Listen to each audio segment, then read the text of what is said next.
Hello, fellow homebrewers. JP here, and I want to introduce to you the brand new Brew-Built X1 Conical Series available at More Beer. More Beer sells the highest standard in homebrewing equipment, and the Brew-Built Conicals are just that. They're made from mirror-polished 304 stainless steel, and they come with loads of features that you and I have been looking for. They have a full 2-inch bottom dump valve, which will eliminate your clogging issues, while the sturdy base includes 4 reinforced legs, just like those big Pro tanks do. More Beer also carries the Brew-Built line of options and add-ons like casters, pressure kits, and even external glycol chillers. So you can find out more about the new Brew-Built X1 Conical Unitanks by going over to morebeer.com for detailed videos on the entire line of Brew-Built Conicals. You can trust Brew-Built with your next fermentation, and you can trust More Beer to find the right conical for you. Brew-Built at morebeer.com. This week's Sunday session is brought to you by homebrewing source of awesomeness online, More Beer at morebeer.com. I poured it in my mouth and it just wasn't going down. My first beer was an IPA, the best IPA I've ever drank.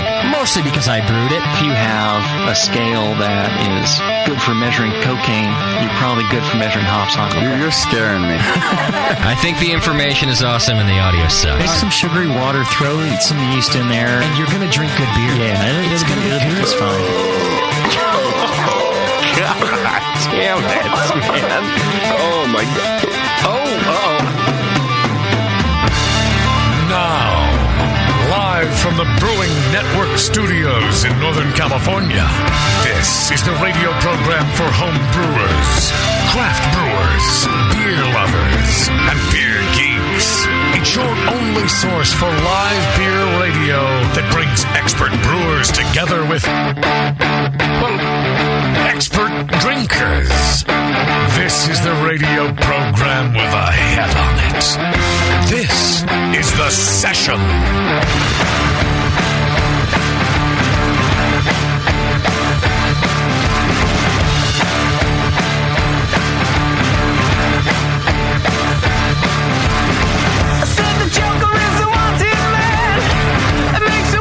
Broadcasting live and nobody's listening. Pacheco, California. Just like our first year. Because they won't or because they can't? What's new? Because we've come a long way in 6 years. 7 years? In our 7th year. I don't even know. Come a long way. Our very first show, nobody could listen. Oh, yeah. Our very 300th show, or whatever it is. No one wanted to listen. But this show, nobody can listen. Lucky 7. I don't know. Fucking server. That stupid N-word server. That blank. It's being a big blank. Not doing anything. Not working. Apparently I offended some people because in the last program I said the N-word in whatever context I chose to. I never really know. And that offended people? I don't even remember the context either. Well, I think I was getting shit from somebody else because I say retard all the time. Yeah. And so I had offended that group. So you thought you doubled down? Well, I think you doubled down them and threw the other one in, too. I think I said, I don't know what, I don't remember. I just apparently there was an angry person on Twitter because I said nigger. And they don't like the word. I feel like call Nathan that. I don't like to apologize. I mean, I don't want to offend anybody, so I do apologize if you were offended. I don't mean to do that. My opinion is that you don't call people those names, especially if you are using their original context and meaning. I would never dream of doing that. Right. But I don't like to ignore that those things exist. And in the case of retard, it's just such a great word that doesn't really have to do with the disabled or special people or whatever. It's fun. It's a fun word to say. And you're right. If you use a word without its intended meaning, I think it's fine personally. I think everybody does. So much history, so much time has gone on between the times that these words were. Yeah, it's been like a year at least, minimum, right? Perpetuating the badness of the more effort you put into a word, the more power you give it, bro. Well, sometimes dumb shit just doesn't quite cut it, so you got to do retard. Right. Yeah, that one's bankrupt. Well, but I don't go around calling people the N-word. You didn't you don't even call people retards. Well, except for JP. No, to people I know. Not to my face. But like I don't call Terrence the N-word unless he asks me to. And sometimes he does. Hey, will you do me a favor just to humble myself? Yeah. Will you please call me the N-word? Yes. So, I don't know, but I just don't listen to the fucking show. I don't care. I guess the guy was a donor and stuff, too, though. And I don't know, I apologize, but you're going to tell me, like, why is it that I'm allowed to say all the other words about that shouldn't be said, or so people think, but as soon as I say that one, forget about it. I don't know. Whatever. Thanks for your support, and our show's not for everybody. You know, and luckily our sponsors know that, or they don't listen. I can't figure out which. Whatever. Well, it's working. This isn't shock radio, and we don't say things for shock value. Just say things I'm being honest, or like whatever comes to my mind. This is part of the problem. You got to turn your own mic on. There you go. What's that? I said you're kind of digging the hole deeper right now. I don't think so. In your opinion, I think. Yeah, I don't think I am. I don't say it just to joke around. I say it because I'm serious. No, but you missed the first part. I've never used that word for what people think that it means. Like at a person. I just talked for 5 minutes about how I would never say that to somebody in the context that they think I'm saying it. But I'm not going to pretend that the word nigger doesn't exist. Right. You know, I don't use it, in a constructive... Well, I don't know. My girlfriend is so, spooked about the word that... White people are very afraid of this word. She won't sing it in a song. Like, she likes 90s rap, like really shitty 90s rap. Yeah. Boys to men, baby, whatever. Right. And, any song like that that uses the N-word, she'll go... all my in the house, and I'm going like seriously. And was it like karaoke in public or something? No, it was just in the house, in the hizzle, in the car, in the street. And like the next song, so she's walking around in her good robe, right? And the next song comes on is NWA, and I'm singing that shit left and right because I love NWA. She goes, "You can't say that." I'm like, "I'm in my own house. It's in a song. I'm not calling anybody it. It doesn't mean anything. Come on." Relax a little bit. If Terrence was there, it's fine. You could sing it too. You're not calling. No, I don't even do that. Schumann likes to do that. I don't even do that. Because I understand. There's a lot of white guilt going on. And anyhow, right. I didn't mean to offend you, but you probably should continue to not listen because who knows what I'm going to say. And Well, he's not even hearing this, so it's true. But Token is. I'm talking to Token out there. That's what I'm talking to. I don't know. I'm not afraid of words. I'm afraid of intentions. So it is going to happen very often that I offend people who are afraid of words. But if you listen to the show's intentions, you'll know that we hate all of you. It's true. Equally. We hate everybody. Eventually we'll offend everybody. Yeah. I'll probably like you by next week, but this week I fucking hate you. And the week after that, I don't know. Why are you looking at me when you're saying this? Because it goes doubly for you. Push Eject is on the line. What's happening, Push? What? Hey, dude, I just want you to know something. The only person that we judge on intention instead of their actions are ourselves. And so I just want you to know that you might think no one's listening tonight, but me and Parker, who's 7, we're sitting here and enjoying the show. I just want you to know that. Right, Parks? Yeah. Oh. Yeah. Hi, Parker. Go ahead and keep talking about what you're it's good. Don't think you're in some sort of radio black hole. Just keep going. Keep good, brother. All right. Thank you, Push Eject. Park, you got any encouragement for Uncle Justin? No. All right, brother. There you go. Hey, Push, tell Parker never to say the N-word, okay? Yeah. Unless she's singing a song by NWA. Right. You mean, well, earlier, of course, we were doing karaoke, and it comes up a couple times, but it's cool, right? Great. It came up a couple times. I'll shoot you the video. Perfect. Thank you, Push Eject. I wish you were a better father, Hang in Push. there, brother. Right. Hey, people are listening. Oh, great. Yeah. Thank you. I could just see family karaoke over there. It came up a couple times. Yeah. What's worse, they have that Glee, because they're Glee people, and they have the Glee video game karaoke for the Wii. Oh. And like you get judged on like the pitches that you hit. Yeah. So that asshole the other night was singing some Journey song that he likes to sing. Just a small town girl. Oh, good song. And he was like, it was like after each verse was outstanding. Ascending, great, because he hit all these pitches because he Who liked did? Push did? Yeah. Really? Amazing. I got to hear that. Who can hit Journey? Are you sure later on the show you can call back and sing that? Just a small town girl, and he goes, amazing. Wow. Hey, we'll be the judge of that. He can call in and sing it, and then what's that song called? Who knows? Is it Small Town Girl? Don't Stop Believing. Oh, that's what it is? Is it? So, I always forget. JP. Yep. You just walk out of the room in disgust at that point. Well, I couldn't. I was like frozen with terror. Oh my God.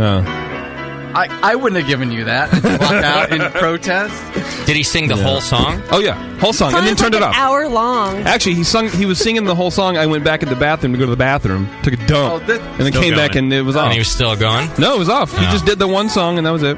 You should do a duet with Bob. Family Guy did this great. Yeah. Sang this? Oh yeah. Is that right? Oh yeah. Family Guy was good for this one. Wow. You're good. I think Stewie sang it, right? It makes me want to go. All like Cleveland jumps Cleveland? in. Oh, that's right. Yeah. It makes me want to go sing karaoke with Push. Token's on the line. Oh, perfect. Oh, I hope you would call in. He's weigh in on this one. So somebody's listening. Hey, he just Token. lost another one. He's dropping his subscription. What's happening, Token? I want you to repeat after me, all right? All right, I'm going to repeat after. Uh-oh. I'm going to repeat after Token. Great. You listening? Token, you're my nigga. Now, am I saying nigga, or am I putting the R at the end? I don't care. It's up to you. Token, you my nigga. Okay. See? That just relieved all the tension in the room. Did I get that out now? Am I back? Yeah. Thank you. Yeah. Thank you, Token. I was worried. It's over and done with. Thank you. I was worried. I was like, JP, what if it was Token that was twittering that? I'd be devastated if I offended my friend Token. It wasn't, that's for sure. Yeah.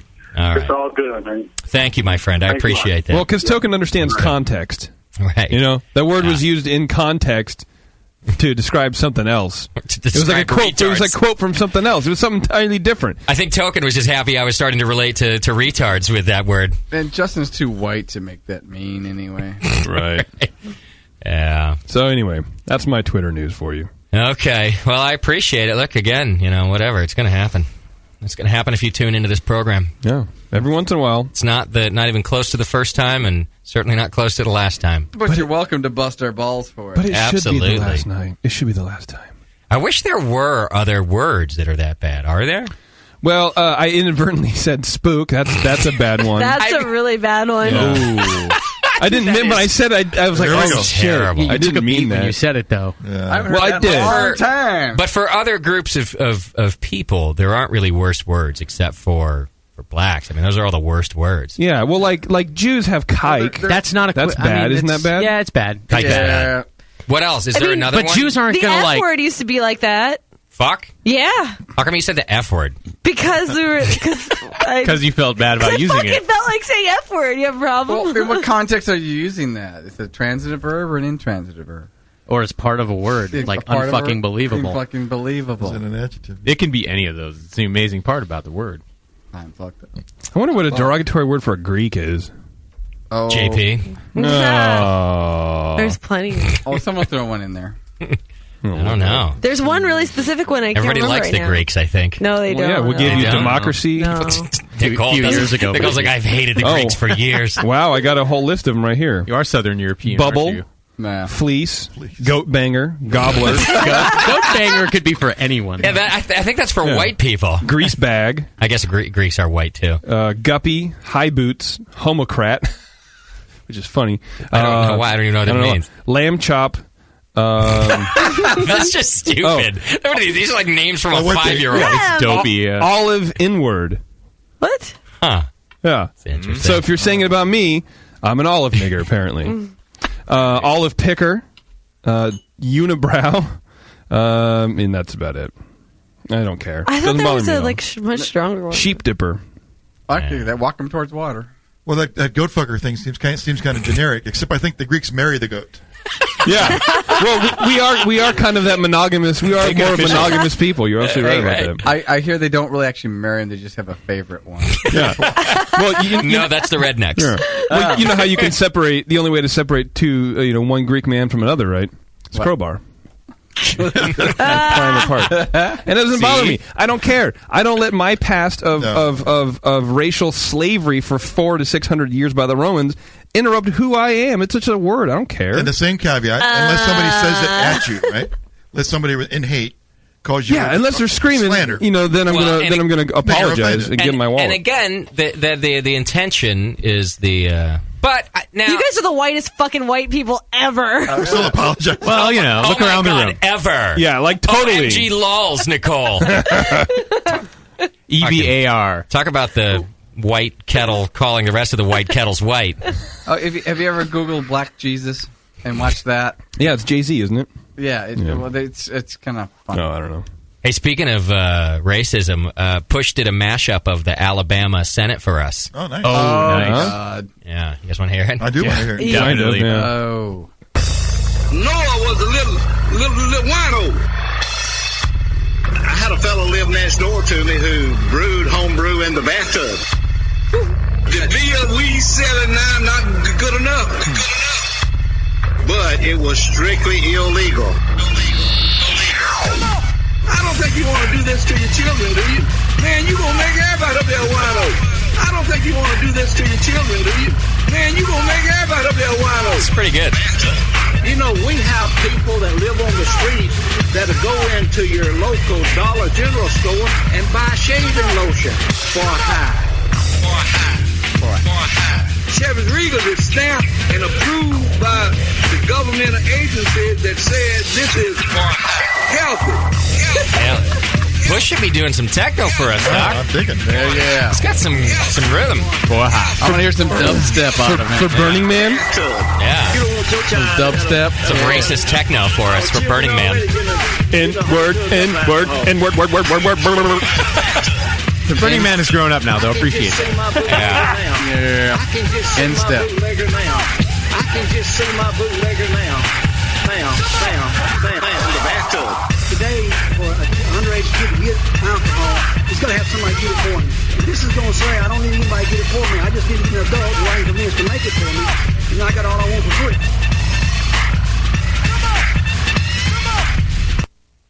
Wow. There you go. Oh, you just ended. That's it. Just cut you off. Man. Cock blocked you right at the end there. Right when you're getting good. I was just getting into it, and Straight from the streets of L.A. Doc was starting to peak. Yeah. You were getting me there, man. Good job, Push. It was a good mix, man. Yeah. It's everything good, I hoped man. for. That for high. Yeah. That It's was good great. for like high. the first third of a song. I want that to go on for minutes. It doesn't make it racist, too, because those are white guys. The for high. That's a white guy. Actually, yeah. Mhm. It's crazy. All right, let me do some business here real quick. Right. Thanks to our sponsor of this program and every session that we do, the guys over at More Beer, who are just awesome to us. So want to thank them again for bringing you this Sunday and every Sunday session. Go to morebeer.com and check it out. They got a deal of the day going on over there still every day, I think, don't they? Still do that deal of the day thing? You can go check that out. Every day, something new on sale. Get in early. Just got a deal on a March pump. That way it was awesome. Oh, I got an email for that. That looked like a sweet deal. Yeah, high volume March pumps, like $40 off or something. It was badass. Yeah, I was like, it ended up being, I want to say it was almost, how much was it? What was the total? It was less almost, than that. I forget, but it was a killer deal, and I know I needed a spare. It was like so under I was $100. Yeah, it was awesome. Yeah, you don't want that to go down in the middle of your brew session. No, you definitely want to spare that. I learned the hard way. And you could use it for other things. So having extra March pumps around, man. If we can switch it out, Kettle cleaning. Oh, everything. I don't move water now. I don't lift water and pour it anymore. No, there's no point in hurting your back when you can just use a pump. You know. Yeah. Sometimes I put one up my ass for cleansing. But if you're constipated, but when you have a spare one around and your brew day goes down because your March pump just does that thing. Yeah. Shove your spare up your ass. We've all heard that. Yeah. Oh God! And then it just stops and does not continue. Yep. Oh, my brew day's That's done. it. And then you smell burning electricity. Good impersonations of your pumps. Yes. Doc, can you do a Wankel rotary engine next? Yes, I can. All right, do it. But I don't get very good gas mileage. All right, so go over to morebeer.com, check it out. Today's show, we got Matt Potts and Mark Tilley from Destihl Restaurant and Brew Works. They're out of Illinois, and I saw those guys at the GABF. One of their guys, I think Mark, if my memory serves. My memory sucks after GABF or in general. Had come up to me and Push over in the center where we do the Brewer Studio Pavilion, and he said, "Hey, I know you like sour beers, and we got some on the floor, and I listened. I thought you might want to come try some." You think? So I said, "Yeah, shit, yeah." So we finally got time to go over there, and the beers blew my mind. The guys were brewing some amazing beer, and they haven't been doing the sour thing for very long, so it was even more significant to me. So Moscow booked him on the show. We're going to talk to those guys today. If you got questions, 888-401-BEER. We're going to be talking about their other beers, too. They got 2 different brew pubs, and so they do a lot of beer. You're going to be surprised to find out, I think, that they do more than 50 different styles of beer a year. They're hitting like every BJCP category. It's pretty amazing. Oh, that's crazy, dude. That's wild. So we're going to talk about that with Matt and Mark. That's coming up just in the second segment here. A couple of announcements. You can still tip the crew during the show just by hitting the Donate Now button. Anything that comes through from you guys while listening to the show up until midnight on Sunday goes to the crew here. And it's tapered off quite a bit. In fact, last year I'm not sure that anything came through for you guys. Last week. Last week? Oh, yeah. I got to look for sure. Don't quote me on that, so I apologize to anybody that awesome if they job did. We did. But I don't remember seeing any donations. It's reflected in the tips. All right, I'm not talking this week. See, Tasty's going to shut up. Somebody send $2 over his way. Either that or Dustin had to go shopping, one of the two. But y'all get to team up, and I'm still working. If this isn't the way we want to do it, I'm still working through it, so I'm not fighting against you listeners. But if you got a couple extra bucks, you can hit the tip button. Tell you what, if you donate tonight as a group in there, I promise not to say the N-word for the rest of the show. All right, you can buy me. You can buy my silence. The whole show. For how much, though? Buy my silence. If you donate $500, then we'll never say it again. And then we'll never say it again. That's just you, right? That's just me. Sure, yeah, you guys. Okay, good. Wiki's all we want. Oh, let's be honest though. It's usually me, isn't it? Listen to this. Absolving myself from the discourse on the BN today. I studied intersectionality at a radical college. These are not my views. Is that Nicole trying? Is that Nicole separating herself from the group? I am not part of this conversation. Nicole, on the N-word. You should take that stick out of your ass. We are an N-word fucking team in this room, and you guys go down with me. Is there a dump button? No. There's a nail up there, Nicole. See that nail? Hook it up on the nail. But the whole fucking wall's coming down. Why'd you get nailed? Well, stop dicking around over there with your dildo bottle opener. You going to absolve yourself from that, too? Never. What a pussy. I can't believe that you just went out to the public and said, I'm not with them. I'm not with them. I didn't include your handle. What's this solidarity stuff? Anyway, come on. It's a good beer by my friends at Eagle Rock. Doc, who are you to talk? Every time I start saying we get into this, we get into that, you go, who's we? Now you know how I feel. You got a mouse in your pocket? Yeah. All I want to know is a little ahead of time before you included me. I see.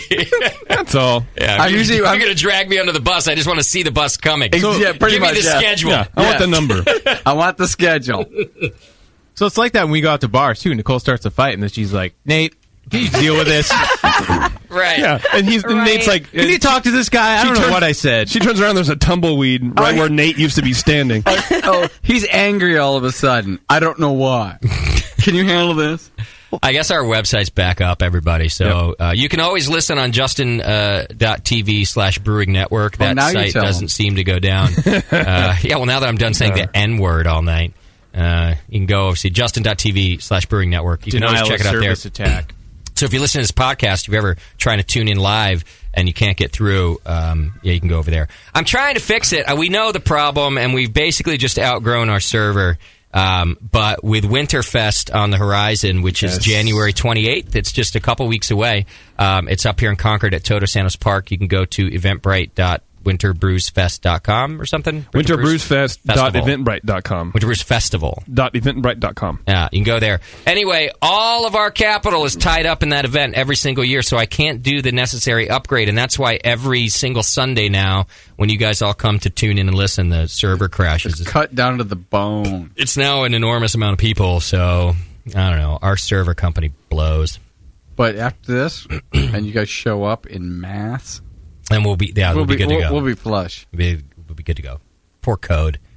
Code just sits there stressed out every Sunday at 5 going, when's Justin going to start yelling at me about the website? He's going to hang himself with his ponytail. He is, yeah. I guarantee you that if Code decides to hang himself, it'll be at 4:45 on a Sunday night. No, it'll be 5:05. Yeah, you're probably right. The call comes in. Anyway, So hit the donate button for these guys. Winter Brews Festival, January 28th, Concord. It's going to be a good time. We got like 30 breweries and a whole lot more beer than that, plus some great bands. Big Joe Hurt just confirmed that he's going to open up. And then we've got Purple Haze, which is my favorite. Awesome. It's the best Jimi Hendrix tribute band I've ever seen. They're badass. It'll be the only one I've ever seen. Yeah, I've seen a couple, actually. I've seen a white one that was pretty damn good. Enough with the race, dude. Enough with the racial. Listen, With a W. Wait, he's not white? I see colors. Rough, Oh, wait, I'm Rough supposed to say Waters the covers a opposite. lot, too. I don't see colors. No. I see colors. I'm black and white. Colors. It's Purple Haze is rad. So that guy's going to rock it. He plays behind his head and with his teeth at the same time. Does he smash guitars? Do you believe me? He has dentures. He takes him at dentures. I'm trying. I'd like to see that one. That'd be real good. Yeah, he's good. I could probably make that happen. And then called Have You Ever Been Who Am I? That's the name of the. Never mind. Go ahead. One of my favorite local bands who played our very first Winterfest is back this year. They're called Forest Day. They've been touring a bunch. They've been getting some radio play. They're getting real big, but he still agreed to play our festival. And they just rock it. It's such a good festival band. They got that feel-good kind of hip-hop, rock, ska vibe happening. Like Morris Day and the Night. And Forrest Gump. Yeah, they're like those two together. Yes, he's like a retarded Prince. Yeah. Once he keeps singing, he just sings all the time. I think Prince actually is the cross between Forrest Day and Forrest Gump. Or Morris Day, I mean. Anyway, Forest Day is just playing. like a box of chocolate. So 3 bands. Go get your tickets now at winterbrewsfestival.eventbrite.com. Check it out. They're $35. So yes, sir. It's pretty cool. All right, you can click on the Amazon and iPhone links on the homepage. And if you click on Amazon, do your shopping as normal. We get a cut of it. If you click on the iPhone link, you can get yourself an awesome new iPhone case with a hot grenade and a bottle opener on it. Got the links? It's pretty cool. All right. Subscribe and join the BN Army. Enter to win the More Beer monthly donation. We give away a $100 gift certificate to that place every month. Which is so rad. Yeah. You can get a lot of stuff there. We do the emails. I haven't been doing it on the air because it's just been happening behind the scenes, but we send an email out every month with the winner. I've never won anything. No, affiliates and family. That little clause. This is going to be one of those shows where Doc says everything after every sentence. You know what? I've never had that. I've never won anything here. You can't. You're always a winner every week, Doc. Didn't you win? Drunk of the Year? Yeah. Didn't you win? Yeah. That's quite a win, actually. So you can't say you've never won anything. You know. Speaking of that, did you guys see Nicole's acceptance speech over on the blog for most robbed of Drunk of the Year? An award that we didn't even give out. We robbed her of that, too. If you go to the BN Army blog right now, you can see Nicole happily accepting her own award for most robbed of Drunk of the Year. Those guys who've been robbed before will appreciate the sentiment and the good state of mind in which it was delivered. It's pretty good. I'll play you guys. Yeah, but we just need to make it clear that award does not. There is no. It doesn't. Yes, it does. It's not reflection upon the BN at all. We don't celebrate that kind of unless stuff. you video yourself. Well, not even next year. Totally. We're not with you. I think it'd be a good one for next year's most robbed. Yeah, I just want to. Can you tweet right now, JP, that even though Nicole is on our blog, we're not actually affiliated with Nicole or her behavior. We might want to pull that curtain close. We don't condone her drunken behavior. If you would, please. Mm-hmm. Or her unaffiliated. I accept that. All right, send your show ideas over to Scott the Jew. You can do that at scott@thebrewingnetwork.com. Scott@thebrewingnetwork.com. Send feedback to feedback@thebrewingnetwork.com. And Does that mean we're having feedback? Those are your announcements. I do have feedback, but first, Jipper, what is our Twitter game of the day? Our Twitter game of the day, I sat down and I came up with this brand new one. It's pretty good. You can't do that standing up at all. No, I can't. Well, I'm too lazy for that. Twitter game of the day is, Twitter question of the day is, so how's it going? Oh. I want to know how's it going. You were busy today, weren't you? I was a little busy today. I thought that was a good one. I thought it'd be like a change. I just kind of want people to rap. I want to know how it's going with you. The ball's really in everyone else's court. So how's it going? Yeah. You were 6 hours in the car today, and you could think of something better now. In 140 characters. That's a lot of miles. What do you think about, JP, when you do these long drives from Disneyland? It's a small world after all. On a loop. A better question now for 6 hours. Because it's not this fucking show, that's for sure. He called his social media consultant, and his consultant said, bring the social back in the media. Get those guys to talk to you. What did you think about today on your drive home? Just give me a handful of things that you thought about. I don't know. And then I was thinking about not falling asleep. Yeah. I was thinking about how. What was I thinking about? The question should be something. I don't know. I was listening to Stern. Like I get in the car, and the next thing I know, I'm here. Yeah. What would JP do in Middle America? Same thing he does in Concord. Yeah. Well, because you're in the middle of that drive in the middle of nowhere, going. He would take the blame like he always does. Okay, all right. Roadhead there. If you guys don't like that, I can ask like a beer one if you want. It doesn't have to be a beer one, but I don't know. I'll go with it. Sure. No, let's see it. I want to see what people say about it. In 140 characters or less, how's it going? Yeah. No, That's our Twitter game of the day. So how's it going? Oh, And so good, bad, or indifferent. We'll give you something. We got some stuff to give to our All right, winner. good. JP, you ever get any road action when you do these? Because you always drive to Disneyland, and it's always you and Taryn. What? Yeah, no. Come on, 6 hours of no. Oh, come on. I wouldn't accept it. No, Actually, we've talked about it. I wouldn't accept it. Why not? Because it makes me uncomfortable. Because there's so many truck drivers and people passing. Like my car's kind of low. It's a Tint your nice windows, luxury man. car. I have all the hair in your lap. You want to pay for my tinted window? What about when it's when it's dark though? Yeah, you're I never. wouldn't really do the drive window. What about- I don't like driving dark with Mickey Mouse ears. Yeah. Well, that's not on the road. That's in the house. Okay, got it. How about You're RH like with Mickey Mouse ears? I can see what you ears mean going? with the daylight situation, but I don't know. Even then, sometimes, fuck it. I don't. It's not my thing. Okay. I used to drive up and down California 5 a lot, and Give yourself roadhead. well, no, I would. Sometimes the wife would be asleep or whatever. I'd pull up next to a truck, and I'd reach over and like grab a little boob, and just to see if I could get him going honk honk every time. A little side grab. Oh yeah, exactly. The boobs go honk honk. No, I know. I know the truck drivers. I are see. But almost Oh yeah, they're okay. because they can see. They're always looking down into the car, like JP said. No, it's true. I was on a long desert road once, and I had a broad. She wasn't even going down on me yet. She was bent over me. She was bent over. She was on her knees in the passenger seat and facing my direction.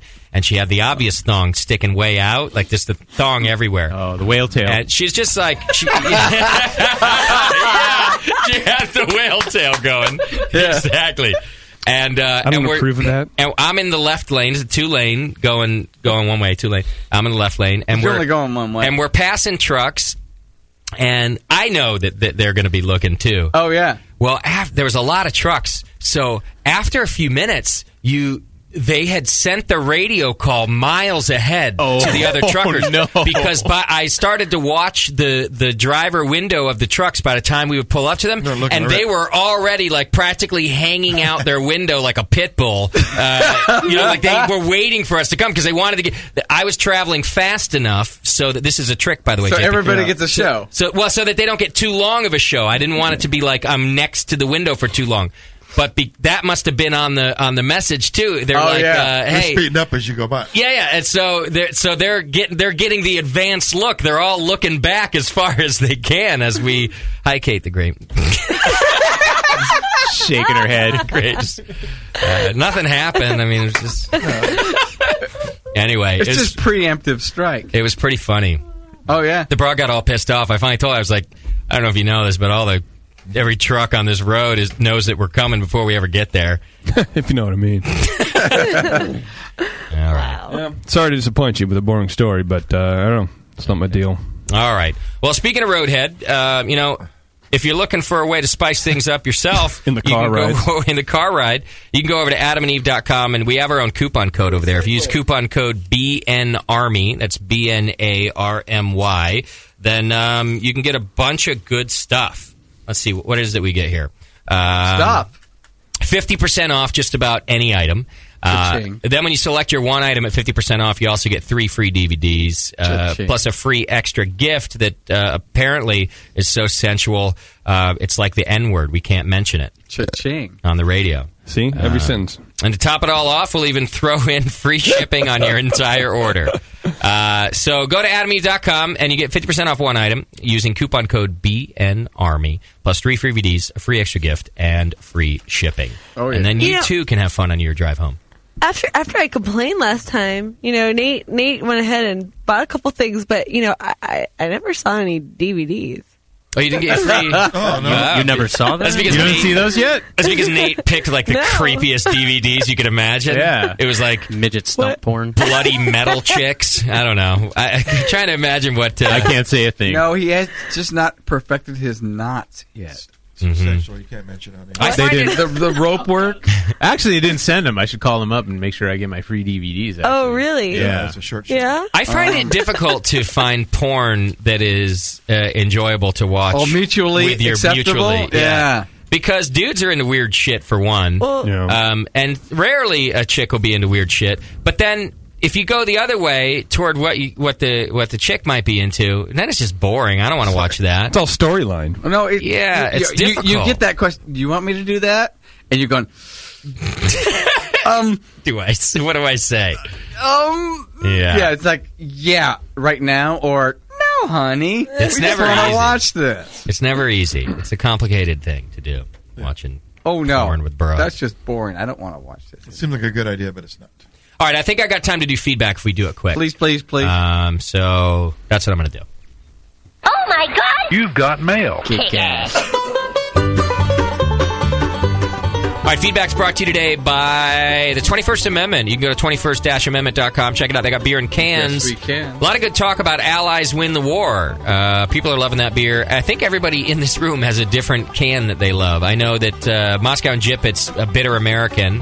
Actually, which I really like too. Yeah. But Monk's Blood is my favorite one in the can. Mine too. And then there's That's other really people good. who really like Allies Win the War. That's their favorite one. I like that one. I like Back in Black too. That's actually not a style I like all that much, but they kind of nailed it on that one. I think We got some in the Nice. fridge for you tonight, Nate. Cool, I got man. a little Back in Black in there for you. So 21stamendment.com bringing you this feedback. Paul writes in from Vermont, I want to support you and buy a Brew Strong shirt. When will the store be back up? The store will be back up tomorrow. Nice work. Yeah, and it'll be back up tomorrow. Maybe even late tonight if I'm not drunk after the show. I'll put it up. But So tomorrow. I think I got all of our... Tomorrow. Count on tomorrow. Yeah, good point. I think I got all our bugs fixed, and it's still just in the meantime. We're putting up a new store soon, but you'll be able to buy merch again tomorrow. So hang in there. Thank you for trying to do that.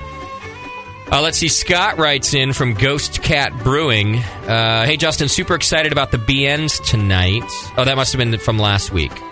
It was new in the feedback, so sorry about that. That's okay. Just probably date-wise, he was talking last week. He probably podcasted. I don't know. It's too long. I'm not going to read it anyway. Okay. He does say, P.S. Bring back the original Tasty song he wants to hear. You know. Oh, Remember that, Tasty? I do remember that. I want to see the video. To the You? rocking it like it's 2009. Yeah. I love how they misspelled tasty in that song. Yeah. S-T-E-Y. Yeah. Yeah. It's awesome. It is very stupid. It's a nouveau version. They're just dumb. I hate it when people start with, I'm going to try to keep this as short as possible. And they don't. It's like 3 pages. Hey, Brewcasters. Just wanted to keep this short as possible, as I know Justin hates reading every single person's autobiography, but I came across a very interesting article through the forums that I thought would be very deserving of some promotion. Apparently, there's a group that is in the works of creating a documentary entitled Beer Hunter, the movie. In short, the documentary will obviously be about the British journalist and author Michael Jackson, whose books and television series about beer inspired global phenomenon. Anyway, an intimate portrait based on over 60 hours of rare recent video footage. Beer Hunter sheds insight into the life and contributions of this brilliant and beloved man who, while quietly battling Parkinson's, became the leading voice and inspiration behind the craft brewing movement. For those who had never met Michael Jackson or were deeply inspired by his work, it's hard to imagine that he's no longer with us. That being said, the documentary is still being funded and can be supported by donations from the BN Army for as little as $1. Although a larger pledge will not only get you a copy of the documentary with bonus footage, but also will get your name in the credits. So here's the deal. Project is 16 days away from the funding deadline, and it's at roughly $13,500 pledged. But they're working toward $30,000. So you can go to Kickstarter.com/projects/WanderMedia/Beer Hunter the movie. Or maybe just go to Kickstarter.com and search Beer Hunter the movie, and you'll be able to find it. Yeah. So there's also a trailer for the movie on there. Kickstarter's a good thing, and I like this idea. So let's help them get to $30,000. They've got just 16 days to do it. That was from Lava Bond in Minnesota. I like how it's rare and rare but recent footage. Rare the footage is recent, but it's also very rare. Of course, it's rare. Meaning no one wanted to see it. No one gave a shit. Oh, who wants to see that guy? He wasn't the most attractive man in the world. But now they're doing a video. Now everyone wants to see it. This now, TV show is pretty entertaining. Now it's rare. Yeah. Well, it's probably rare because it wasn't aired before or something. I don't know. Anyway, Lavabon says, "Suck a dick, bro, and have a hoppy day." Jerk. Yeah. All right, D's Maltz writes in. D's Maltz. Jay, first-time feedbacker. I just wanted to offer some support info for your use of the word retard. The largest lobbying organization for retards is called VOR, Voice of the Retarded. Words like handicapped are much more offensive from when retards couldn't work, so they stood around cap in hand. What does Voice of the Retarded sound like? So they... Please donate. You know what it sounds like. So that guy that was... Bad Moscow. Bad Moscow. So the guy that was complaining was way Back off in your base from D's Maltz. Well, thank you. But listen, the last thing I need is support for my inappropriateness. I don't know. I do appreciate that. That's nice. But I do like to know where the word handicap came from. Now I know. Now you know. It's you didn't know they that? couldn't work, so they stood around cap in hand. How am I supposed to know that? Cap in hand, can you donate? Hand in cap. That doesn't clear it up for me, but thanks for trying. Nicole, can you call our guests and tell them that we're about 5 minutes away from me calling them? Please. We're running late. Asshats, I wanted to extend my thanks to you all. All your insanity kept me sane while my wife was in brain surgery before Christmas. Yikes. Damn. But she's doing great now. The only thing I could keep from thinking about the brain surgery scene in Master Commander was listening to you guys and girl. It's a very graphic, rudimentary brain surgery back in the 1500s, for those who have not seen the movie. Anyway, right now my wife and I are about to open our own brewery this summer, and I've gotten a lot of information from you guys that's helped with that process. I will actually be joining the Army instead of just freeloading, since I think that you guys provide an excellent blend of knowledge, bullshitting that keeps my ADD ass paying attention. If only we could do that with Doc. You provide a great service, except for the cat song.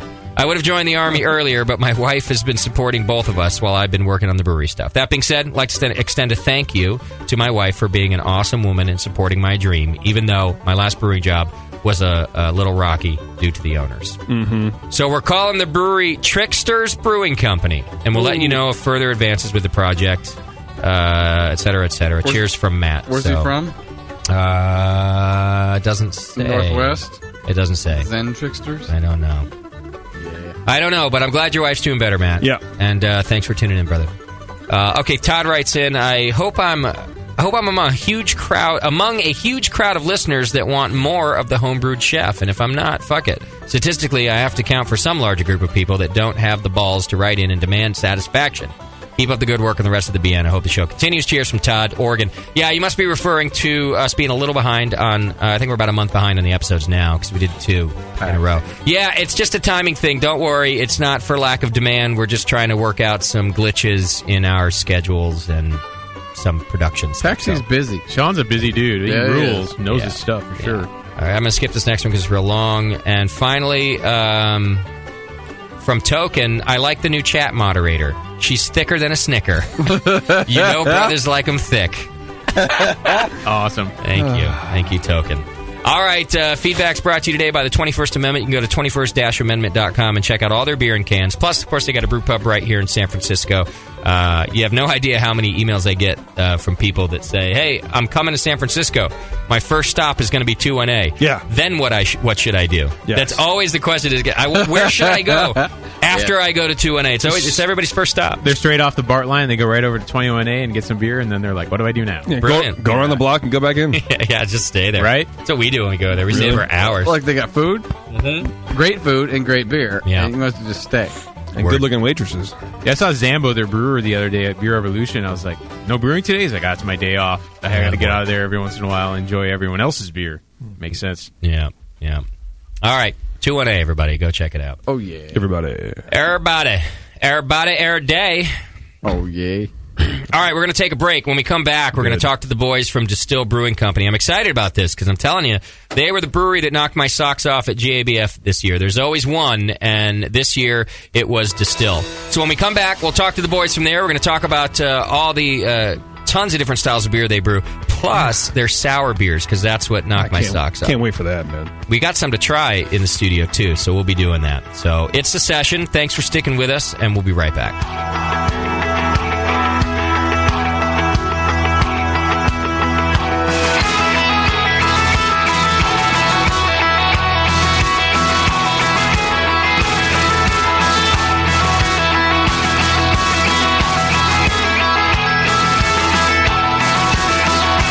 Listening to the Brewcasters. On the Brewing Network.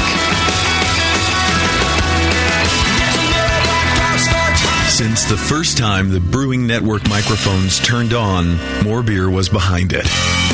More Beer sponsors the programming on the BN because, like you, they love brewing. And like the Brewing Network, they love sharing their knowledge. Morebeer.com isn't just a website to place your next equipment or ingredient order.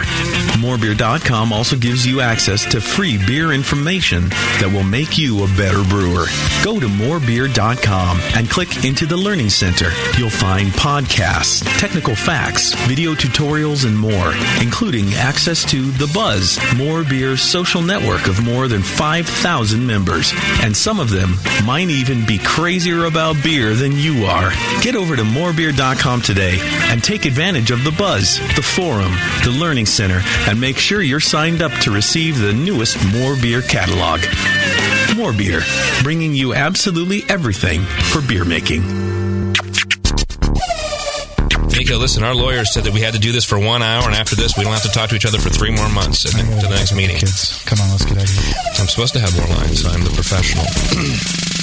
Hey, it's Sully. And I'm Nico. And we opened the 21st Amendment 9 years ago at 563 2nd Street in San Francisco, just 2 blocks from Giants Park, to make great beer and have a great time doing it. That's right, because to us, the 21st Amendment is more than just the right to make beer. It's the right to experiment, to be innovative, and just do things differently.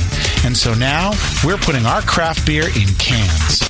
That's right, cans. You can find our world-famous Hell or High Watermelon Wheat Beer and Brew Free or Die IPA throughout California and Alaska. And now it's also available on draft at select accounts in the Bay Area. So next time you're at your local neighborhood pub or good beer store, be sure to ask for 21st Amendment in cans. Because everyone likes it in the can. Tasty crack cans. Tasty crack can. Hi, I'm Jamel Zanishev, and in addition to my work on the Brewing Network, I write the Style Profile column in every issue of Brew Your Own magazine. Hi, I'm Sean Paxton, and when I'm not prepping for the Home Brewed Chef on the Brewing Network, you can find me writing articles on how to cook with your home brew for Brew Your Own magazine. Greetings, cretins. This is John Palmer, and when I'm not writing for Brew Your Own, I'm reading it. John Palmer, Sean Paxton, Jamil Zanishev. If you love listening to them on the Brewing Network, you'll love reading their articles, tips, and recipes in the pages of Brew Your Own magazine. Join Jamil, John, and Sean 8 times a year in Brew Your Own. And when you subscribe to BYO on the Brewing Network website, half of your subscription price goes right back to the BN to support great beer and food programming. So sign up for Brew Your Own magazine through the BN website today so you can listen and read your way to better homebrew. That's it. I've had it. I am never putting hops in my beer again. What? Why? It's just too ridiculous. Insane prices, stupid contracts, high shipping costs, crappy selection. Dude, you need Nico Brew. Nico Brew will rock your f***ing face right the f*** off your f***ing skull. $5 shipping to all 50 states. Plus fantastic international rates get you low prices on Nico Brew's great selection of hops and more. Whether you're a home brewer, a pro brewer, or a homebrew shop owner, Nico Brew can get you the hops you need in increments big and small, single orders, spot buys, or full contracts. And there's only one place to join the uber special secret elite bare bones club where you'll get the best deals anywhere. Holy shit! NicoBrew.com. NIKOBREW. Nico Brew, your bare bones buddy in the brewing business. This is www.thebrewingnetwork.com. sit down next to it, grab yourself a paper towel, and watch those yeast have sex. You're listening to the Brewing Network.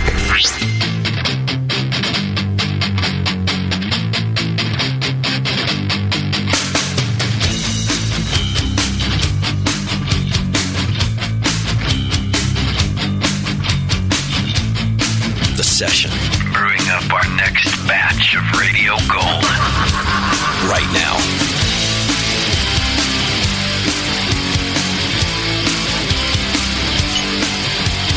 Welcome back to the program. Thank you for sticking with us. It's the Sunday Session, brought to you by More Beer over at morebeer.com. And right now we're about to talk to our guests today, Matt Potts and Mark Tilley from Destihl Restaurant and Brew Works in Illinois. Hey, guys, you with us? Hey, yeah, we're here. Great to have you on the program, man. Thanks for being here. Glad to be here. Who are we talking to? Is that Matt? This is Matt, yeah. All right, Matt. The Barry White between the two. I could tell already. I am Barry White. Now, Matt is the CEO, brewmaster, and founder of Destihl Restaurant and Brewery. And you guys have 2 locations now, right? Yeah, we do. One in Normal, Illinois, and one in Champaign, Illinois. It's an obvious joke there. I just left it alone. Yeah, it's too easy for you. Sorry. It is. I mean, you guys have to do some marketing on that or something. If you make a champagne in Champaign, Illinois, can you call it Champagne? You can't. It's from the Champagne region. Not allowed. Of Illinois. It's illegal. Oh, damn it. Well, we can spell it like Champagne does, not like Champagne. So. Oh, that's a good point. There's no E on the end of Champaign, Illinois. You guys should totally do that. Right. That's free marketing advice. Good idea, guys. I'm going to write that down. That's free marketing advice from JP. We give away all our best ideas. Yeah, because we're too lazy to do them. Right. When did you guys open? In Normal, we opened in November. It was November 23rd of 2007. And then we opened in Champaign in April. Okay. Nice work. Because that's a pretty short time to be open up a second place. So your beer must be popular out there. Yeah. We're just stupid, actually. Glutton for punishment. Yeah, we are. It was actually always part of the plan to really expand into Champaign. It's just down the road from us, about a little short of an hour. I went to school there, and just Champaign always meant a lot to me, and it's a great market for us, so it has a lot of potential for us. But it took us about 3 years to get open down there from when we opened in Normal. Do you have a brewery in each place? Yep. How many barrels? Functioning brewery in each location. Okay. How big? How many barrels in each one? They're both 10 hectoliters. Okay. Got it. Because that's what I'm saying about 8.6 barrels. 8.5 barrels. 8.5. Thank you. Yeah. That's what I'm saying about the short time is that, sometimes when people do the second location thing, they won't put the brewery there because it can just be kind of expensive to do a brewery in both. So you really went for it. Yeah, I'm all in, I guess. I don't want to become the McDonald's of breweries, where we're just popping up breweries and shipping beer, to another location. So, right. Yeah. Good call. We wanted each location to be able to stand on its own. The great thing is last year we did get a law passed, though, that allows us to share beers between the 2 brew pubs. So before, if we wanted to transfer like something cool that we brewed in Normal and take it down to Champaign, we would have had to have sold that to a distributor and bought it back. But we actually got a law change that now lets us actually transfer directly to ourselves, which beautiful. Seems logical, more than logical. Yeah, that avoids the distributor cost. Yeah, just gas money then. Well, it's funny how many of the laws that make sense don't make any sense to the people who make the laws. So it's a good... Did you go and actively participate in getting that made into a law? Did you go make the problem, make them aware of the problem? Yeah, I went down to Springfield, Illinois, which is our state capital. We went down there, I don't know how many times. We're sitting there at the table with all the distributors, their lobby, and... InBev, so you got Anheuser-Busch sitting there and all those guys, and there's little old us sitting there with our brewer shirts still on from brewing earlier in the day. And, right. But we that one was hard for anybody to argue against, really, as far as being able to transfer beers from ourselves to ourselves. Sure. So, and we got some other laws changed, too, which allows us to actually self-distribute as craft brewers. Once you actually have a separate facility for craft brewing, you can self-distribute now in Illinois as well. So, do you find when you're doing this law thing, do the representatives, do the lawmakers just discover that they're just antiquated laws that need to be updated, and that's all you're doing is bringing it to their attention, or do they feel there's still some need for these for these laws that don't make sense anymore? Well, the people that like the laws the way they are, they'll argue that whether they're antiquated or not, that they're still necessary, and most of them are antiquated. A lot of them got passed when Prohibition got repealed, and they date back that far, but they don't really make any sense now in the modern era of craft breweries and whatever. So most of them have the opposite effect of I guess, encouraging competition and allowing small breweries to really grow. So we're, little by little, we're trying to get the laws to make more sense to the craft breweries and not just the big guys. Oh, thank God. Thank God you're not lazy like me, out there actually making it happen. You know what should happen is this. Oh, fuck it. I'm just going to sit at home. That's about where I got to by the end of it. I think that's about where we all got to by the end of last year. Really?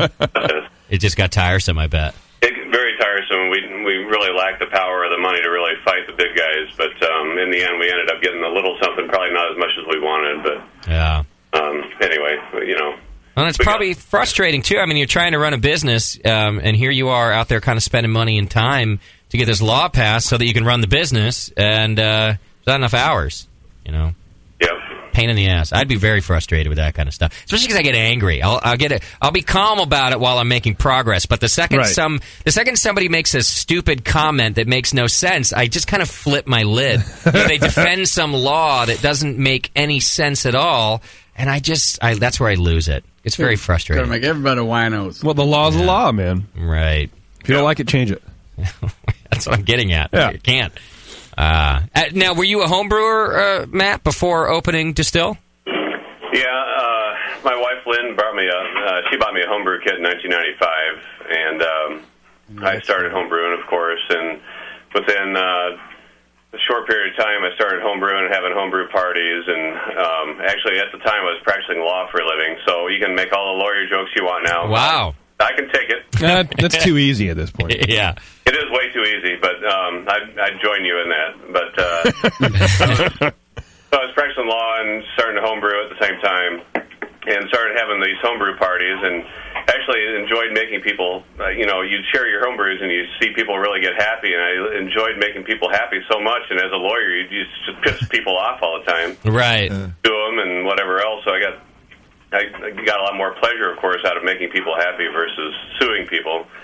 So within really just a couple years after homebrewing, we opened up my wife and I opened up a small brewery in a small farming community, which, it wasn't necessarily the smartest thing in the world because it wasn't on the way to anywhere and it wasn't a destination. So we kind of violated the first rule of business, which was location, location, location. Yeah. 3 rules. Really in the middle of literally nowhere. But luckily for us, one of our biggest fans was the developer of this shopping area that we're in now in Normal, and she approached us about moving the brewery.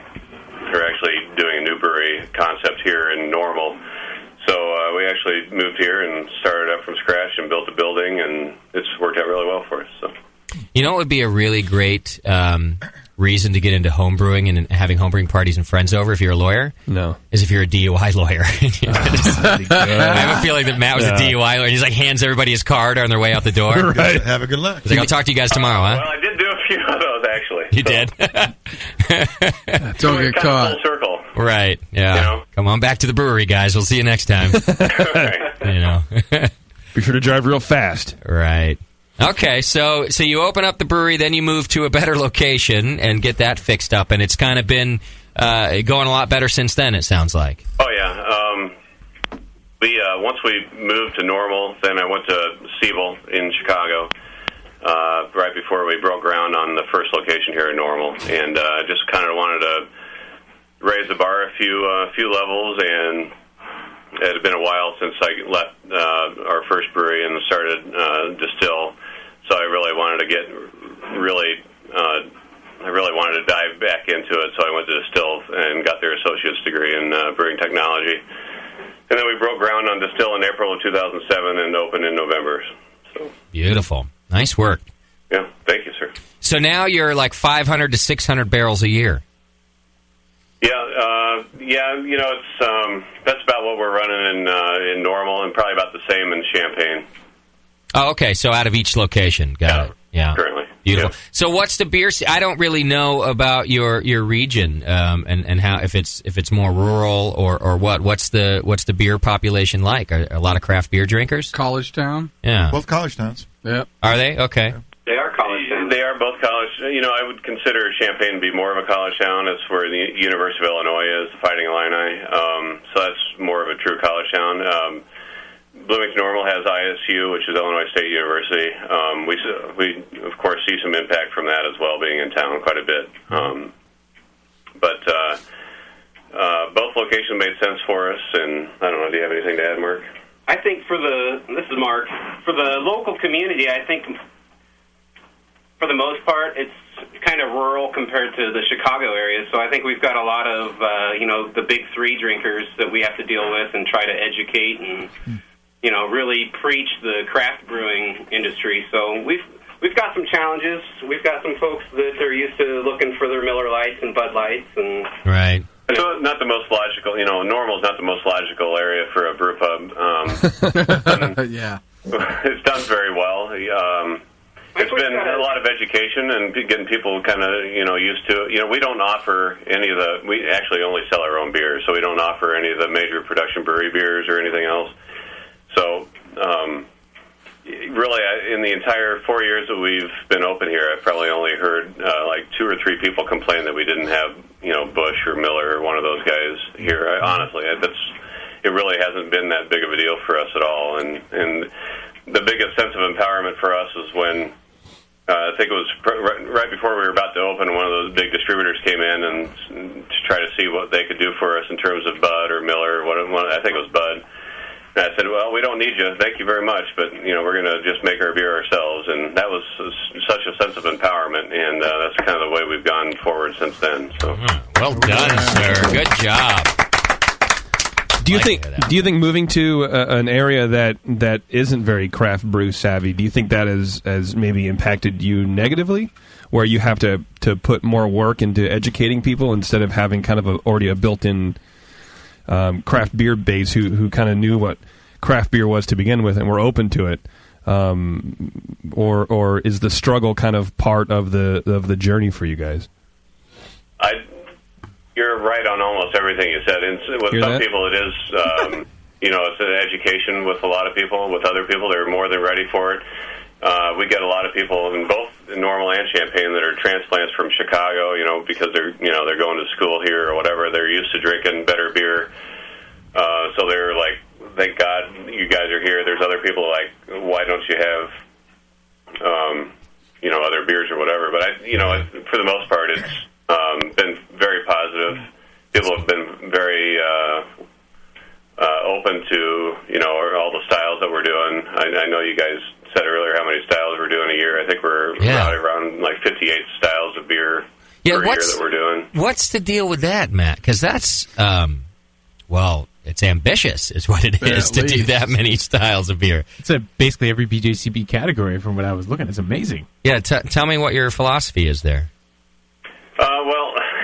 I don't know if I have a philosophy. Crazy. Well, just stupid or crazy or glutton for punishment. It's my philosophy. Perfect.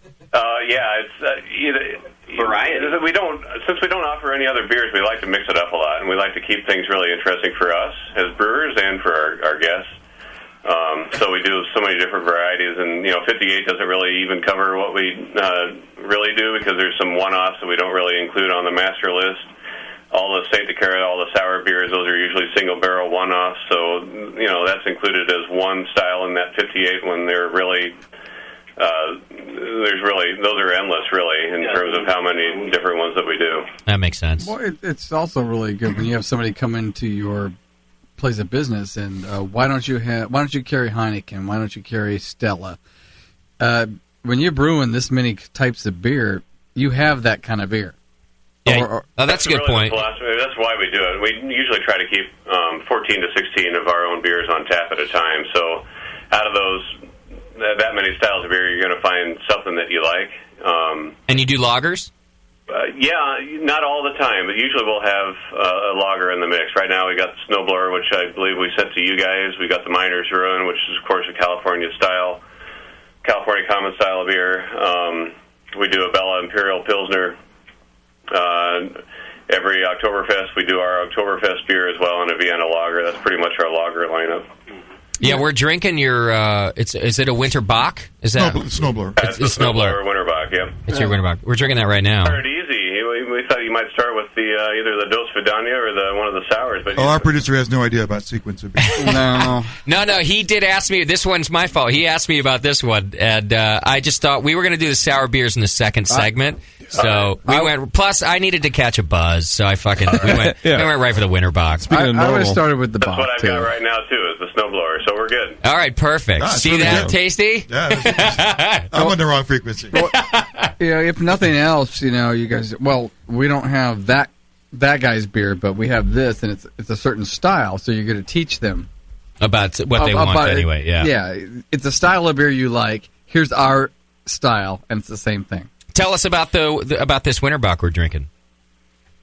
Snowblower is just a good traditional German bock. There's no spices in it or anything. It's just a nice, about 6.2% alcohol. Just a nice kind of gentle, warming beer for the wintertime. So, can you tell us what kind of malts are in it? Did you get warned that I was going to do that to you? We want to know recipe. Probably. Poor guys. I always feel bad when they're like, I don't know. I don't have the recipe sheet in front of me. I do. What do you want from me? Smart. What do you want from me? We do 50-plus beers a year. And remember what malt goes in what. I mean, we probably have some... I think there's some pale chocolate. Yeah, some pale chocolate I think would be a big one in that. Okay. Probably some Victory and some chocolate, maybe some basic chocolate malt. Some Melanoidin, actually. Now that I think about it, Melanoidin played a big part in this one. Why is that? Why did you choose that malt? Well, with a bock, you're looking for a melanoidin reaction anyway with your malts that you're using. You almost want to burn not burn, but you want to kind of preheat the wort as it's going into the kettle and kind of get some melanoidin reaction going. So using a melanoidin malt really kind of help that along anyway. Okay. What's your turnaround time on a beer? It's a big beer. It's lager, and you guys got to turn beer around kind of quick. So it's really nice. So I'm just wondering, how fast can you turn this thing around? We do have to turn around. That's why we don't do as many lagers, honestly, as you might expect. Right. This one was probably about 5 weeks, I'd say. No, it's really nice for 5 weeks. Yeah, I think it's aged nicely. For sure. What we sent you was really young. I mean, I think it, honestly could use a little bit more time, but it's we just wanted to. I think we sent 3 beers to you guys, so we wanted to show pretty broad range, from the lager to the sour to the Dos Vidania, and this one, it's a little young for a lager, but it actually aged really well and really quickly. So I think. Well, it is what it's supposed to be. Yeah, it's well made. Question for you, Matt and Mark. So you obviously do a lot of different beer styles throughout the year.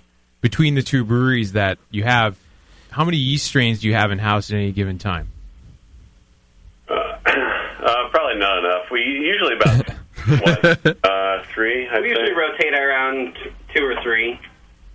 We've got our Hefeweizen yeast that we always use, and then we've got a good American ale strain, and then sometimes if we've got the lagers going on, we've got the lager strain. So yeah, we'll bring some strains in just seasonally, but our workhorses would be just a nice clean American ale strain, and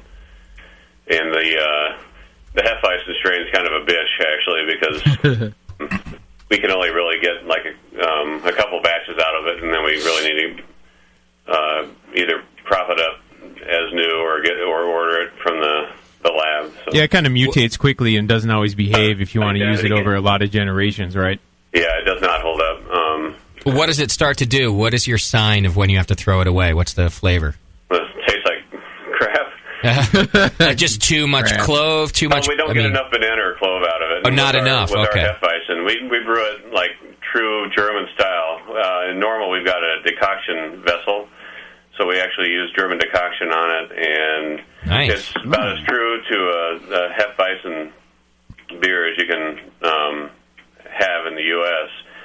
But a main part of that, of course, is having a great, clean, fresh Hefeweizen strain. So that's why we can really only use it for 1 or 2 batches, and we're done. So okay.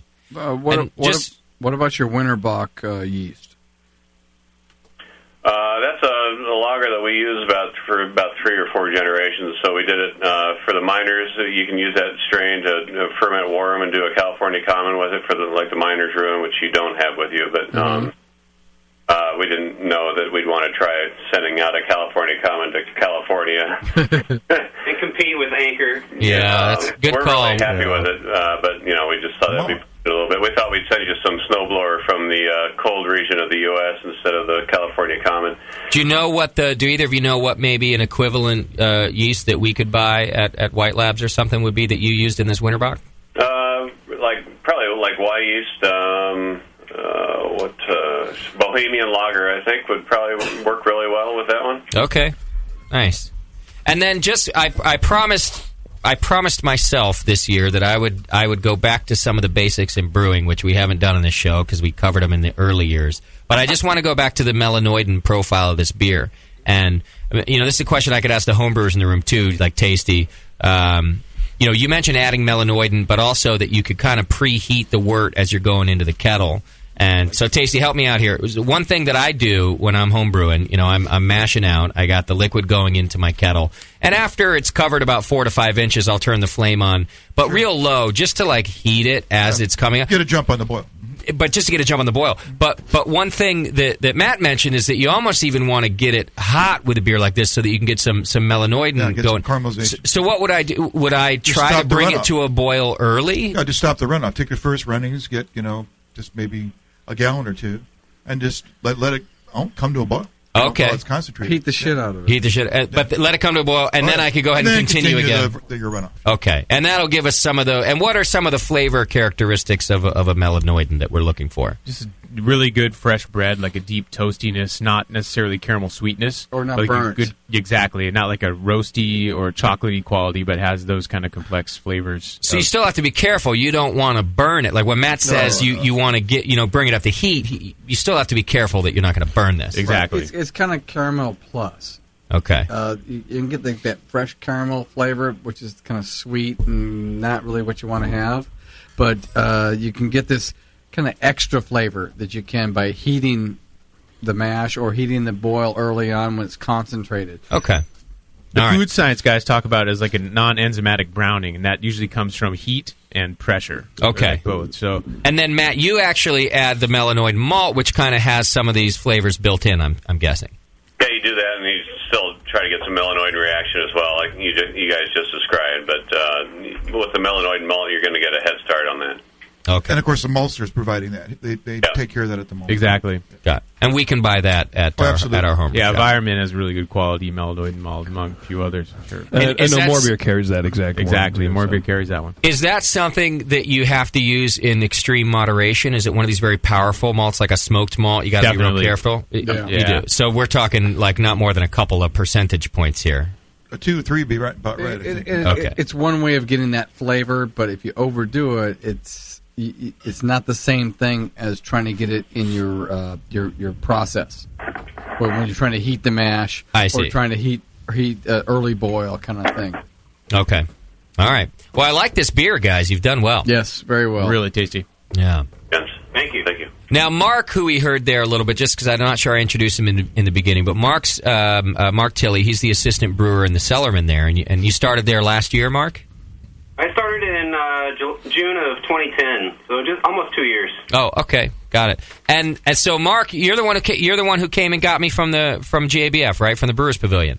I did. I kind of stalked you down, and I was like, you know what? Fishing while we're out here. Listen, Mark, you were awesome for that. I appreciate it. Because so I'm in there, and there's just always a panel going on. There's always something. And Mark comes up early, and he's and I can tell the difference between the guys who are just super nice and want to share their beer and the guy who's like, no, you have to try my beer at all costs. I'm not going to leave you alone until you do. And Mark was the first. Mark was just cool. And he said, we got sour beer. I know you like sour beer, and I'd like you to come try it if you feel like it. And I said, man, I feel like it right now, but I'm working. I got to do this thing. I leave. But Mark didn't let me forget about it. I'm an idiot, and I forget about this stuff all the time. Mark finally gets me over there. God, it might have been even Saturday, like the end of it, I think. Gets me over there. Brings me behind the booth, just very nice, and lets me taste their sour beers. And I think, how many sour beers did you guys bring there? 4 or 5? We had 6. 6 while on we the were floor. out there in Denver. Wow. And I go, and I just said, just tell me where to start, man. And for me, I'm a little picky about my sour beers now. I'm getting snobbier about Now. these things, you know. Yeah. Yeah. Before it was just I want them real sour, Just but give now, me something sour. now I you don't actually care. want like some depth to it, or Well, maybe, or I what want are you talking both. about? I'm just picky because I've had a lot of because people want to have me try their sour beer so much because I've just drone on endlessly about You them. got that awesome palate now? Yeah, not because of that, just because they know I love them. Right.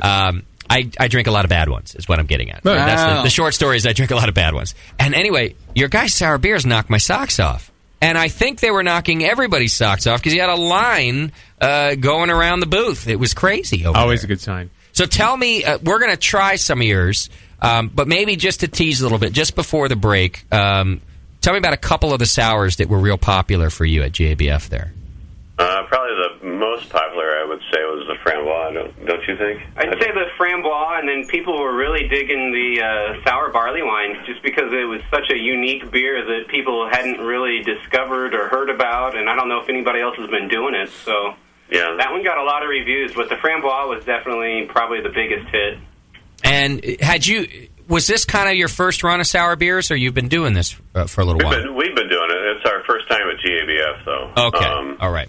But I had the impression from you guys when I asked you about it that you, I don't mean this in a bad way, I'm just trying to get to how they got so good so quickly. My impression from you guys was that you haven't spent a lot of time or research on the sour beer. You kind of went for it, and they turned out good.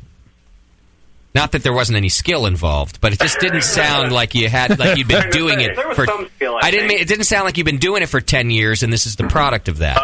Well, like the Framboise that we referenced was that was our very first sour, actually, that we put into a barrel in May of 2008, and we released it really for the GABF and a couple of other fests around that same time. Okay. But so you have been working with them. Well, since then, and it's new to GABF, but we've actually medaled for our sour beers for 3 years in a row at Festival of Barrel Aged Beers in Chicago. So we've been doing it for a while, but as far as getting any kind of national exposure or recognition, GABF was certainly our first crack at that, and it went obviously really well. Got it. Okay. All right. Well, we're going to talk about their sour beers in just a few minutes, but now I got to do this before the break too because we just cracked open the Imperial Stout. Das Vidania. Yes. Oh, yes. Nice one. That's a very rich beer there. That is a great beer. What's the ABV on this thing? About 13%. You guys will be the same after the break. Wow. Yeah. Matt knows how the rest of the interview is going to go now. Wait, what was the question? So do you like wieners or what? This is Matt Tilley and Mark Potts, and they distill for a living. All right, you guys got to drink a half a pint to get even with us here. Yeah. Now, Tasty, your comment is an excellent comment. That is a very rich beer. Yes. Which I think makes it acceptable that it's a 13% beer because it helps to cut through that richness. Well, it's not really overly sweet. It's got a nice, well attenuated beer, Right. but it's really good. It's not like it didn't finish. No, it's all down finished far out. enough. But it's not alcohol in your face. It's a little dry, roasty, almost It's definitely toasty. got The booze is there, but in the best way possible. It's just a warming effect. It's not It's taste it. warming at the end. It's not alcoholic. It's just a nice, pleasant burn in the finish. Once again, kind of like the previous beer, it has like this interesting malanoid in production. Maybe it seems like a little bit like Munich malt to me. I don't know if you guys use that in the beer, but Yes, we do, actually. Yeah, I've got macadamia nuts just coming That's a through. cool on me. descriptor for the Yes. beer. Put those down and drink a beer, dude. I get a lot of vanilla Step out of back. it. Just it's kind of like it's very fudgy. It's like a mocha fudge. You get like sweetened espresso, and a lot of fudgy chocolate.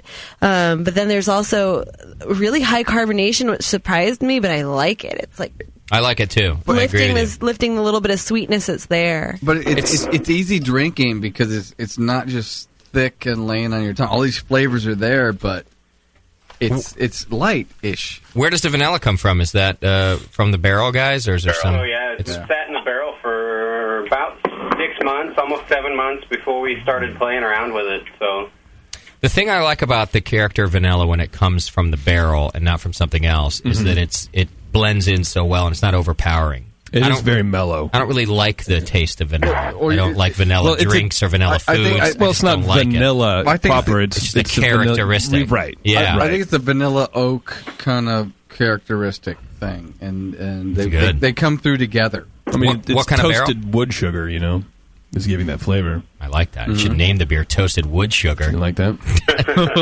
What kind of barrel was it, guys? I don't know. I think Dos Vidaniels will stick, though. Which I think is Spanish for two Vitanas. No, I think he wrote Crime and Punishment. Oh. What kind of barrel, guys? Oh, this was probably a Heaven Hill.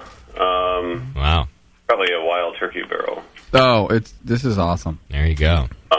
This one got Beer of the Year at Hoptacular up in Chicago this past November, I think. Yeah. That's hoptastic. We're giving it Beer of the Show. It got Beer of the Year here, too. Yeah. I'm writing badass in my notes just so I can remember this. This is amazing.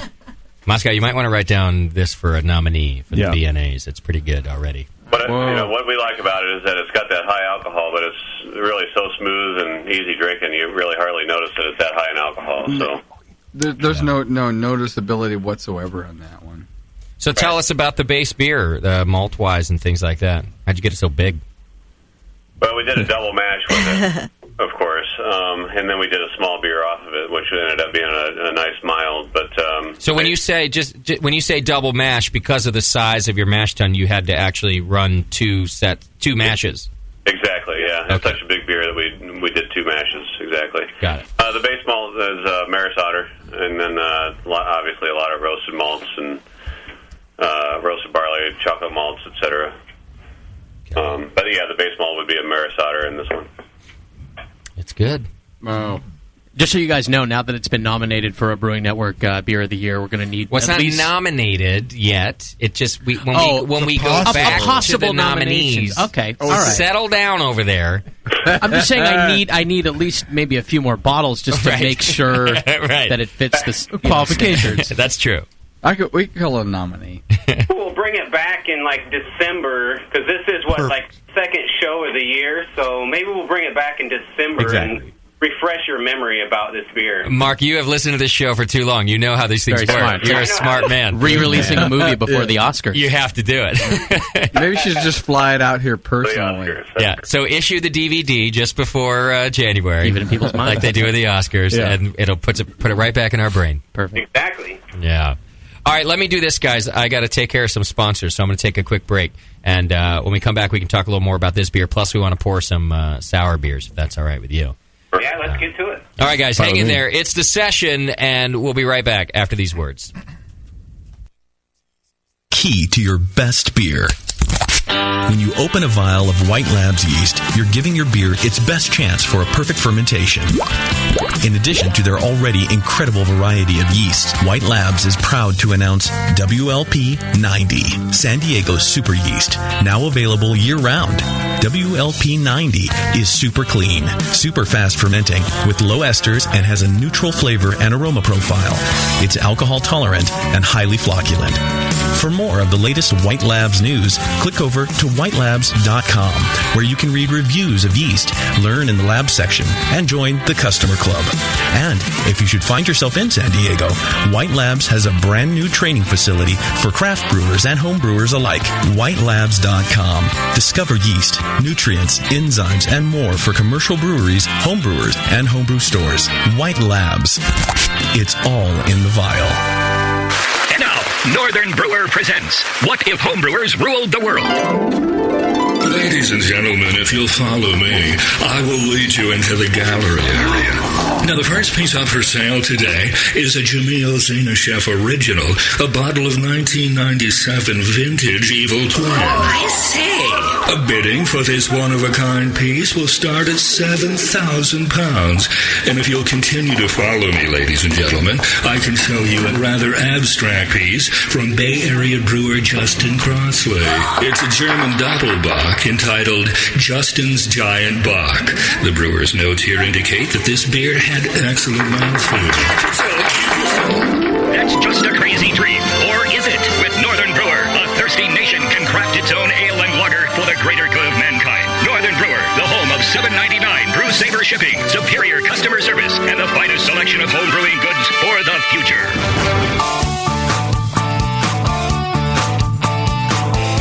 What does craft beer mean to you? Is it a delicious way to support your town's local brewer? Or perhaps it's the perfect beverage to pair with those delicious meals at your favorite restaurant and at home. Regardless of whether you're thinking of pints or pairings, pilsners or porters, craftbeer.com is the site where craft beer lovers come together to learn and share. Craftbeer.com is brought to you by the Brewers Association and celebrates the best of American craft beer and its brewers. Craftbeer.com is the best place to find craft beer events, recipes, great feature stories, the most up-to-date brewery listings, and resources for your next beer tasting or dinner, like style guidelines, pairing mats, and charts. Get the inside scoop on new beer releases and special events from today's craft beer insiders, and chime in to share your own knowledge, perfect pairings, road trips, recipes, and more. Craftbeer.com, celebrating the best of American beer.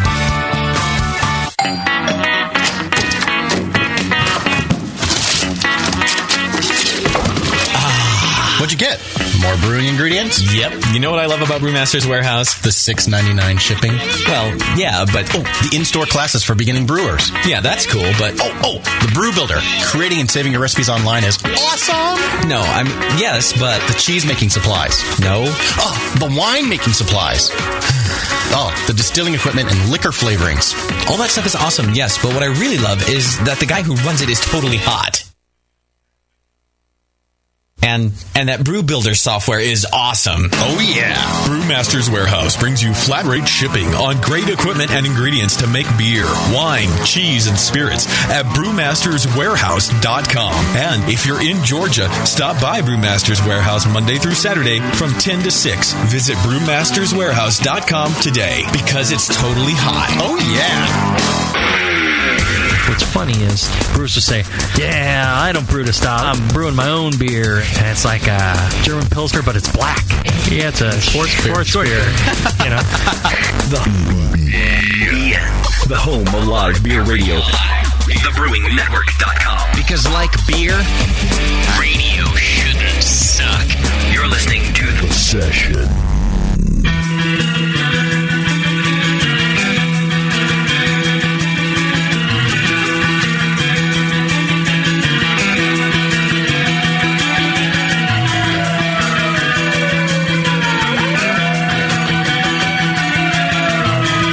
Tuned into this session because life's too short to listen to crappy radio.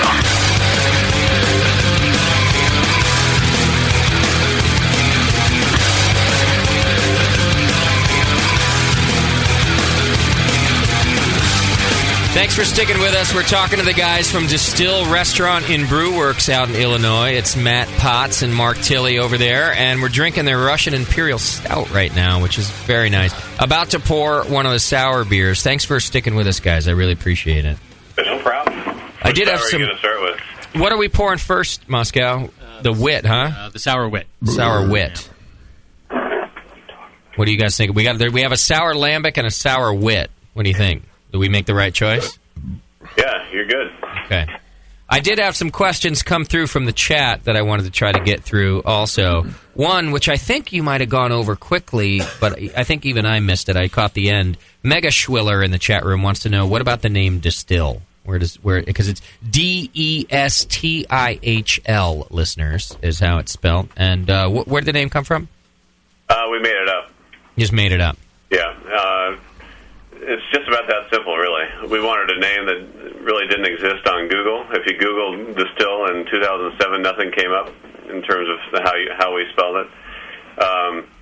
Obviously, a loose interpretation of distilling like vodka and gin, whatever, which eventually will be a goal of ours as well. That was my next question. Yeah. It is part of the plan. So okay. And there's other reasons that name came up, but really, we just really wanted to make up a word that didn't exist. So, I like it. Well, that's we don't have a whole lot of other explanation other than that, really. Hey, you don't need anything else. No, that's fine. Pretty good. Yeah. And then another. You mentioned a beer called Miner's Ruin. Yeah. And Spider Wrangler in the chat room wants to know: is it Miner's Ruin spelt like she's underage, or Miner's Ruin spelt like she's a gold miner? Gold miner. Okay, perfect. Sure. She's a gold miner. I know. Just checking. Our listeners are very curious. Fair enough question. It is a fair question because I'm going to actually put out a beer called Miner's Ruin, and it's about underage. Yeah. Right. Yeah. Our listeners need any like that, but thank you very much. We might need to rethink the name, but I think we're good. No. Well, at least the label. You could change the label. Yeah. All right. Any other questions about this Russian Imperial Stout? Doc over here at the break was really gushing about it because he's been a big fan of Russian Imperial Stouts for the last several months. He's kind of really gravitated to that style. Oh, so much so. And this is probably one of the best ones I've had this year. Nice. And I've tried everything that I can get my hands on. And you've nominated, when we were doing our Beer of the Year for the BNAs just last week. Was it last week already? Yeah. You had nominated Stone's Russian Imperial Stout that you really liked. So you're in good company, guys. So this one's very complex. It had a lot of everything going on in it. Hats off to the way you did the barrel. Thank you. Just awesome. Well done. Do you take the base beer and put it into different barrels? Kind of like you mentioned earlier, you can take one beer and make a few different beers out of it. We could, although this one I think went in the same brand of barrel for each of the barrels, so there wasn't really any. I don't think there was anything different going on barrel-wise with this, other than the Heaven Hill barrel. Okay. Right. So I think it's in. This is Mark. There's, I believe it's in 4 different barrels sitting over in Champagne, and I think they're all from the same place. But obviously, each barrel's going to have its own characteristics that it brings out. So. The one that we've sent to you guys, I think, is from barrel number 9. Okay. I'd say a couple others that we've tasted, and so far this one is the best. But they're all very similar, but just a little bit different characteristics there. All right, and now I've just tried your Sour Wit. And, Nicole, I want you to give me... Did you try your Sour Wit yet? Did you try your Sour Wit yet? Is that what this is? Should be, yeah. Try it while I'm yapping for a second. First of all, the aroma is just what I'm looking for in a sour beer. Yes. You can tell already that it's got a good acidity to it. Just in the aroma, I'm always looking for that. I want that. Some people who like sour beers, they don't like that part of it. I do like a strong acidity. How you wouldn't like that part of it. That's what a sour beer is to us. It's very farmhouse complex in the aroma too. It's not. Some sour beers are very just kind of one dimensional in the nose. So I'm already attracted to it just from that. Yeah. It's got some barnyard, but it's really light. I like it always in the background. I'm amazed how clear it is for all the like you said, the barnyard. It is very clear, and everything else we smell in it. Usually, those are associated with it being kind of cloudy. Even the last pour out of the bottle was clear. Yeah.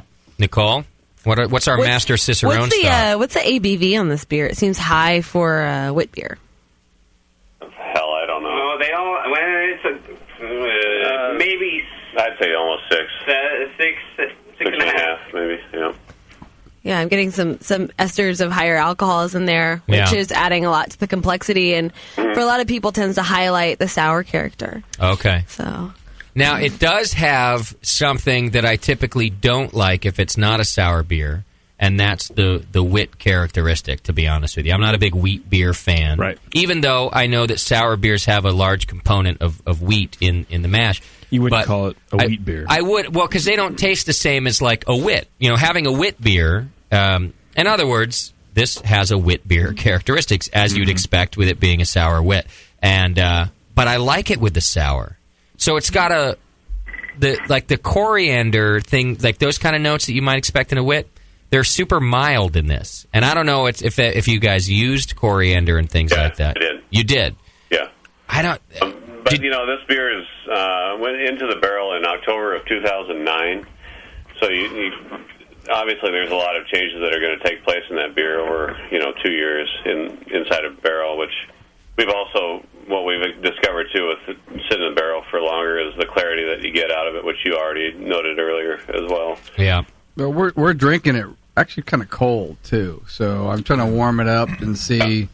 Take the other sour out of the fridge. It has a really interesting quality that's almost like a fresh leatheriness in the aroma, combined with like the bit of acetic that's there with the lactic sourness. It's this complexity I've never really experienced in a sour beer before. It's really interesting to me. I'm still kind of dissecting it. I think that's a signature of this beer that maybe you guys have in this that's like no other. That's what you've hit on there is the signature, I think, that we've got here in downstate Illinois. Who would have thought, I guess, really, that downstate Illinois would have, almost Belgian-style quality of farm air, but we do have farms all around us. We're surrounded by farmland, and we've got really good quality bugs in the air, and it's really done wonders for us, I think. So is this spontaneously fermented? All the sours that we do are spontaneously fermented. They're all single barrels. We don't blend. So every beer that you have, that you're drinking right now, and every other beer that you'll have from us, hopefully going forward, will be single barrel aged, spontaneously fermented. So no two beers will be alike. Are there I hope orchards? you guys aren't offended by that. I am offended. You jerks. Yes. No, I'm more curious. Beers that taste exactly the same. No, I love the fact that our beers are, each barrel has its own character. It's always going to be a one of a kind beer.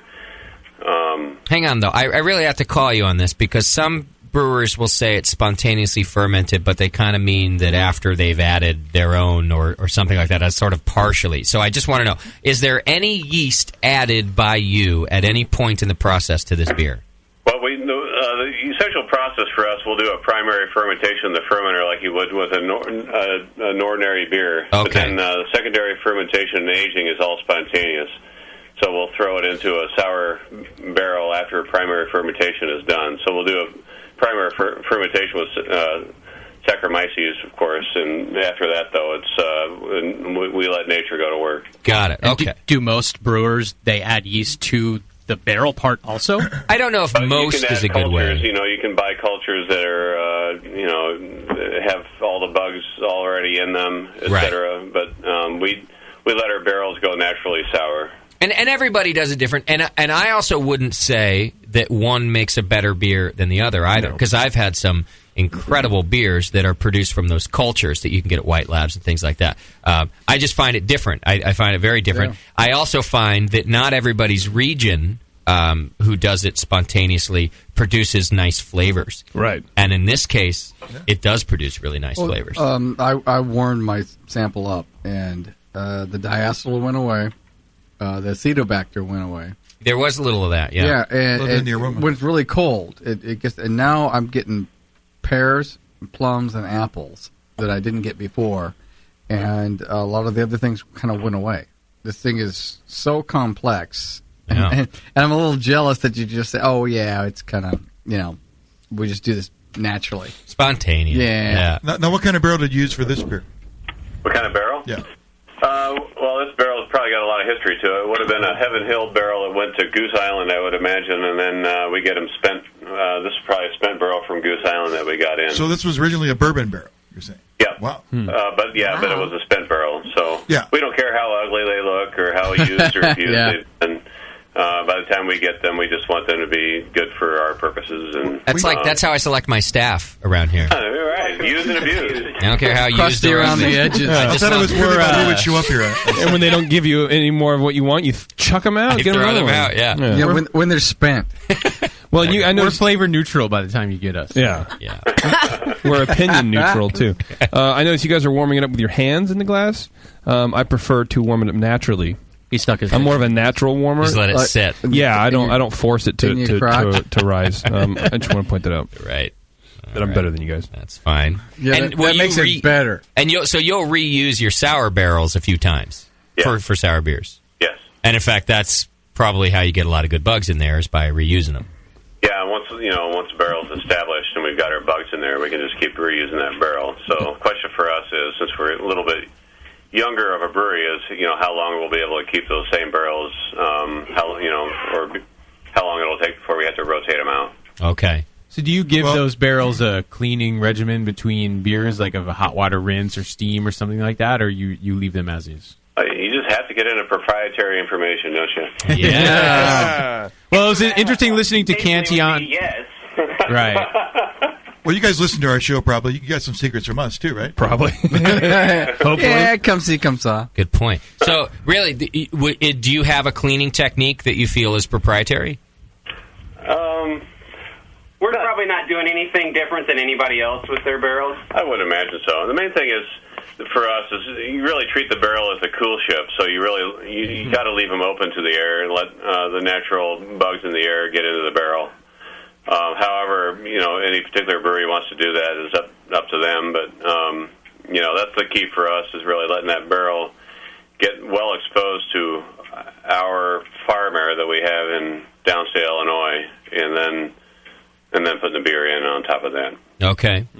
I got a couple questions from the chat kind of on the same topic here with the barrels. One of our chatters asked, do you believe in topping off your sour barrels? So I guess after sickness and prolonged aging and it kind of evaporates and soaks in the barrel, do you then put on some fresh... Well, what you left out in that is the Angel Share. That's Angel Share, thank you. From my head brewer Fred, taking samples and he's your angel. He's our angel.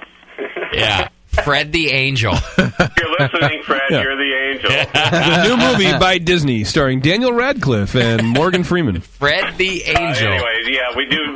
We have topped off a couple, not all of them, but we had to top off a few before for the Angel Share factor. I don't know exactly what the Angel has been thus far, but we've got a few suspicions here and there. Okay. So you say you leave the barrel open to get the natural... When it's empty, yeah, we'll leave the barrel open. when it's empty. Okay, so once you fill it, then you just close the bung. We'll just bung it. I see. So you clean it in whatever fashion and then leave it open until you fill it? That's pretty much correct, yes. Okay. No, you just do serial fill. As soon as it's empty, you fill it again. Yeah, you don't want to let them sit dry for too long because, the barrel will start to leak and whatever else. So you can't let them sit dry for too long. You just need to leave them open to the atmosphere long enough to let our natural air get into the barrel, and let them go sour. So it takes a little planning. You got to have. You're going to empty this. Have something to fill it with. Talks into the barrels, puts his mouth up to it, and sweet talks them until they're so horny they can't take it anymore. And then they're ready. Right. Wait, that works on my bugs too. That was Fred the Angel that does that? Is that what you said? I don't know what Fred does with them, but a lot of love going on, probably. He's got his own bugs. Yeah, he's his own way. I think we just got another nomination because... Once again, proprietary. He can never leave now. I'm pretty sure that Fred the Angel is the best new character so far of 2012. Yeah. Got it. He's a poltergeist. I don't know what that is. It's a ghost. Have you guys ever considered taking one of the barrels that gives you the best result and chopping it up and use the chips from that to inoculate just other barrels? So like sperm. Yes. Sort of like sperm. Yeah, you know how sperm make more sperm? They take sperm and then put it on other sperm. Try that. It's suddenly gone very sexual, but I don't... The way you say it's so dirty. Hang on, I just want to go back before the break. Matt told us that when we come back from the break, we won't be the same. Because after the... That's true. That's a good point. He called it. Anyway, that's a good question, Tasty. Speaking of sperm, adamandeve.com. Mark, you were going to say something about that. It's an excellent question. We haven't done that yet. Thus far, it's all been about spontaneous fermentation for us. Question for us is when we go, hopefully into production, and hopefully this year, is how long we can let spontaneous fermentation go versus having to kind of jumpstart things a little bit through either that method or whatever other method, or just keep some of the previous batch and inoculate with that. Yeah, right. You could just kind of dump in some new beer on top of some old beer. Yeah, don't quite fill it. That's an easy solution for us. It's still not really blending. It's just kind of giving things a head start. Sure. All the same bugs in the end. It's just getting things going a little faster. But thus far it's really all been spontaneous fermentation for us, and we don't blend, so we don't take two barrels and blend them together. So it's. That I like to stick true to as much as possible. We might, as we grow, even have to do a couple that that we have to start blending just for people's expectations to be met for a couple of our biggest biggest selling sour beers. But I'd at least like to have a line of our Saint DeCara beers that were single barrel aged and all spontaneous without any blending whatsoever, and we haven't done any blending yet. So that's going to be a big thing for us, as we grow, is whether we end up having to blend and not use spontaneous fermentation. But thus far, that's what Saint DeCara is for us, is all spontaneous and non-blended. blended. It's a good point you make, and I'm glad you're realistic about it, that at some point you may have to adjust and do blending, even though you don't now. Well, yeah, I mean, I think no matter what, we'll have a line within that St. Decara Reserve that's non-blended and all spontaneous, and whether we have to have something within that line that's that has to be a little bit more consistent. We'll have to make that call, but I'm hoping that we can stay true to me. If you're doing sour beers, the biggest thing for me really is that spontaneous fermentation is something almost magical, and to start losing that and making it so scientific, you start losing that character of what's so special about our line of the distilled line of St. Decara beers is that they're all just natural. So I just want to be really careful as we grow, about getting too scientific about it. Okay, love it. You guys have so many beers on tap or in your brew pub.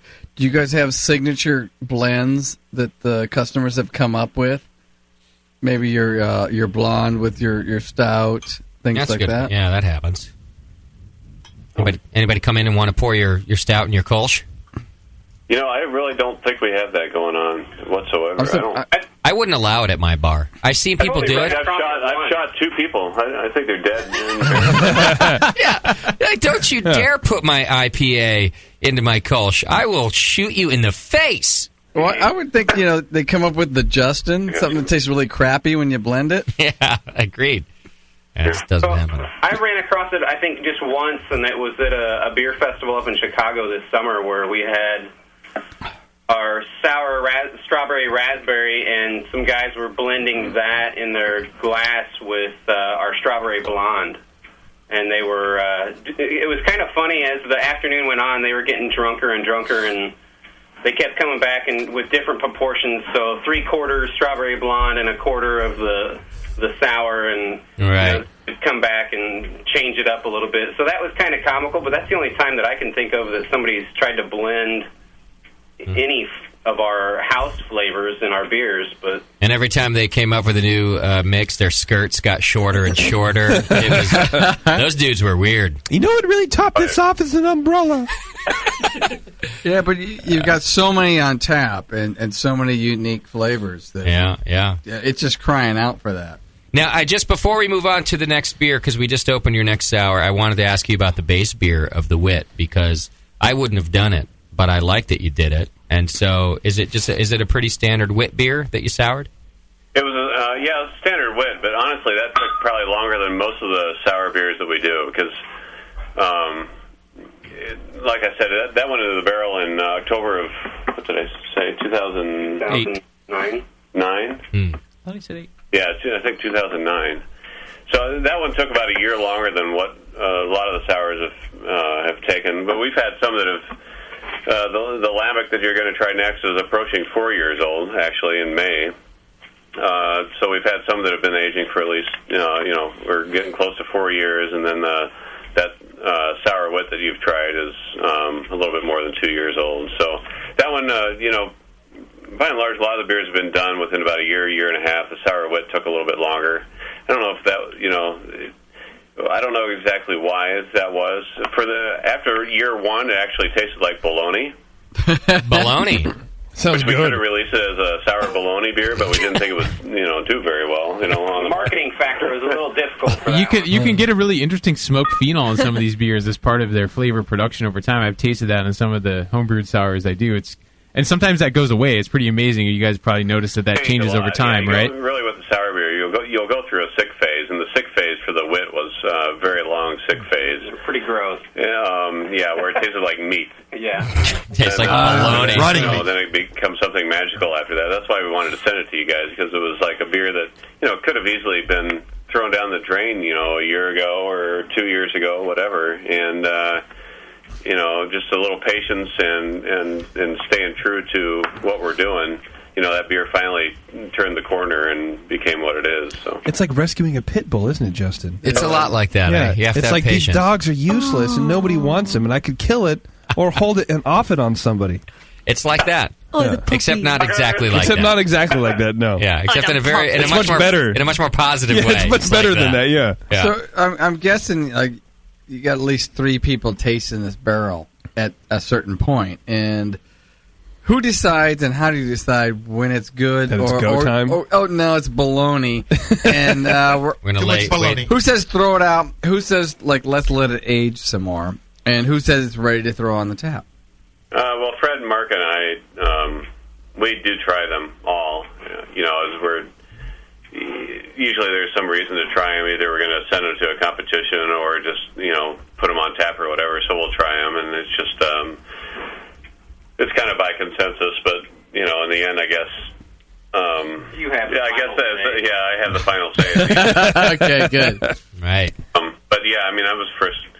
I think Fred and I both thought that the wit tasted like bologna. I know Fred's wife Heather, I think after that first year, thought it tasted like bologna as well. So she caught that spot on, and I did not disagree with that assessment at all. So after another year, it's a completely different beer. So it just took it took a while for this one to go through that sick phase. I guess to answer your question, in the end, they all kind of have to come through me in some fashion or another, and but we all kind of work together to make them what they are. So Fred's not here with us tonight, but in the spirit of Fred, he's very involved with the barrel program, and I got to give a lot of credit to that guy for what he does and making the barrels what they are. So and Fred's wife too.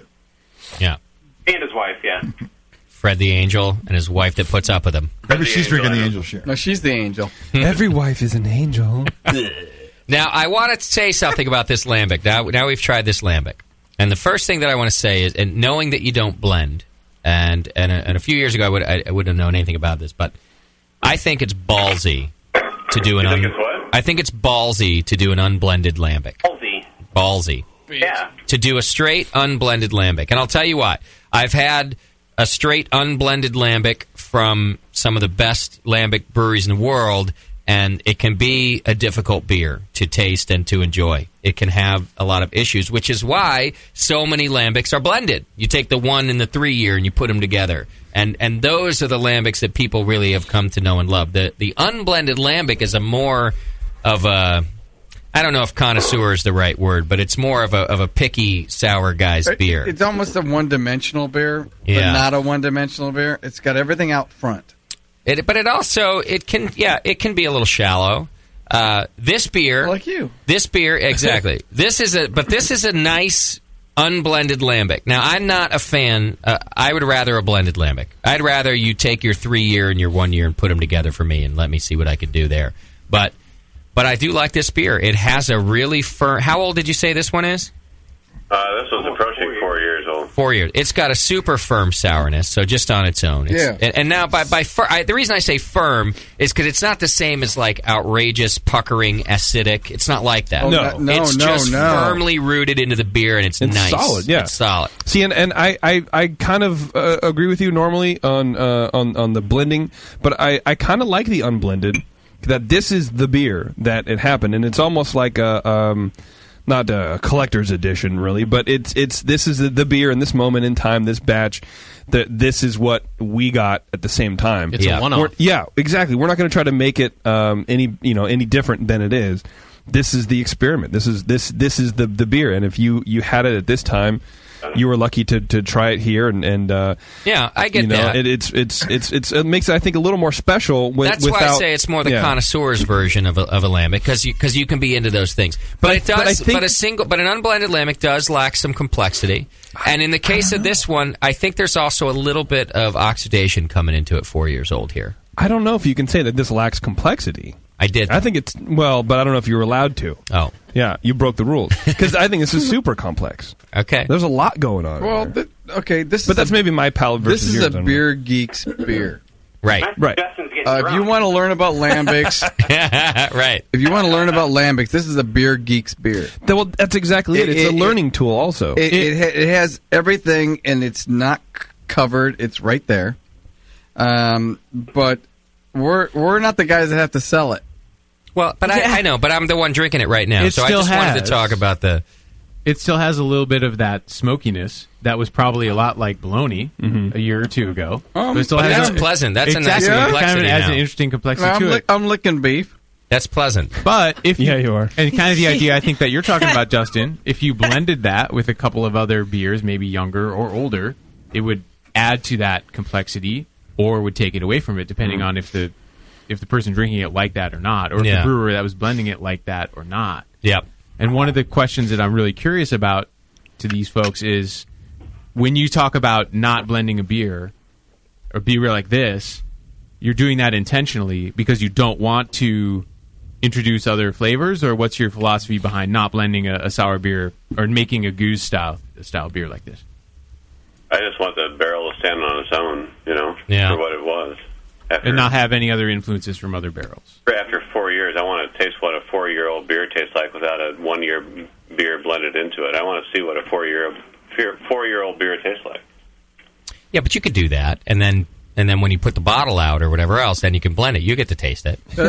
That's where you keep some for your own, period, and you don't let any of us try it ever again. And as I'm saying it, I don't mean to say that I wouldn't like to order this beer at your bar, because I would. Yeah. I really would like to order this. Right. I'm the beer nerd that wants to taste this beer, so I certainly don't mean to say I don't want to try the unblended version either. So for the market, I'm just talking about the philosophy about blending the lambic beer and how it's more of a rare and kind of challenging thing to have a straight unblended lambic. Exactly. That's the same problem or dilemma that we're going to face as well when we go into production. We can't have every beer be 4 years old. Yeah.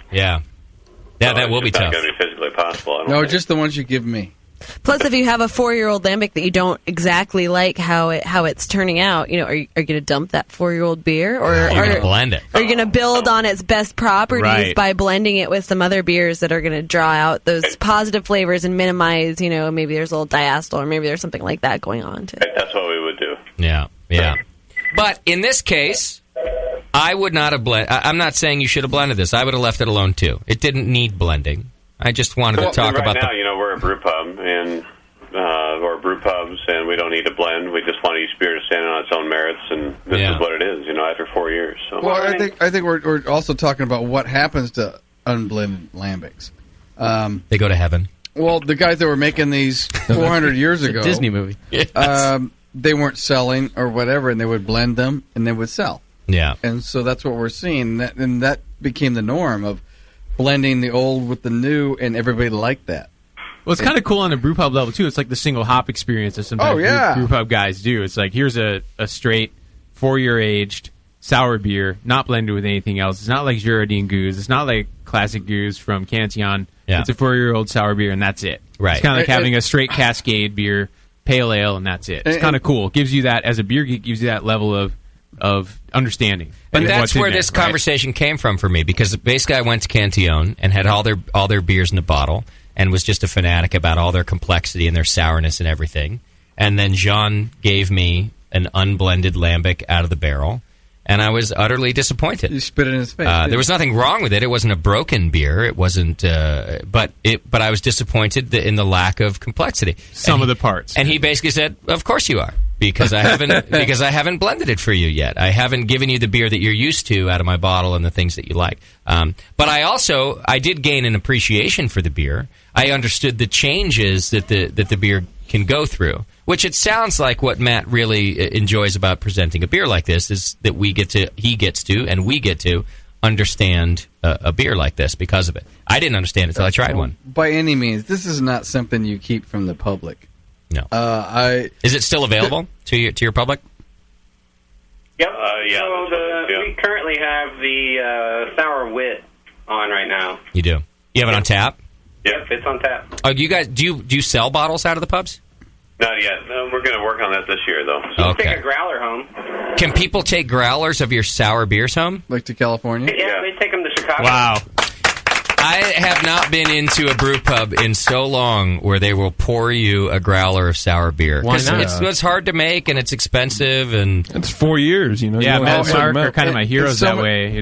I've gone in and tried to convince them, and it was like a long conversation, a couple extra bucks, and that kind of thing. It's not done normally at all. And so many times they have one keg. Not going to deny anybody a chance to get a growler of our beer. If they want it bad enough, they'll get it. Mark, you're a badass. Awesome. That's what I'm talking about. We'll price it accordingly. Of course. Oh, you got to. Here's $200 growler. I'm flying out the $60. Champagne Urbana right now. Nate and I paid $60 for a growler of compunction, which was the Pluot and apricot sour beer from Russian River. It was well worth it. I Totally would do worth it. that. Yeah. I would do that. But there are places they go, look, because you're just kind of setting a precedent. You know, like we just can't do it because if we sold everybody a growler of this beer, it's going to be gone tomorrow. Well, and that's how the conversation started. But it was like, okay, we won't tell anyone except for on the Brewing Network 4 years from now. Cool. Yeah, we had to pull some serious industry strings for that one. Yeah, exactly. You got your laid? I can't talk about that. Okay. 4 years from now, he can You answer had to that. pay. You didn't pull enough strings. All right, I think I have a couple more questions from the chat for you guys too. How about a time range for what you leave your beer in the barrels? Was this beer sitting in the barrel for 4 years, or just did it go to a tank? This one has been in the barrel. The Lambic has been in the barrel since May of 2008. Okay, wow. So it just stayed in the barrel that time. Yeah, the Wit has been in the barrel since October of 2009. Okay. So there's no real kind of a range per se. You just get in there and About taste a year it. minimum. Year minimum. From what we've seen. Gotcha. And then on up from there, depending on how complex or whatever else we're doing with it. So, yeah, anywhere from a year to 3.5, I guess almost now 4 years. So. Okay. Here's a homebrew question that you guys are welcome to answer, too. Juice in our chat room basically says, when brewing sours at home, would you leave the beer on the yeast to autolyze for nutrients, or would you take it off after a couple of months? And I wonder if he's just asking about primary. Because a lot of times what people do, right, is you do that primary fermentation like they do over there at Destihl, and then you take it off of that yeast, and then you leave it on the bugs until it's done. When you move to the barrel, you're taking it off the yeast, right? Yeah. So if I'll attempt to answer that. Go ahead. From a homebrewer's perspective, and I'm still homebrewing, I would, if I was to do a sour beer like we're doing here, I would take it off of the primary, so get it off that yeast, inoculate it with the good bugs and secondary, and just let that sucker sit. Let it sit for 6 months. Forget about it, you know. Let it sit there in the basement, age, do its thing. And then after 6 months, maybe check it. Probably let it sit for a year, and then just, you know. We don't mind getting there. We don't mind getting a little bit of yeast over with the secondary just to keep it from getting oxidized. Okay, that's a good point. But not very much, you know, because of the autolyzation concern. Got it. Okay, and then Aaron from Western New York wants to know, for all of us who can't get your beers, what's the strangest sour that you have going now? Well, probably one of the most unique, I think, was a sour barley wine. I would say, you know, those sour, like really strong beers like that aren't things that you really ever see out on the marketplace. So when we were out at GABF, I think one of the most unique beers there was the sour barley wine. It was the most unique beer. It was also the best. It's probably the best beer I had that week. That, and especially because, in fact, I think that's part of how you got me over there, Mark. You said, we have a sour barley wine. And that was it. Who's ever had that? And that's then amazing. He was like a hot chick because he came up and he said, we have a sour barley wine. And then he turned and he walked away. He didn't even wait for me to respond to it. You just watched this nice little ass walk away. A little tease. And you followed me. Yeah, and I followed like it was tail. I couldn't help. We have a 6'3" Filipino hot chick. Come and see it. That's right. It was the equivalent of saying that. Or a sour barley wine. Yeah. So you're right about that, Matt. That sour barley wine was impressive. Partly because you think, come on, fuck that. That's not going to be very good. You can't do that. Liked about it, yeah. It was so weird and off kilter that we were like, let's do it. But it was fantastic. I'm telling you, you wouldn't think that beer could support sourness, but it can. It was good. Nate's looking at me funny I want to try this, though. No, I'm inspired to do this. Well, I think it's a really cool idea. Too. I never would have thought of it because you just don't think of those two things blending well. And it must now look at barley wines can be so different, right? So there must be something about the base beer that you guys did. But it went perfectly. Tell us about the base beer and why you decided that was the one to sour. The really, we didn't make the barley wine any differently. I don't think it just brewed it as a standard of American. We kind of do an American English hybrid kind of barley wine. It uses kind of aspects of both, but really the barley wine base beer itself wasn't really that much different. We just decided to sour a barrel of it. So this was Triton barley wine, is that correct? The Triton, yeah. Yeah. Is it so when you say American barley wine, a lot of times now an American barley wine can almost be just like a super hoppy triple IPA sometimes, like a really sweet triple IPA. Was it a very hoppy barley wine? Well, it's got more hops in it, but I wouldn't call it like the triple. It's got a solid malt base to it, so I don't think that it would fall into a triple IPA or anything like that. Do you know the IBUs on the beer by chance? 74. 74 IBUs. Oh, 74. So that's all right. So what, did those IBUs carry over into the sour beer? Well, that's the other thing about sour beers. You got to watch the IBUs on them, which is the other complexity about, or I guess the big question why we even did the barley wine. Right. Yeah. Usually you wouldn't really, hops are natural preservatives, so a lot of those beers don't lend themselves well to doing sours. But this beer had enough other, alcohol and loaded with dextrins, residual sugars, etc., going on that it still worked.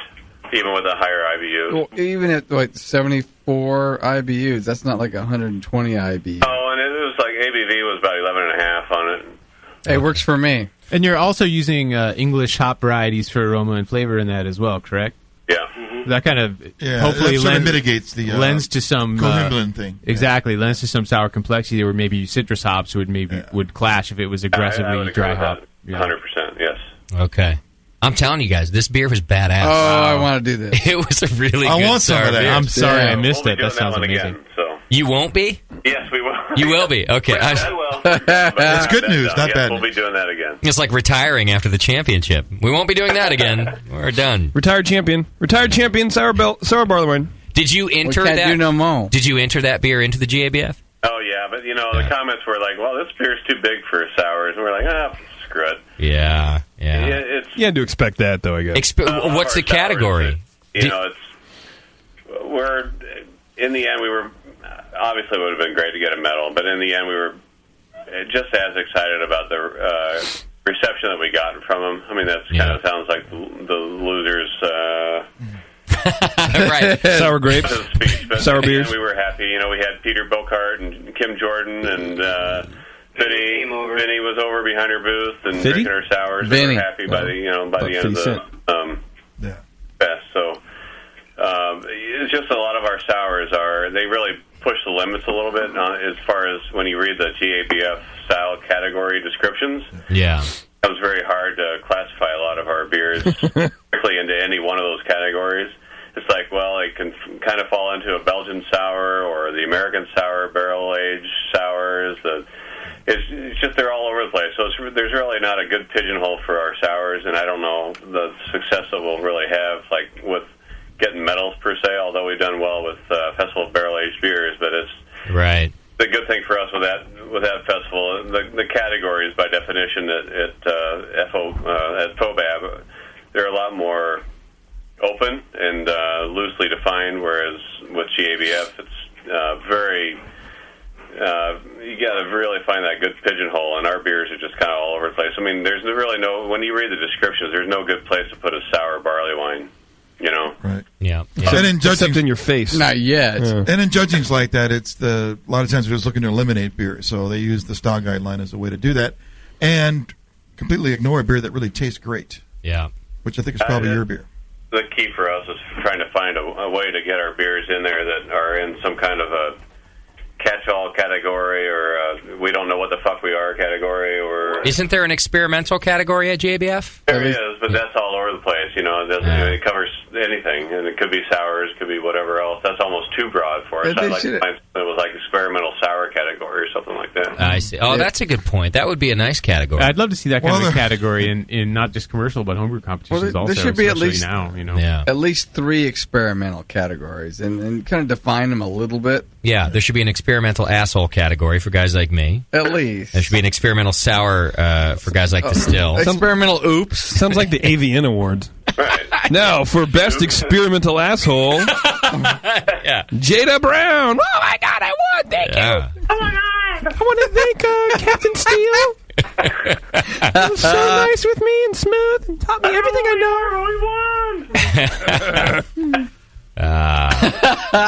Very nice. Yes. Very nice. All right, here's a broad question from the chat room. How do you take two women? We take questions from women. Is there a greatest challenge in brewing sour beers? Like, what's the toughest part for you guys? Working with Matt. Probably not dumping them. They just working with me. Working with Mark, yeah. Well, I'm the angel. The angel. Welcome to the club, friend. I don't know. I don't know that we've really met the challenge. I think the challenge will be really the next step for us, is doing it on a larger scale and getting them bottled. Our big goal for this year is doing a production brewery. Right now we just have the 2 brew pubs. This year our big goal is to get a production brewery going where we can start bottling the Santa Clara beers and whatever else we're going to do, or canning or whatever else. And so I think as far as sours are concerned, is finding that way that we can get enough volume produced that, still tastes like a Santa Clara. So I guess that's going to be our big challenge. I don't know that we met that challenge yet. So yeah.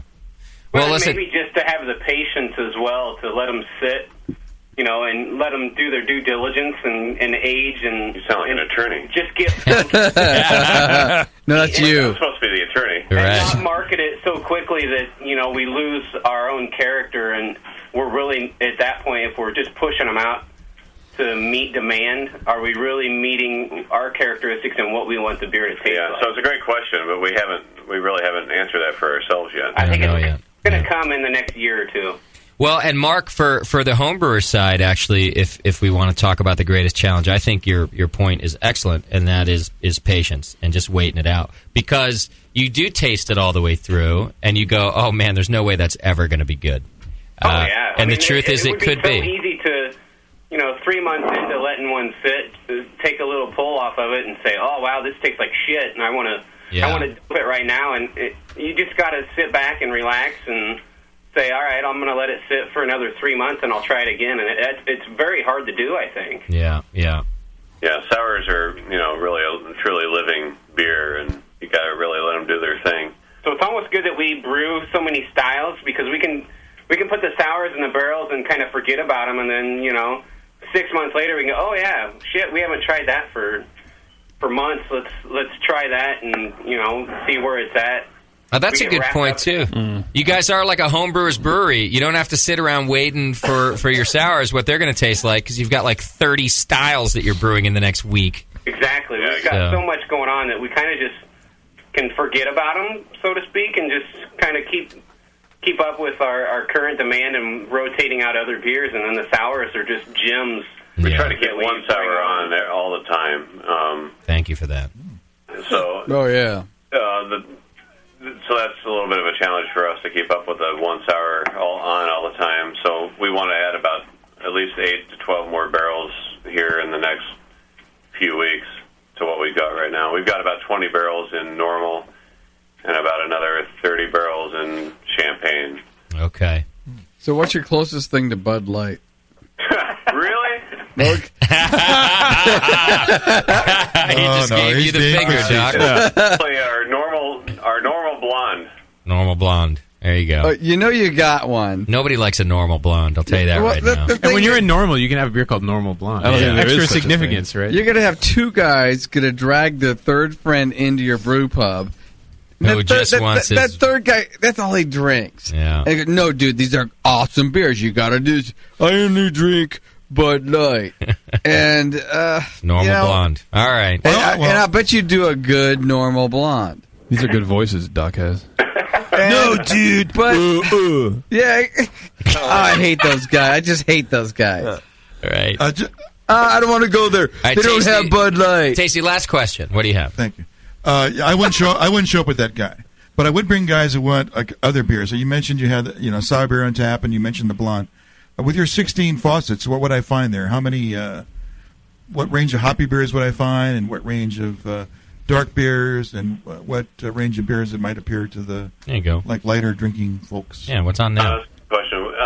Yeah, we really try to fill every niche in that 16 beers that we've got on tap. So we'll have the normal blonde on usually, nice red ale or amber ale. If these are flagships, let me know. Those are the ones I'm interested in.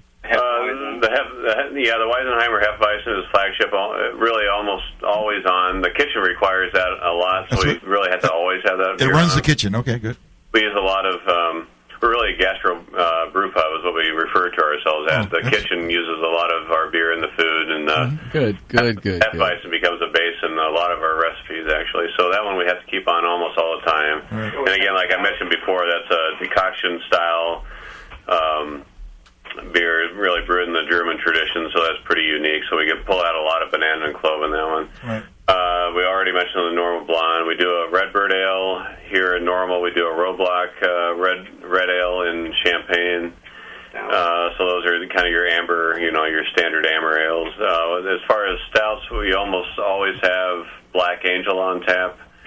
That's a nice, big, hoppy American style stout.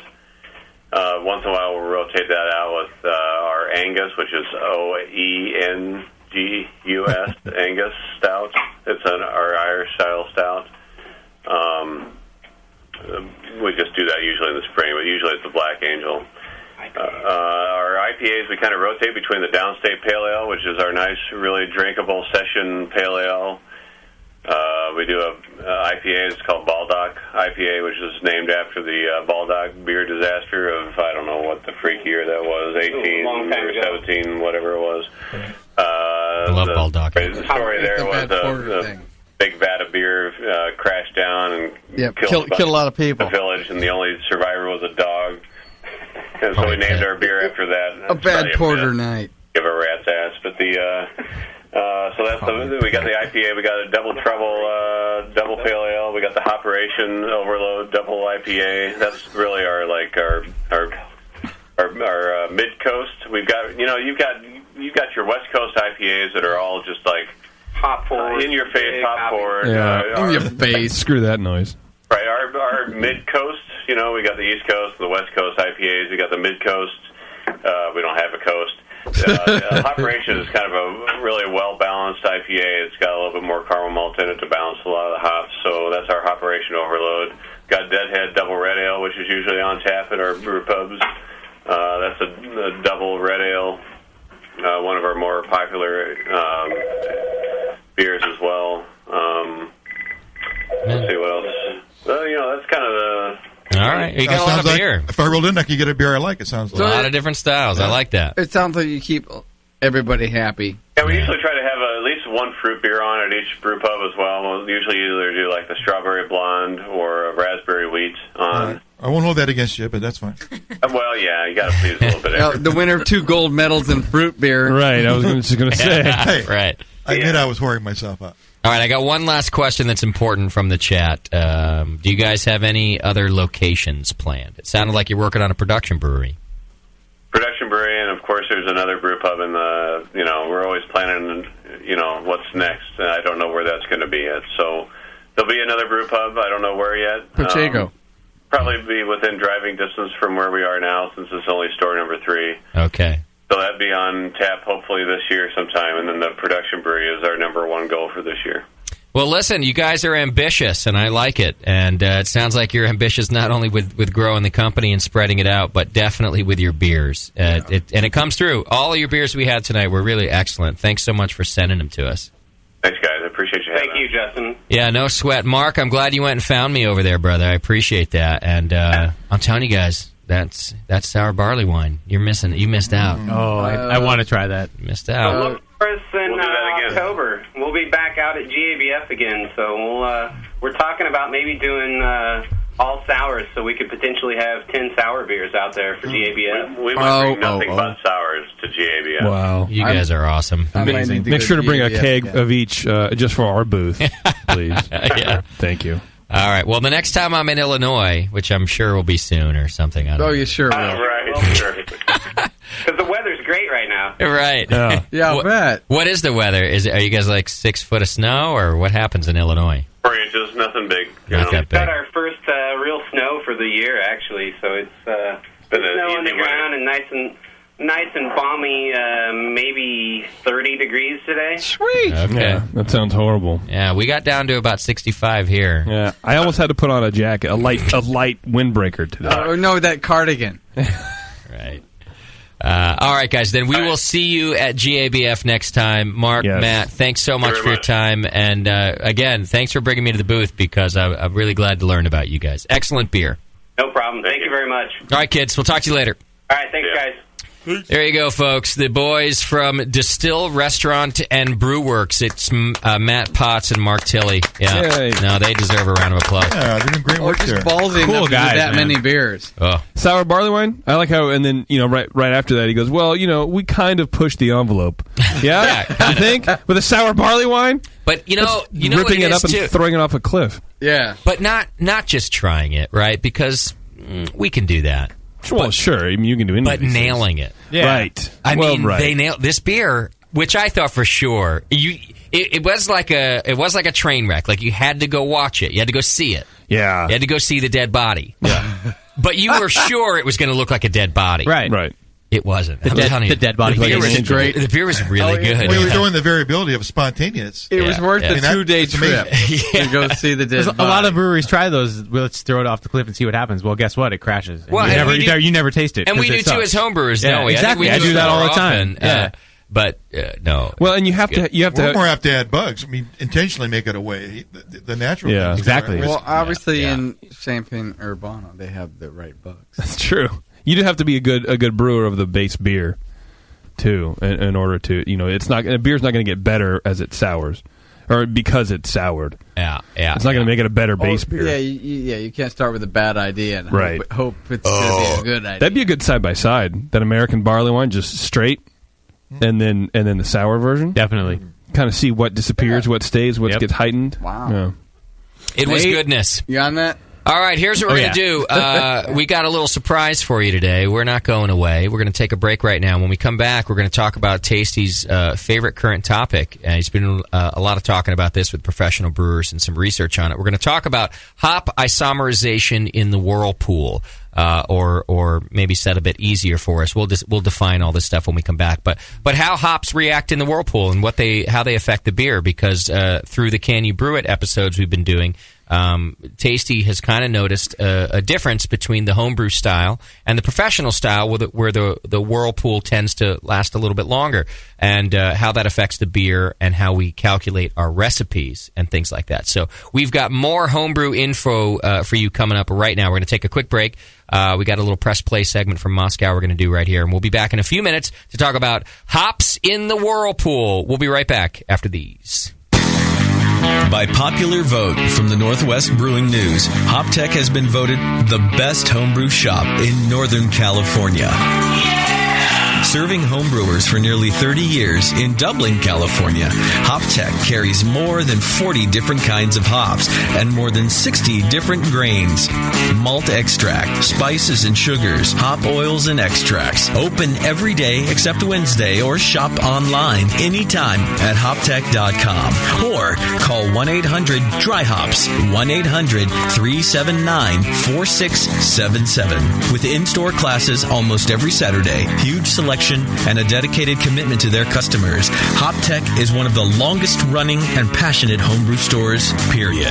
And now, by popular vote, the best homebrew shop in Northern California. And don't forget their 15% military discount. HopTech. Visit today at hoptech.com. When you hear Blickman Engineering, think innovation, passion, quality, and customer service. Blickman gear is designed by brewers to give you a sense of pride in your equipment. At Blickman, they know what makes brewing a pain and build gear that makes it fun. Like the intuitive beer gun, a completely different approach to filling bottles. The Therminator Wort Chiller, a new take on a plate chiller that's sized for flow, performance, and the high groundwater temps homebrewers face every day.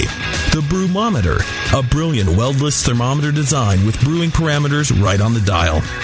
The Auto Sparge, ultimate simplicity for preventing an overflow or running your mash tun dry, and much more, like the modular top-tier brewing stand, conical fermenters, and their Boilermaker brew pots.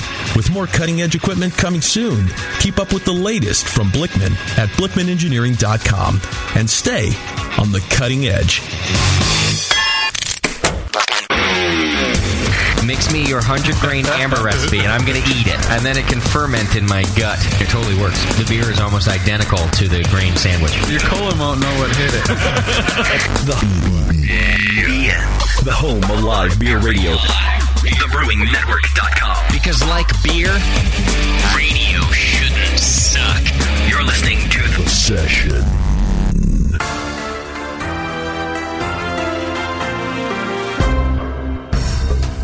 Hey everybody, and welcome to another edition of the Brewing Network's Press Play. Late last week, we talked to Jen Talley, who made a monster production jump by leaving her gig at Squatters Pubs in Utah to head to the Pacific Northwest to brew for Red Hook in Washington. In the same vein, but the opposite direction, I sat down this week with Jeff Chief O'Neill. You'll remember him as the super creative head brewer of New York's Ithaca Brewing Company. Late last year, though, he made a surprise move to the up-and-coming Peekskill Brewery, and they're about to move into some killer new digs right on the Hudson River, and they're rightfully stoked. I talked to Jeff a bit about the building, about his beers, and about their future. The Peekskill Brewery is what it's called, and they are just celebrated their 3rd anniversary, open as a brew pub there in Westchester County.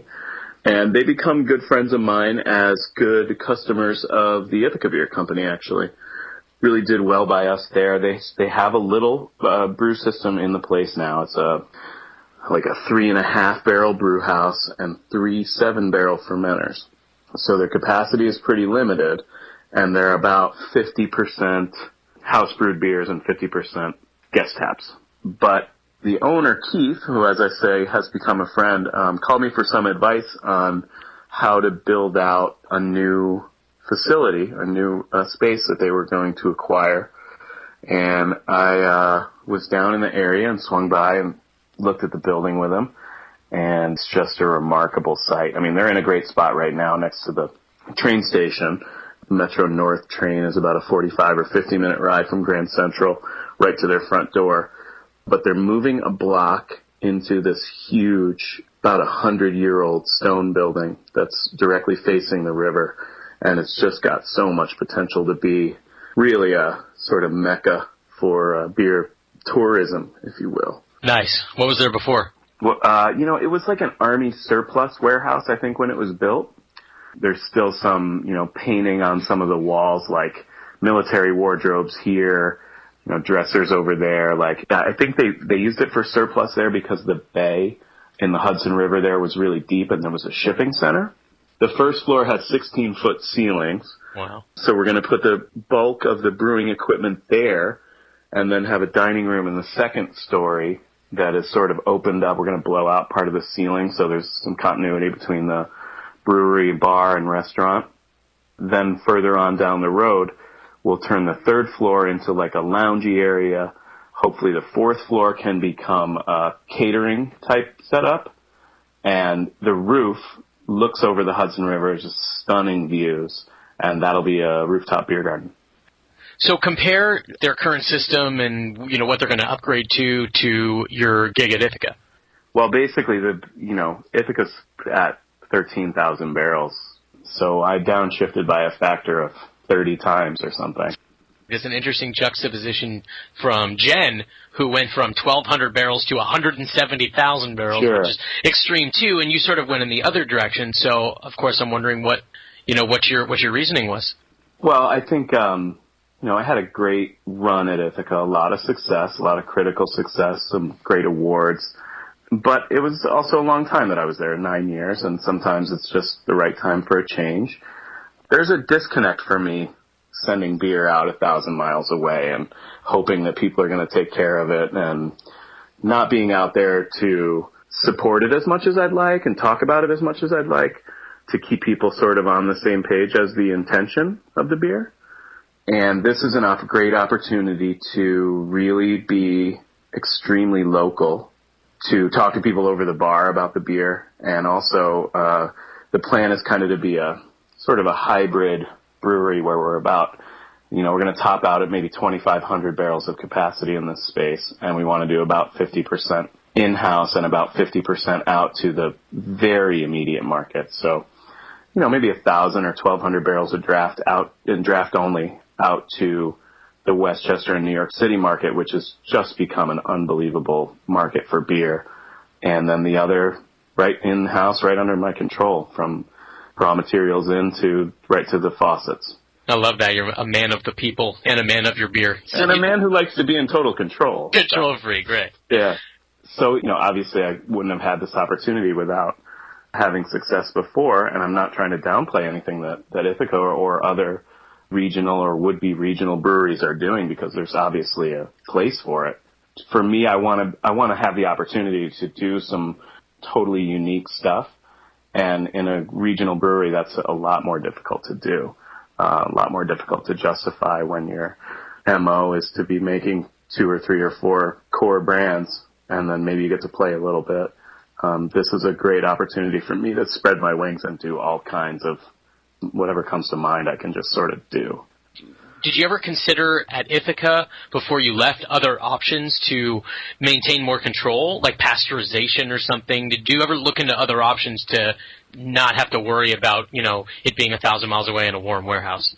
I don't know that I was so, worried about it being in a warm warehouse so much as it losing its sort of, really personal identity. I mean, as you grow, there's just some sort of and compromise is the wrong word, but you sort of have, in order to grow, you have to appeal to a very broad spectrum, especially as you're getting out of, Ithaca's business model is probably 60% is sold in grocery and package and liquor stores.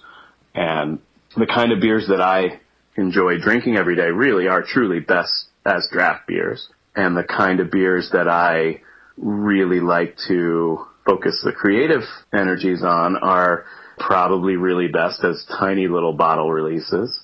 And that was sort of at odds with the model. And it's not like there's a big danger of sending out beer that hasn't been pasteurized or something, because most wholesalers are pretty well on top of it, and most retailers also are. It was just a sort of a loss of the personal connection for me. I had started quietly looking around for something of a change. And a couple things, almost happened and didn't, and I'm glad they didn't, because this is really just an ideal fit. I remember some of your more experimental Ithaca beers. I remember your SFIPA really well. Your Excelsior Sours I remember being fantastic. So you did get to do a fair amount of experimenting there, more than a lot of brewers, right? So is it just a matter of you really just want carte blanche, and are you being given that? Yes, I absolutely have carte blanche. But I certainly don't want any of this to sound like it was like a bitchy situation where I wasn't getting what I wanted and needed something different. It really was just something that had run its course, and it's actually a great chance to sort of reimagine a different brand. And I think if there's something that I'm well known for at Ithaca was sort of taking a small brand and making something of it. And that in and of itself is very gratifying, and I think I have a similar opportunity to do that again. So you feel like mission accomplished, kind of? Yeah, I think so. Yeah. I mean, I'm not putting on a flight suit and strutting around on a aircraft carrier and saying mission accomplished, but right. My resume may. So how stoked was Peekskill to get you, to land you? Yeah, I mean, it's been great, and I've had a great relationship with the Berardis. It's a family-owned operation, husband and wife and sister of the husband, Keith and Kara and Morgan. And they really kill it with the food. I mean, their chef is really remarkable, loves to cook what I like to eat, which is a lot of meat, quite frankly. And he does a lot of in-house butchering, charcuterie, stuff like that. But they've been sort of searching for the beer since they opened, and they've been through a couple of different brewers, and I think they're excited to have something that looks like it's going to be stable for some time. And you asked, I sort of got sidetracked from your question before about the sizing of the equipment. I made this jump down from 13,000 barrels to 300, which is the capacity right now. But we're putting in a whole new, in the new building, just putting the final touches on the plans for it with the drawings and whatnot. We're putting in an entire new, everything will be brand new brew house, fermenters, and that'll be a 15-barrel setup with a couple of 30-barrel fermenters and a couple of 15s. So it'll get back up into the range where, for symmetry's sake, where Ithaca was when I came on board there, and then we'll just see where it goes. I mean, we'll be limited what we can do on that site, but the way the market looks right now, we're cautiously optimistic that it could become sort of at least a player in the New York beer market. If you had told me 10 years ago that I'd be able to make a great living and have total creative control as a pub brewer, I would have not believed you. And right. Here we are, and that's a reality for a lot of us. So thank goodness for that. Cool. Well, let me ask real quick about the current beer, because you said they've sort of been looking for, what their trademark's going to be. So what does their lineup look like now, and what are some of your basic plans for what you're going to do? So sort of their approach has been to sort of make a few beers that they can't necessarily buy as guest drafts. So the house beers are, slight twists on sort of classic stuff. Like they have a cream ale, amber lager that's called Hop Common, which is actually a really quite a nice beer. It's a hoppy steam style beer, and I just said steam, but it's been a really good beer when I've tried it through the years. I sort of tweaked it we've brewed it a couple of times now since I've been there, and that's one that I expect we'll continue to make along with the cream. They've had like a old ale called Old Wagon, and they've played around with a couple of different pale ales and IPAs and stuff, but I think they just didn't quite have the focus on the beer that they needed to have in order to develop a kind of a brand identity. So when we go to market in 5 or 6 months here, we're going to lead with 2 draft offerings, and one will be a really assertive American IPA, and the other will be a draft sour, which is hard to find in our market, hard to find in most markets actually. And it's some recipes and processes that I'm tinkering with right now. So part of the conversation when I was there with Keith, looking at the building, I was like, you could just do so many. This is before we even really started talking about me working there. Just the space for a pub is remarkably large, and each floor is like 32 or 3,400 square feet. Wow. And it also includes the roof. And at first, it's literally right on the bank of the Hudson River. So there's State Park around. It's not a really super urban center there. It's a little bit more, not rural, but you would hardly know you're 35 miles from New York City when you're there. I started playing around with planting a seed in his head, like, you should really try to do some spontaneous fermentation here, because I bet if you went up on the roof with something open, you'd catch a certain amount of ubiquitous fermenters. And as we started to negotiate a little bit, I made that a point of I had to have the coolship. And what I in thinking about it a lot, I think we'll have a unique process built in that nobody else is doing. I think I'm going to use the coolship for every beer in lieu of or in tandem with whirlpooling. Commercial breweries use a whirlpool vessel in order to separate solids from liquids. Basically, every step of brewing is separating solids from liquid. And the whirlpool generally is a circular design with centrifugal force drives the solids to the center of the bottom. When I started playing around with this coolship and how I wanted to draw it, and I was like, okay, this thing is going to be 10 inches deep.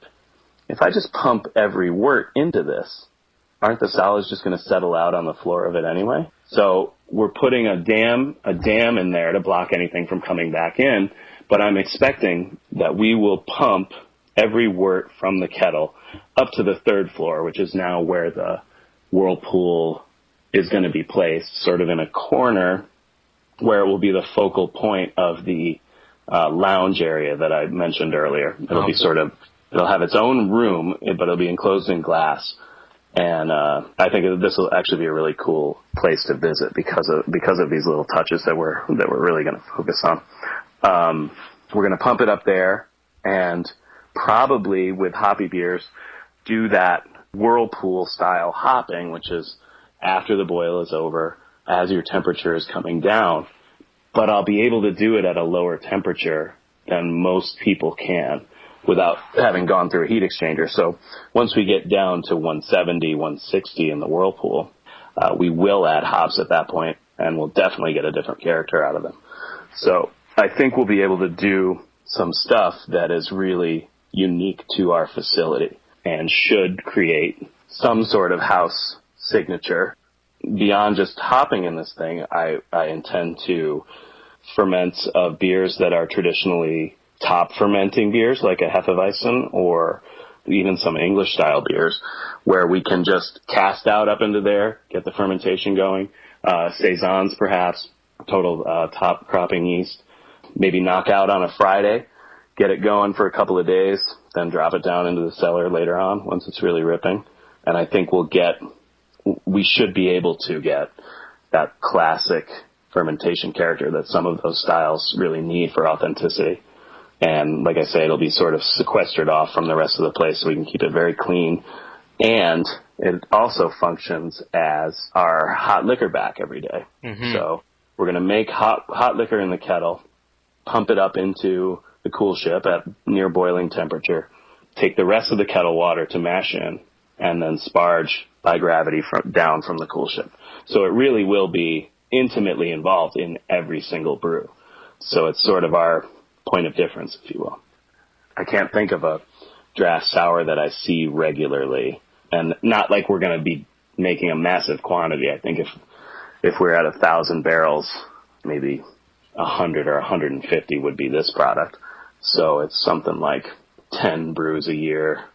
And I think the point is that it's something you can't get anywhere. Like, I don't want it to explode. I want it to be a niche product that inspires people to come visit us and see what we're doing there and see the stuff that's less, I don't want to say mainstream, but the stuff that we're not sending out to the market. You know, if they're making this and sending it out, geez, what's he doing that they're only selling in-house? And we'll be doing a lot of barrel aging in the very rustic cellar that's there. Chef will be curing meats sort of right alongside where we are doing barrel aging, and it'll be just a really unique place to visit. And that's sort of the MO, is to make Peekskill, if not Westchester County, a real beer destination, because I know you guys see it in the Bay Area, beer tourism. And New York City has really become a place where no brewery, no self-respecting national brand doesn't want to be. And it sounds like it's set up for that. I mean, the building sounds spectacular. So we're right at the train station, and then right up the hill in town is another great beer bar that's owned by the same folks that own the Blind Tiger that you may have heard of. It's called the Birdsall House, and they're good friends of ours and certainly not competition. But, part of the plan is to really cooperate to motivate people to make the day trip up to Peekskill on the train, have lunch at our place, dinner at theirs, vice versa, but really have a great all-day experience with the Westchester craft beer scene. And I think we are set up pretty nicely to do it, so it's a really exciting time. Well, you've sold me. Just on those building specs, I want to get out there and see that place and eat. Yeah, when do you think you're going to make it our way? As soon as you do some of that spontaneous fermentation and it's going to be bacon and sour beer, we are there. Sounds good. We'll be brewing over there in June. The brew house is going to arrive in May, and I expect we'll have product from there in July. And then from there, the sky's the limit, I think. That's it for this week. Head to thepeekskillbrewery.com and check them out. And you East Coasters can look forward to some awesome new beers from Chief and his crew. This has been Press Play, and until next time, this is Scott the Juice saying l'chaim.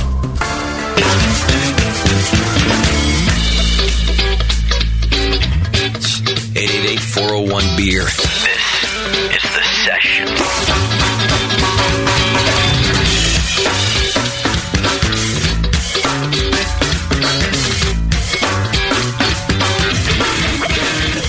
All right, welcome back to the session. Thanks for sticking with us. Sorry for you live listeners. There was a little mishap in there. Played the wrong segment and then got the right segment. You podcasters won't know the difference. That's why I had to switch it up to the right one. My apologies. Gave us a good break.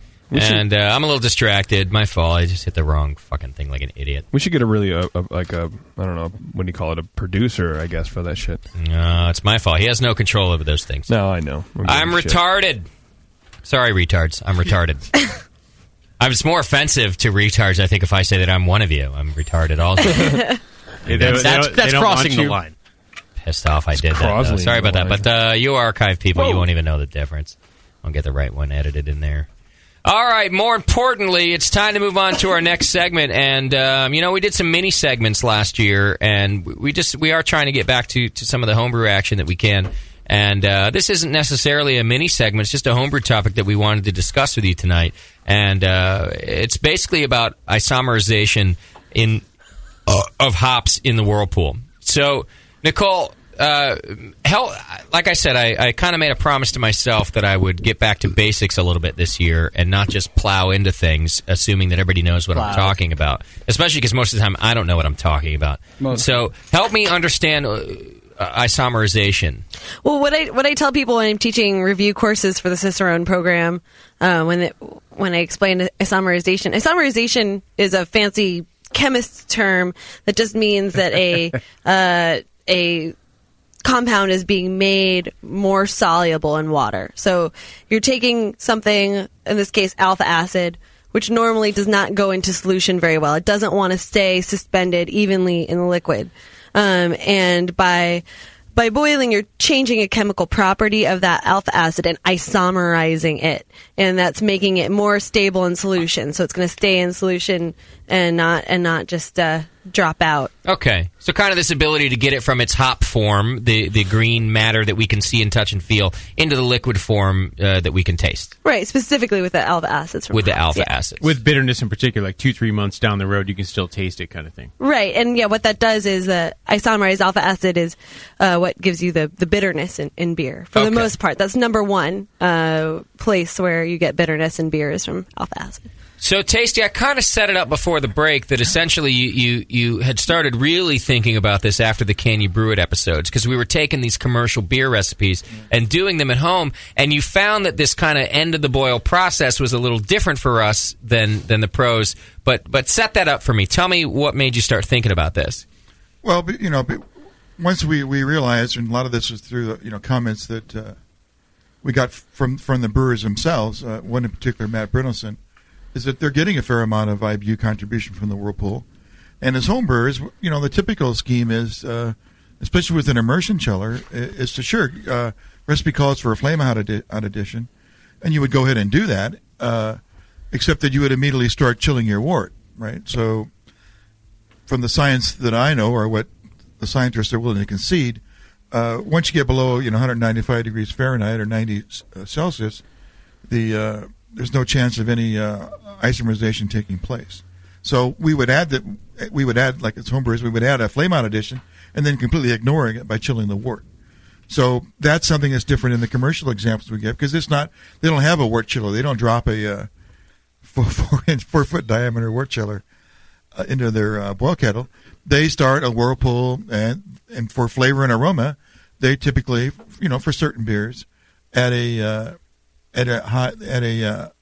sort of a high beta or a typical aroma hop to get aroma and flavor into the finished beer.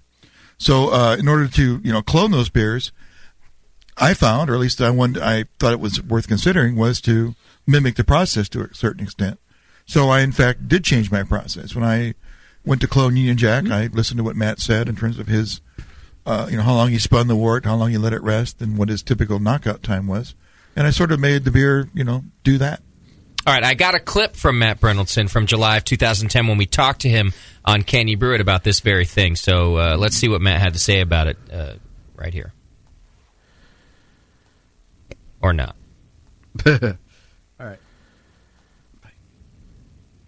And here's Matt. It's kind of this backwards hopping regime we use in a lot of our beers, where we're adding very little in the beginning. And oftentimes I say I only add enough hops in the beginning of boil to keep the foam down, and then start increasing the amount that we add throughout the boil, and then throw a considerable amount in the whirlpool We actually, in our system, this is a 50-barrel brew house that we're brewing on, we get a considerable amount of utilization in the whirlpool. And every, whether you're brewing on a home brew small scale or a really large scale, every brewer's got to kind of figure out what their utilization is in the whirlpool. We're calculating about 22% utilization of pellet hops in the whirlpool. Now, the interesting thing to mention about that, and I think as this discussion goes on too, is that Matt actually is calculating the utilization of... measuring. Because we've heard, and I'm going to read you something a little bit later where you'll find that it's difficult to calculate this. And Tasty, essentially what you're saying is that even with our favorite brewing softwares, there's not really this plug-in to say, what about in the Whirlpool to calculate for you? Right, because there's no known formula for it. It depends kind of thing, and it depends on things that most brewing software doesn't even let you enter, like the the shape of your vessel, the thickness of the wort. Yeah, well, the thickness of the wort is available. That's available in the recipe. If a formula were ever to be developed, it would include things like, well, what are the IBUs in the wort already? What is the gravity of the beer? What is the alpha of the hops that we're whirlpooling with? What's the beta of that hop? And what's the time and temperature and all that kind of stuff. If you had all those things, there probably is a formula that would give you the IBU contribution from the whirlpool. But we generally don't. We don't. I mean, so it's there, and just to get right into this, of course, Matt was referring to his Mission Street Pale in that segment. That's his lightest beer he makes. So the lighter the beer utilization he's going to get. So 22% would probably be the most he would get. If he's making a Union Jack and he's doing a Whirlpool Hop Edition, he's not going to get that much utilization. Mainly because it's a high gravity, so it's hard to get the isomerization into the or utilization into the sugar. The sugar's in the way.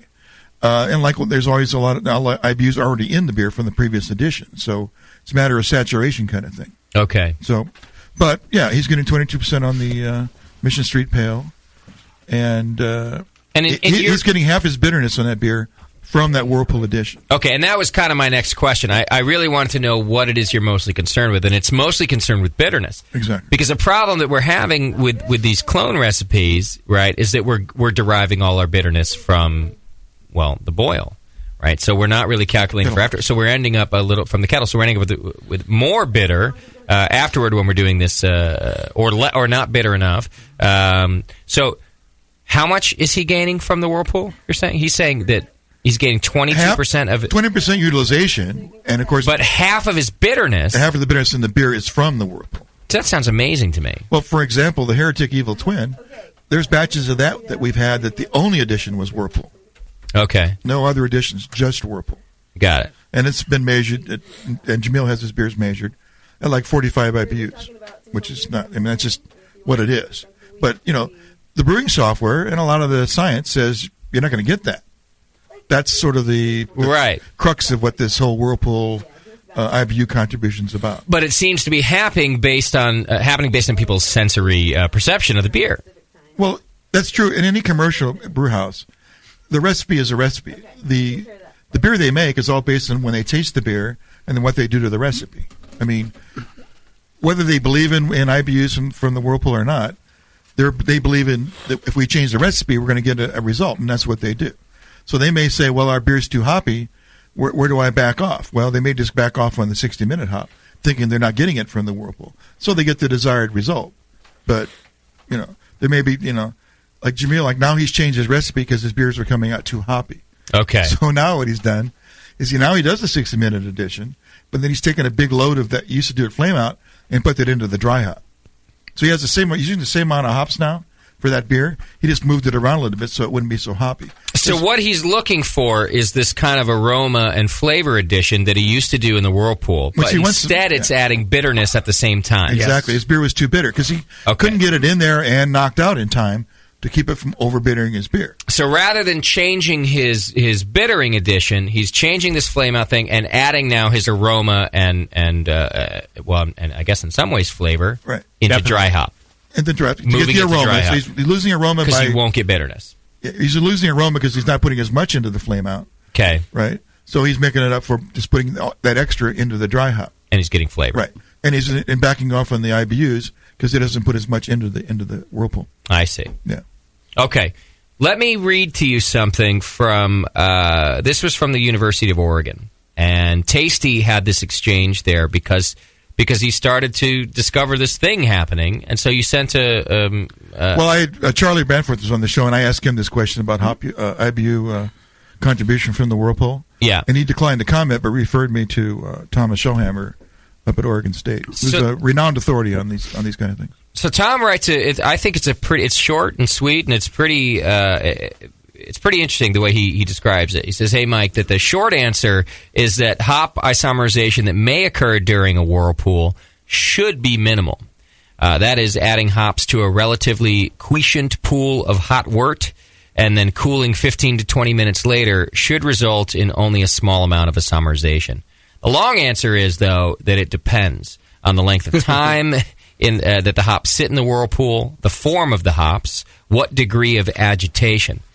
If the hop additions in the whirlpool are followed by a lengthy transfer of greater than 60 minutes, then there might be some substantial bitterness. Calculating this, though, would be more difficult. It would need to be assisted by some measurements in the brewery. So that being said, I feel the bitterness contribution coming from a hop addition during a typical whirlpool knockout time frame would, in my opinion, be insignificant in the broader scheme of things." And that's what Tom writes. That's really interesting. He talks about liquid turnover as a function agitation. of... Yes, that's as a function of bitterness. I thought so as well. I'd never heard of that before. That's it's like stirring fascinating. soup. You get the stirring in the ingredients. You mix it up. Right. Well, I've heard of it in terms of the agitation of the boil. Yeah. When we did our first shows, and I was asking about what the boil is for to Doc and to different guys in the Pro Brews coming on the show, it wasn't just the sterilization, but the agitation of the hops throughout the liquid. So it does make sense to me now that, although I wouldn't have thought of it without Tom saying it there, that the same thing applies in the hot liquid that is the whirlpool. I would think, well, you think about the temperature of the liquid at that point is probably close to boiling between 200 and 212 most of the time. Yeah. I would think that temperature would be more important than agitation. Yeah. What Tom is saying here is that agitation is equally as important, almost, or maybe in some contexts, maybe even more important. To get that kind of bitterness in the beer. What do you think? Well, I'll it depends. That's fine. Yeah. It does depend. It depends. Yeah. Yeah, obviously it's going to be, it's hard to quantify, and Thomas is basically saying that. Like a typical from the people that we interviewed on Can You Brew It, the very typical format is something like a 15-minute whirlpool. That's where it's physically moving in a circle. For 50 minutes? For 15 minutes, right? Okay. 15 minutes. 15, yeah. 15. Usually it's slower than you think. I would say one revolution every 7 seconds. It's not like it's spinning like... No, it's not. And it's got this big vortex in the middle. Jamil's talked about that before. It doesn't take much. It doesn't take much. It's not like a circus ride. Yeah. Yeah. Right. And then just an aside to homebrewers, you don't need to whip your wort into a big... It'll work. It's not a tornado. Yeah. Most the small breweries just use like a paddle, right, an oar, and just kind of get it going a little bit, and they get a nice little cone in the middle. Okay. Kind of thing. Cool. So after a 15-minute, spin, they let it sit for 15 minutes to let it slow down, right? I mean, it takes a while for it to slow down, and if you start racking out or knocking out too soon, it's just you're going to lose the effect of the whirlpool altogether. You'll be just pulling it out before it even gets a chance to settle in the middle. And then, of course, because of the volumes they do, like typically the breweries we know, like Firestone Walker and Russian River, they have these bigger brew systems. It takes them like 45 minutes to get the wort out of the whirlpool, whether that's a separate vessel or they're using the kettle. It's still in contact with the whirlpool additions or the flame out addition during that whole 45 minutes. So that's part of the equation as well. So it sounds to me like what you're saying kind of goes along with what Thomas is saying, that it is over a 60-minute transfer. It actually is. Because you've got 15 minutes to get it going, right. 15 minutes to let it chill, right. And not chill. When I say chill, I mean stop moving. 15 minutes to let it do its actual what the whirlpool is designed to do, which is to make the cone of hops. Right. Then you've got this additional 30 to 40 minutes of it, or 45 minutes of it, then moving out of this hop matter into its next vessel. Right. So you're saying it is generally over a 60-minute period of time. Turns out it is. From flame out. Right. So which would, kind of what Thomas has said here, that, if it's greater than 60 minutes, you might have a substantial amount of bitterness added. And then, of course, Matt is kind of saying it, too. And he's measuring that. He's got his lab there. He can do the measurements, and he can tell what he gets. So what have you done to your homebrew to adjust for this knowledge? Well, change I've made is when I do add the flame out hop, and then I wait 30 minutes. I stir the wort, and then I wait till the clock runs 30 minutes from flame out, and that's when I start doing my knockout. Okay. And that's about it. So you're shortening. You're trying to short the knockout, or no? I still do like a 15-minute knockout. So that's just my process. I can make it go 45 minutes, but that's would seem silly. Question for you, Tasty. When the temperature difference when you start the cooling at the end of that 15 or 30 minutes, in this case, what do you found it's dropped to? You're doing 10 gallons or 15? Yeah, I checked it. It's like above 200. Got it. Cool. It might be 250. So you're not in the SMM, DMS kind of range, not in the danger zone there. Well, no, it's still if there's any DMSP in there, it's going to go to DMS, but the whole idea is to get that out when you do the boil. Hopefully, if you have DMS in your beer, that's a boil issue, not over an hour. Whirlpool issue. It should be gone. Okay, got it. Hence doing a 90-minute instead of 60. 90-minute boil. Especially if you're using a Pilsner. And we can talk about 60-minute versus 90-minute hop additions, too. Okay. So you have enough thermal mass in 10 to 15 gallons. I mean, because the commercial guys are like 200, 300, 400, 500 gallons sometimes or whatever, right? Yeah, so even at the homebrew level, you're not going to drop below like 180, 190 in that time period. It'd be hard. Most people are doing this in their kettle. I only know a few homebrewers that have a separate Whirlpool vessel. Right. If you had that, there could be some drop because you're going into a vessel that's not been just heated, right? But the kettle is going to stay hot a long time. We're more worried about not cooling fast enough rather than the other way around. It wants to stay hot. Right. The other way around. Even if your ambient temperature is like freezing, it's still going to stay up pretty high. Okay. Yeah. So it still sounds like to kind of calculate for the right bitterness that you want in your beer, Tasty. Are you doing the Jamil approach where you're leaving your 60-minute alone? You're not altering your recipes in that sense, but you might be reducing the amount of flame out or flavor hops in order to add them to dry hop so that you're still getting your flavor but without bitterness? Are you doing the Jamil method there, or are you doing something different? Well, I'm trying to clone the commercial beers with the recipes that they're giving us. So I'm pretty much trying to follow what they say. If they say they do, what turns out to me to be 4 ounces of hops that flame out, then that's what I do. Then I do my extended Whirlpool rest, and you leave them in there longer. Oh yeah, absolutely. As opposed to what you would normally do, which is they wouldn't be there that long. Right, I would. So you're lengthening your Whirlpool to transfer process. Yeah, I used to be like everybody else. As soon as I flamed out, I turn on the chill water and start, going to the fermenter. Got it. Yeah, so as long as you're extracting at a 90C, which is 195. You're still going to get your isomerization. You don't have to be boiling. So you're still going to get your bittering units coming out of it. Okay. So except for this agitation thing that's been thrown in there. Yeah, and that's been hit or miss on what that really means. Okay. That might be more relevant with whole hops. Hop pellets, they just fly apart as soon as you throw them in there. Right? Yeah, but the point seems to be that and I'm just devil's advocate. Okay. The point just seems to be that at some point, relatively quickly, they're just sitting in a cone at the bottom. Most of them aren't even in contact with the majority of the liquid. Whereas during the boil, they're in contact with all the liquid all the time. They're getting bounced around. And so are the essential oils. They're being bounced and pushed out of the beer. Well, you're also more gentler extraction is going to keep the oils more in the beer, which is what you're trying to get in the Whirlpool. I see. Any late addition, really. The shorter the boil, the less fewer essential oils are going to be burnt off. You're hoping at some point that the leaf debris is going to be leaf debris, and the hops and the oils and the alpha acids are going to be already in solution. Okay. Oh, I see what you mean. Yeah. They're already there. Yeah. So they're not going to be trapped in this cone at the bottom because they're already been dissolved into the liquid. I get it. The oils, they're super volatile. They're going to get in there right to begin with. Right? And as we were talking before, the alpha acids, some of them are not going to be dissolvable into an aqueous solution. And at above 195, they are going to be, and they're going to isomerize into something that's more soluble.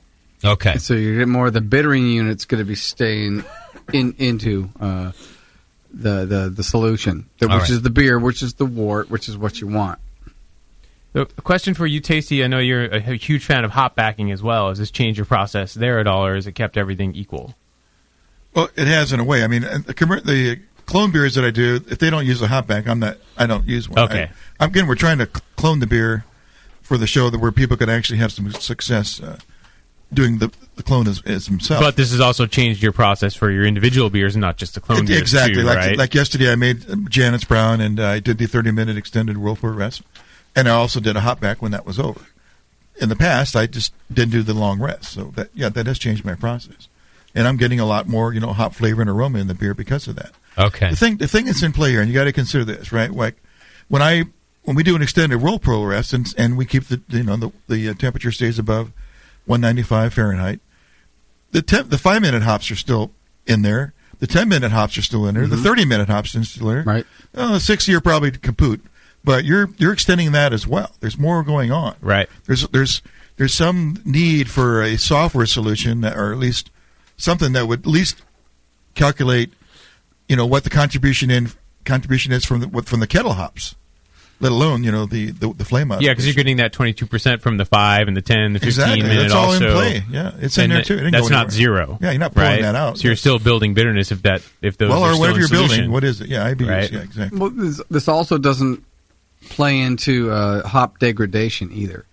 You're also, after 60 minutes, you're starting to get the alpha acids that are starting to bind with other things. You're not going to get the bitterness. They're combining with other things and dropping out. Okay. That's why your hop utilization kind of plateaus, and you're not getting the same influx into your solution anymore because they're combining and they're dropping out. Yeah, Roger Davis talked about after, and he had requoted something that Matt Brynildson had talked about years ago last time that Roger was here, that after 85 or 90 minutes, you actually get diminishing returns. Right. When you're getting more tannin and negative effects possibly after that time when you still have that hop matter in solution at boiling temperature. Yeah, so longer boils are not going to do it. If I'm going to do a 90-minute boil, I don't throw my hops until 60 minutes. I don't boil for 90 minutes. There's no point.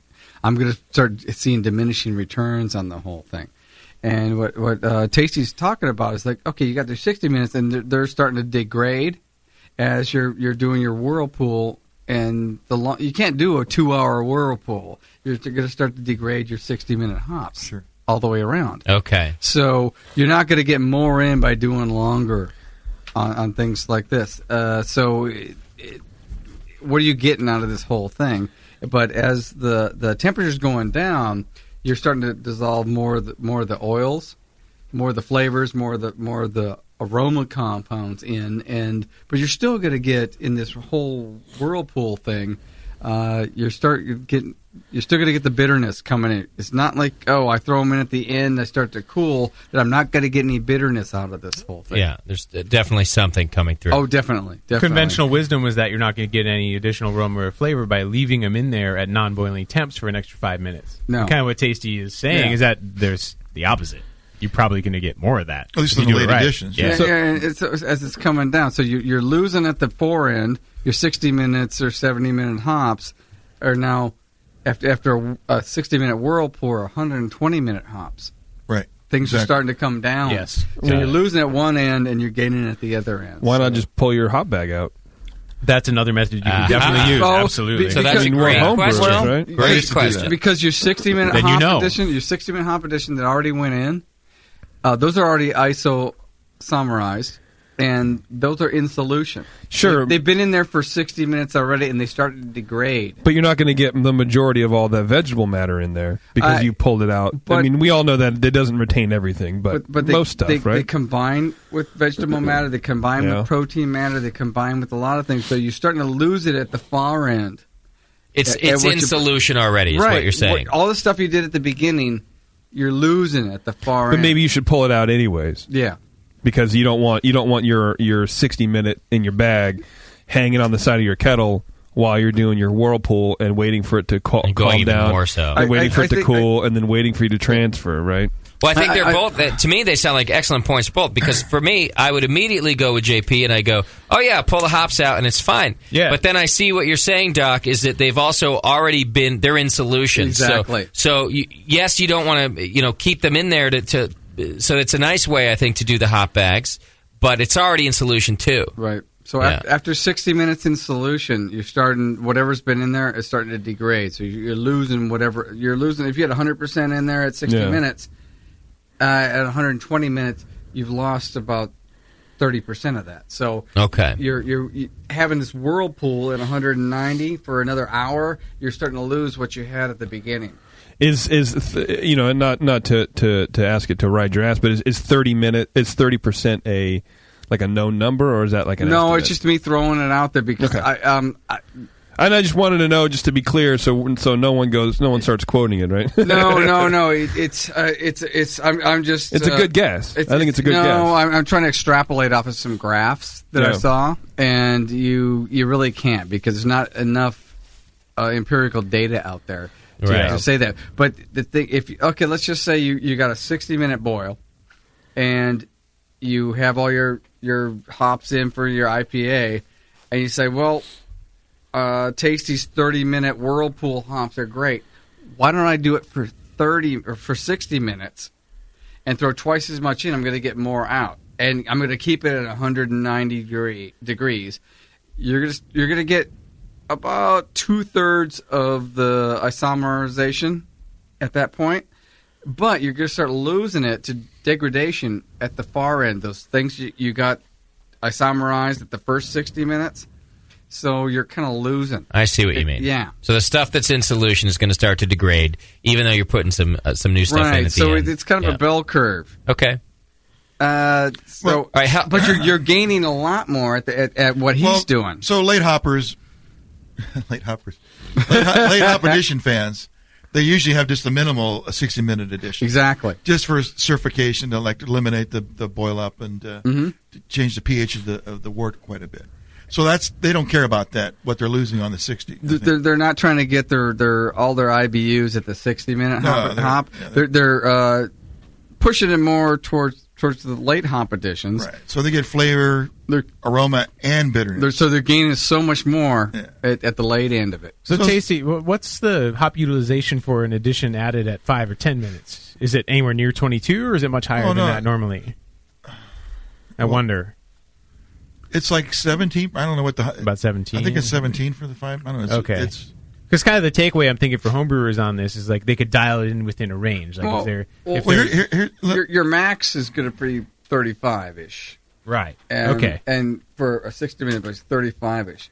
At 17, that's about half that. Yeah, it drops off. It makes sense. At 20 minutes, it's still half that. Right. So once you put twice as much in at 20 minutes, you're going to get a lot more out of it in the whole run of things. Okay. So that's where we love to be homebrewers.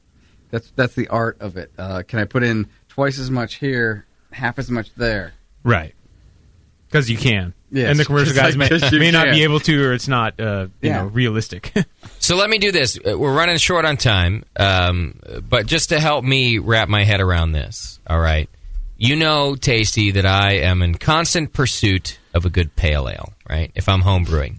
And Pale 31 or Drake's 1500, our beer of the year, these are perfect examples for me. So if I'm taking into account my recipes, I've been working with a couple different recipes for a few years. I certainly have issues with the balance of bitterness in all of them. If I'm looking to take into account the bitterness that comes into the whirlpool, what sort of things am I going to do to account for that? All right. So on Can You Brew It, what we do is we give the recipe in two forms. Like if there's a whirlpool, a flame out edition, we say take that same edition and move that 20 minutes back into the kettle. If you're not going to do a flame out, if you're not going to do a whirlpool rest. So that flavor and aroma effect is a 20 minute to the end edition. We actually use a 20 minute edition. Is that for the software? If you're not going to let the whirlpool go for a long time. If you're going to do the extended whirlpool. So is that for the software? So it will. That way you get the approximation of the IBUs in the beer. Good. You can dial it in with the software. Formula. Then. Okay, so you've moved your flame out forward 20 minutes into the boil. Right. Okay. So that's basically the adjustment that we make. If you go to MrMulti.com, he has a nice write-up on the basic concept of hop bursting, I guess. And late editions, lots of great examples. That's really good. He quotes Dr. Scott there, and he quotes Peter Zinn and people like that. Nice. Ale Smith down there. Yeah, Aylmouth, yeah. Okay. So what else? So not everybody can do a whirlpool rest. If you use an immersion chiller, sometimes it's actually almost impossible to do a whirlpool. You just got too many. The physics are in the way. You got these walls built in. Yeah. A lot of people just forego that, so they have nothing to do at flame out, but start chilling. They have the Jamil recirculation. If they have that one, sure. Hey, you can get that at More Beer, which is very nice. The product, the immersion chiller that has the Jamil, it does a whirlpool at the same time. That is one option, absolutely. Yeah, to do that, and it supposedly works. I think it works great. Do you? I have one. What's your? Do you get a true pile? I don't let it rest. Is my problem. I'm too antsy to let it rest. That's right. You're probably not getting one. I'm not getting a true pile, but it's as such like spinning cone. It is spinning things, so it cools it down faster. But I do have it piled a little more towards the center, and I find I get more clear beer than without using it. But it's not a precise cone. Why don't you let it come to a rest? It can't. Because I just I want to when I start brewing. And then by that time, I go, I just want to fucking go. Yeah, and I kind of also forget because it's not something I normally do in my process. So it's just brewer incompetence, really. Well, no, it's just I know what you mean. Well, actually, just to add to the piece of equipment, because I have worked with this piece of equipment several times, believe it or not. You've worked with this equipment? The true pile does vary. Yep. I've gotten some good true pile, but I will say that with the Jamil style immersion chiller that actually moves the liquid around the immersion chiller, the cooling time, the difference is enormous. Oh yeah. It's more than half the time to chill it down. It's a crazy amount of surface area. It just makes sense, doesn't it? Because otherwise, it's really just kind of it's thermodynamic. It just makes sense. I will say that the chill time, the difference is incredible. Oh, sure. It blew my mind how much different it was. Right. But anyway, go on. Oh, what am I going on for? All right. So back it up 20 minutes into the boil if it's not possible. Let's see. What else can I add to that? A lot of people actually don't do whirlpools at all. Like like you said, that's where you were. Yeah. A lot of people say, "Why do the whirlpool?" What you're trying to do is keep the hot break and the trub, which is probably all the same stuff, out of your fermentation. The staling agents are in there. You want to make sure you get all the wort that you've made into the ferment. You don't want to come up half a gallon short when you can finish beer just because you got a bunch of gunk in the bottom of your kettle. You want to get all that in the middle so you can get all that clear, sweet wort from around the edge. A lot of that whirlpool effectiveness depends on the geometry of your vessel. Okay. The clearer, the flatter the bottom, and the wider the bottom is in respect to the height of the liquid in the vessel, the better whirlpool you're going to get. If you look at a commercial kettle or whirlpool, that's why boil kettles are one of the reasons boil kettles are really wide, is that you get a nice whirlpool in there. If they use a secondary vessel for a whirlpool, like I think they do at Firestone Walker, it's going to be as well wide and sort of tuna can shaped rather than shaped like a can of soda. What else? The chalice of the palace has the pellet that is poison, and the brew that is true has the So whirlpools are good, even if you don't have a whirlpool. The studio just became like an airport. That shit went right over my head. The whirlpool edition. I mean, if you don't do a hop edition, at Flame Out. I wasn't listening. Whirlpool's important. Okay. I've spoke to other breweries about this concept of IBU contribution from the whirlpool. Talk to their lab guys. Yeah, they say absolutely they're getting it. Talked to Mitch Steele. I've talked to Jeremy Marshall. Yeah, they're getting similar. Everybody's getting it. Everybody's getting it. And, it's just adjusting for it. Yeah, it's just when they adjust for it, like when you're a beer creator, you adjust for it when you taste the beer. Yeah, or you adjust it for it when you've made beers like this several times. So you're just making it for the first time. You just what you're going to get out of it. You know that when you do that addition, you don't need to have the many IBUs upstream because you're getting a lot of them downstream. And kind of like us homebrewers, the commercial guys are probably adding a lot more hops at that stage than they maybe used to 10 or 15 years ago, right? Right. Now, the hop shortage kind of Which is maybe why it hasn't been studied very often until recently, because we weren't really doing that. Yeah. Yep. I think the science is a little bit behind because, yes, it hasn't been a common practice to use that much. Yeah. A lot of us want to use the brewing software, and what Tasty was talking about is, well, how do you pull this into it? There's no, I want to put this much into my Whirlpool hops, because Flame Out's not the same kind of thing. And he says pull it back in as your 20-minute edition. Okay. Because you're going to get 2/3 probably the isomerization at that point, and in your brewing software, put it in at the 20-minute edition. But if you do that, then don't put it in at the 20-minute. Put it in at Flame Out. Put it in at the Whirlpool. But say it's 20 minutes. Say it's 20 minutes, and that way, or 5 or 10. That way, will give you a better. Wait, well, now you have me confused. I see. You're not now. I'm glad you clarified that. You're not saying actually put it into the beer at 20 minutes. No. You're saying tell the software it's a 20-minute edition. Tasty. Either way. Yes. Well, what do you mean either way? If you're going to do the extended rest, let the software think you put it in at 20 minutes, so you get your IBU content. So if you do the extended rest, I tell the software that my Flame Out is actually my 20-minute edition. And you can calculate your IBU. And if I'm not if I'm just let's help clarify extended rest. If I'm not doing more than a 30-minute of a Whirlpool rest to transfer, then I just want to do my normal Flame Out and call it that in my software? Yes. No, yeah. Yeah, exactly. No. So when I write my recipe in Beersmith, I would just put, these are my 1-minute hops. That's generally what you do, Flame Out, or you can go 0-minute hops as my Flame Out. But then I'm only going to do like a 30-minute Whirlpool, plus transfer, though. Let me simplify. Okay. Always tell Beersmith that you're putting in at 20 minutes. Right? Yes. Yeah. If you're not going to do an extended Whirlpool, really put it in at 20 minutes. If you're going to do an extended Whirlpool, don't put it in. Put it in at Flame Out. And do the extended Whirlpool. And tell Beersmith it's at 20 minutes. Exactly. So you're always telling... software is always 20 minutes. Exactly. It's just a difference of what... Oh, okay. How you do it. Yeah, you're fibbing to the teacher. I missed that part. You're 20 to the teacher. 20 is the new 0. Yes. 20 is the new... So because I was about to argue with you guys about how, we've gone we've spent so much time talking about late edition hops and Flame Out hops and encouraging people to do that as the new way to get the aroma and the flavor that you wanted. So now when you were telling me to go back to a 20-minute edition, which you've often said, fuck the 20-minute edition, not you personally, but we've talked about it a lot. Yeah, you did. Then now all of a sudden I was going, well, wait a second here. But you're just talking about calculations, really. Yeah, exactly. So you're making a 1065 beer and you want it to be balanced. So you want to have an IBUs of 55 to 60. One at a time, yeah. Good.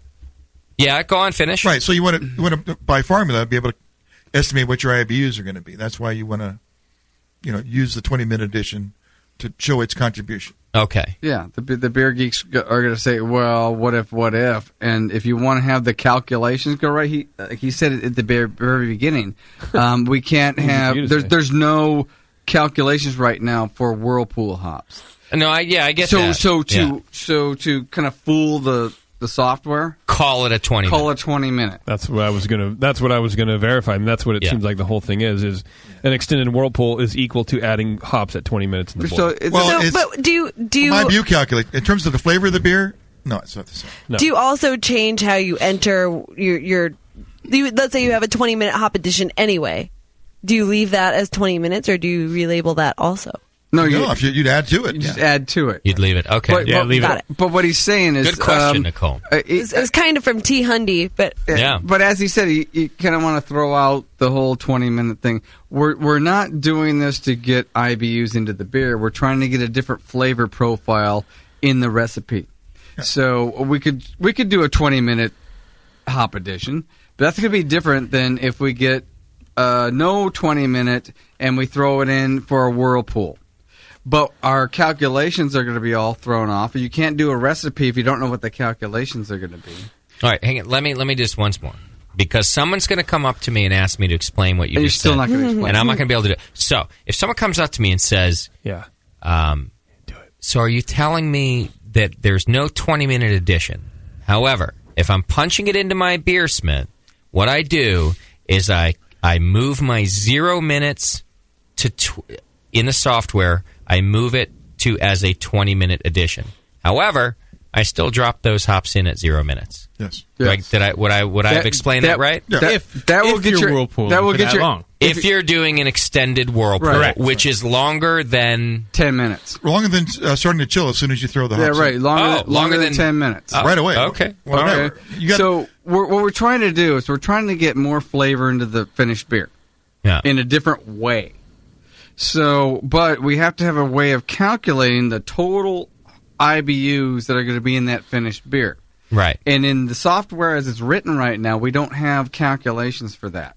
So to That get I get, yeah. to get a Yeah. workaround, we're gonna add it back into our 20-minute. Okay. That But would give- only calculation-wise, not physically. No, just calculation wise. Okay.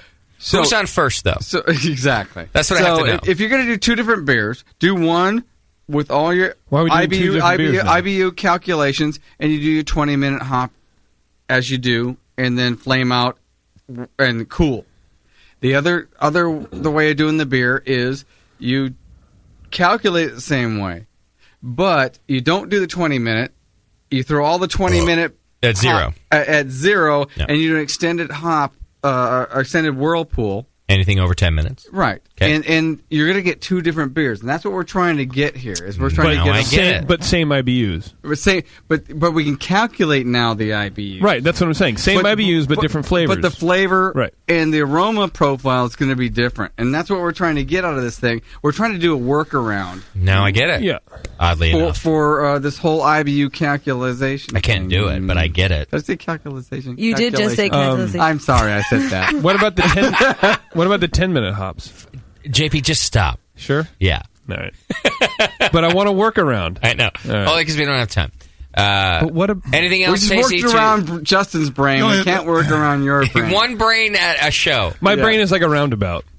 Tasty, what No one else knows how to before work we it. wrap this up? I just had one thing I forgot to mention in terms of reasons to whirlpool. Okay. Is if you do an external chilling, the good reason to whirlpool, to clarify your wort, is so you don't clog your chiller. That's a big issue in commercial breweries, and it's a big issue in amateur breweries. You don't want to take that crud into your Terminator. Yeah, my Terminator might get clogged your up. plate chiller does not Makes like sense. crud. Yes. Okay. So before we go on, I just Yeah. wanted to comment that we had a very respectful discussion. There was no dick and ball jokes. It was very JP talked about putting the sack in and Yeah. pulling it out, And and everyone nobody left said it alone. anything. Everyone left it alone. They did It in was the a- chat. It was I bet they Sorry. did. It was a respectful and serious discussion with Right. no digressions. You're It a was amazing. retard. I think we've all grown up as people. No, I think you got 3 eggheads in a row. The BN has reached a new level, Right. Where we all respect each other as academics, And the serious show has people. reached a new high. Yes. Oh my! Golf claps for this one. Just little claps. Not Little- too loud. Not too loud. Just little claps for that one. You know, you all sound like a Make bunch it of sound like a blanks. lot of people. This conversation got really deep. I just wanted to clarify that my easy definition of at the beginning was just that. It was like only as it applies to brewing. No, and that's what I wanted. so- So I appreciate that. Yeah, just in You case didn't there's- say it at the beginning. in case there's some scientists listening, Nicole's That's- so worried about her image now. Yeah, well, she got a professional picture. First in the beginning with not being The related headshots? to The the headshots? N-word, and now with the making sure that everyone knows hers was the simple version. Yeah. You're Just so you Nicole, know. what the fuck? Well, I just don't want to hear about it later. This is just a vehicle for her. She's so- not invested in this. This is just a passing thing for her on so the stream. concerned. Is this the same Nicole that just posted Nicole, the video of herself? did just- For drunken, yeah. The same concern, Right? Yeah. She has a duality. Yeah, you do have an odd level. Like your concern at one point drops off a cliff. It does. There's no. She there's throws no it off the cliff There's no herself. sliding scale for Nicole. Hey, Yeah. Nicole, I got this Teflon vest. It's great. Nothing It just sticks. slides right off. Nothing sticks. Teflon Don. All right. Dr. Teflon. All right, here's what we're going to do. Tasty, What are we thank gonna you. do? Great job. Oh, yeah. And wonderful work. I know Effing you've awesome, been, actually. I know you've been looking into this a lot. It's done us a lot of wonders on Can You Brew It, too. I got better ideas right now for what I want to do. Perfect. All right, we're going to take a break, and when we come back, JP and I are going to give you our wrap-up of the, believe it or not, the Tasty Awards. Tasty. Oh, geez. Oh, yes, my awards. You have no idea. I'm sorry. How awful these things can be. Yeah. It's The Session. We'll be right back with that. You're listening to the Brewcasters. The Brewcasters on the Brewing Network.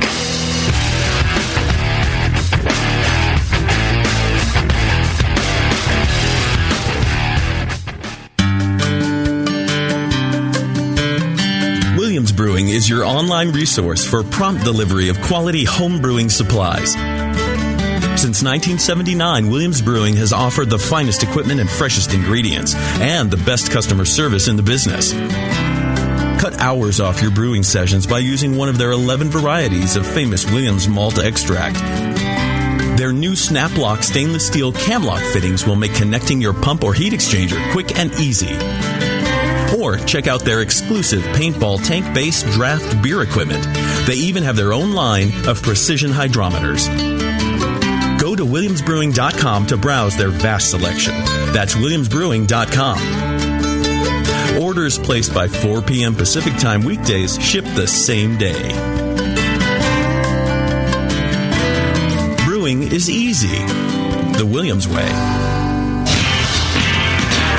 Here's a bite for beer lovers. Soft caramel made with real craft brew and coated in chocolate. And Hop Drops, hard candies made with real hop oil. Introducing Beer Candy from beercandy.com. Beer Candy's amazing caramels come in 4 mouth-watering flavors. IPA, bitter gold, wrapped in smooth white chocolate. Lager, made with a familiar beer from Boston and coated in milk chocolate. Lambic, soury Belgian goodness full of fresh raspberry and dipped in dark chocolate. And Stout, roasty cocoa chocolate insanity. Hop Drops are made with Fuggles or Cascade hops and are known as the candy that bites you back. Choose from sampler and full sizes of both and make your mouth jump to life. All at beercandy.com. Hop Drops and beer caramels. Satisfy your sweet tooth as only a beer lover could with Beer Candy. Visit beercandy.com today. Live. Beer Radio. The Brewing Network.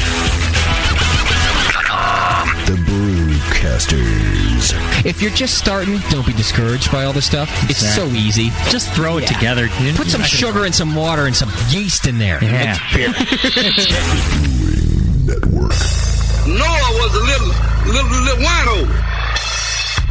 I had a fellow live next door to me who brewed homebrew in the bathtub. The beer we selling now not good enough, but it was strictly illegal. I don't think you want to do this to your children, do you? Man, you gonna make everybody up there wino. I don't think you want to do this to your children, do you? Man, you gonna make everybody up there wino. You know, we have people that live on the street that'll go into your local Dollar General store and buy shaving lotion for a high. Chevy's Regal is stamped and approved by the government agency that said this is healthy.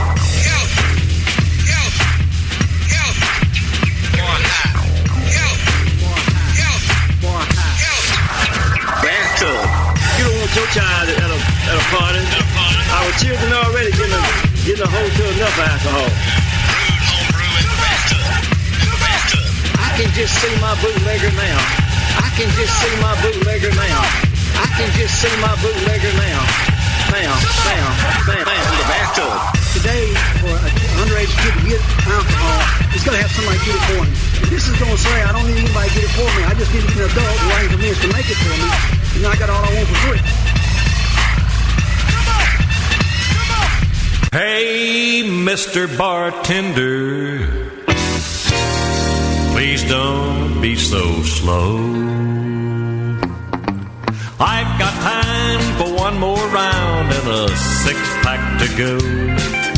Tomorrow morning, Sunday, I'm gonna be feeling low. So please, bartender, I want a 6-pack to go. Oh, I've been drinking all day long, taking in the town. I've done spent my whole paycheck just a honky-tonkin' round. Well, I don't have enough to pay my rent, but I ain't gonna wear it, no. I've got time for one more round and a 6-pack to go.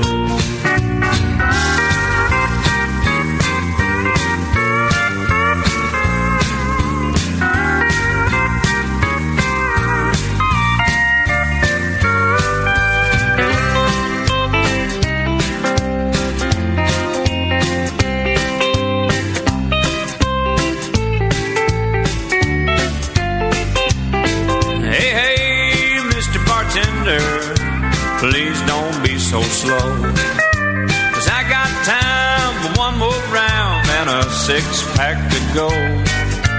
Tomorrow morning, Sunday, I know I'll be feeling low.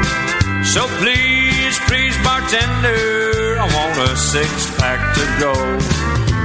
I've been drinking all day long, taking in the town. I done spent my whole paycheck just a honky-tonkin' round.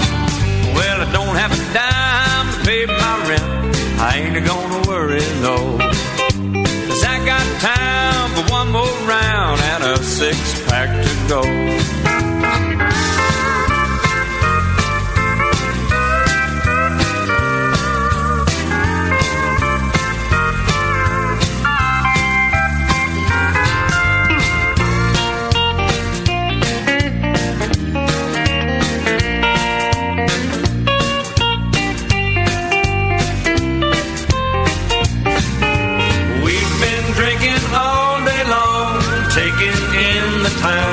I said one guy drinking does not count for everybody's respect. Talking round. Well, we don't have enough to pay the rent. We ain't gonna worry though. We've got time for one more round and a 6-pack to go. 1 6-pack to go.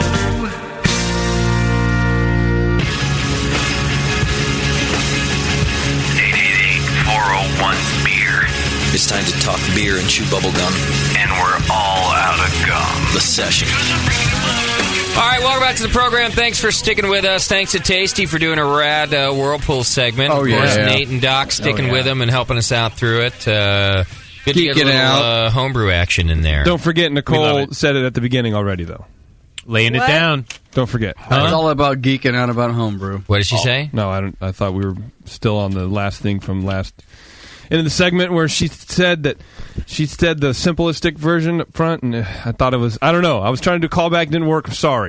Okay? I just didn't know where you're going. Sorry. That's all. You don't have to Don't worry about apologize. it. I just needed an explanation. That was radio gold. What did you say? I don't know what happened. I just was trying to do a thing, and I don't know what. That's what I'm saying to you right now. Man. I don't know what happened. I'm still not sure. All right. Hey, thanks to our guests, Matt Potts and Mark Tilley from Destihl Restaurant and Brew Works over in Illinois. Rocked it for us today, and hope to have them back on the program again, too. They're very cool to talk to. So check that out. Good dudes. Oh, yeah. So, Drunk of the Week, go ahead, 888-401-BEER. That's the phone number. Nicole will take your phone calls now, 888-401-BEER for our Drunk of the Week phone call. So, JP and I went to the Tasty Awards. Yeah. Dun, dun, dun. The hell were you nominated for? Not this crappy show. Oh, by the way, I have your gift bag. Oh, I need that. Yeah, you know when you go to the awards shows, they have like you have to pay taxes on that. You know that, right? Fuck. I have your hypothetical gift bag. Now that I got mentioned on the air. For the hypothetical worth. It was nothing. That There's like fucking cheese and you got cheese and a comb. Yeah. Was it like when you go to a birthday party? Was there like a cool bouncy ball in there? It's like a yo-yo or like some pixie sticks or something? It's about the same thing. There was some soy sauce. Let's see what's in the gift bag. Lots of soy sauce. Spiced ketchup. Here, actually, Scott, would you do me a favor? Yeah, Moscow, can you do that for just so I can keep riffing with JP about this fucking taste award? I'm about to tell you. It's this key right here. Moscow's good tonight. Yeah, we went to the Tasty Awards. This was the intro. No, it wasn't. No. What was their intro? Oh my god. It wasn't that good. The intro was There's no way. feedback. If the intro was an atomic bomb, it would have been great. I wonder if I can find. Was it worth the flight down there, JP? I drove. So you're saying, Sarah, our Brewing Network and awards were actually better than theirs in terms the of production value quality? of the BN awards was high. So here's what happened. No. Please say no. Did you find them? Let me. I was hoping to find just the Kiko Men commercial. I'll explain that later. Let me try to find it. Basically, so when JP first brought up the award on the air, I was like, "Come on, this thing's it's ridiculous. It's pay to play. It's." But you never know, and so the point is that the things that I thought were wrong with it were nowhere near what was actually wrong with it. What was actually wrong with it I wasn't accurate in how the jankiness would come about. So the degreeness of wrongness. This was worse than a paid advertisement. Yeah. Let me preface it by saying I don't like award show type of situations anyway. I don't like them. I think that it's a crap load of people sitting around patting themselves on their back and blowing each other, and I don't like that. And it's part of the reason that we created the Brewing Network Awards. That's a brown paper bag. It's a brown paper bag was our gift bag. That's a brown paper bag. It's no Prada bag. It's a brown paper bag. It's not even screen printed on the side with the Taste Awards or anything like. No.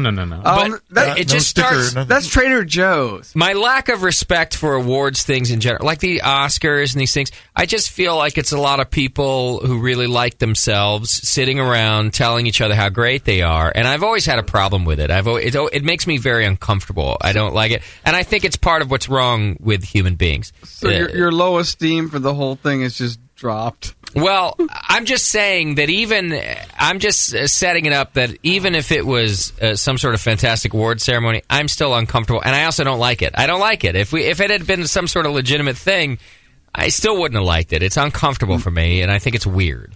That being said, when the award came up, I just thought, well, come on, how did our show that nobody saw in the Bay Area get nominated for this thing? So I'm already skeptical.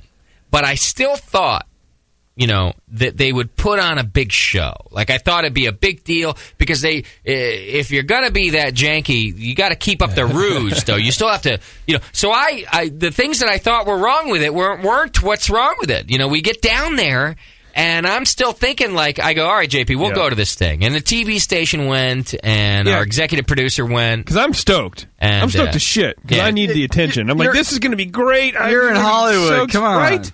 I think I sent you the link to the Kiko Men, all the videos, and I think with that chef, can't find the specific one. No, I saw that. Okay. I didn't want to play one that wasn't a specific JP's in front of Grauman's Chinese for the first time. He's just maybe jacked. this one. I've been there before. I'm awesome. No, it was really cool. I was really stoked, and first Jay was kind of going, I don't know, and I'm like, dude, I'm actually really being pumped about this, and so now I kind of feel real bad. Well, mainly because my girlfriend bought me 2 suits. And I didn't want to shit on anybody's parade. The TV, everyone was excited.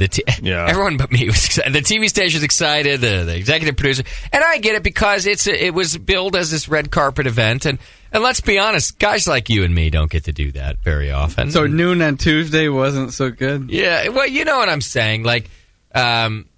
You come into the entertainment world, and you like the entertainment. You like being an entertainer, and you see these award things, and then you get this opportunity to potentially go to your own award ceremony. I see the appeal of it. I get it. Well, we fucking get there. Yeah. And it starts like this. There's not even... The red carpet is it's actually a red throw rug.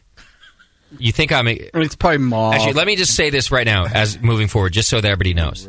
There is no exaggeration in this description. No. I'm going to give you this description, and you're going to think I'm exaggerating. That's why I'm saying this. I'm not exaggerating. It was a red throw rug. I'm not even certain it was red. It might have been lighting. It might have been a white rug. With some red lighting. So you didn't walk up this long red carpet. No. You got in line to stand in front of the awards background with a red rug, about a 4x6 rug, a swatch of which carpet. Is actually what it's like a really big swatch. Leftover from some carpet sample. It's actually what they do, which it was pretty standard. But even if it was pretty standard, it was still really, really. So were they all janky. saying, JP, look, this way. I would agree Yes. with you on one hand, but in the Nice. awards that really kind of not that any of it means something, you get out at the curb, Like the of Golden your, Globes of your tonight? car, That's what and then it you is. walk up along. Yes. That's what I'm saying. There's no. That's a carpet. Yeah. It's not a rug. You're right. You're right. A runner. You're right. It's a very long runner. It's not a welcome mat. This was a red welcome mat, and you stood on it and you took. JP and I took our photo together. I went there without a date. Like everybody had a date. They were all into it, and Kate's like, "I got to work," and I'm like, "Yeah, no big deal, sweetie. It's a fucking who gives a shit." I found one of our pictures online, too. So I go down there, and you Stalker. anybody can take a picture on the red carpet. They ask your name and stuff just in case you're somebody, but anybody could do it. And so JP, I was like, JP, why don't you stay? You know, he does it with Taryn, and everybody else does it with their broads, and I'm like, yeah, I'm gonna do it with you, JP. Yeah, you are. This is how it starts, okay?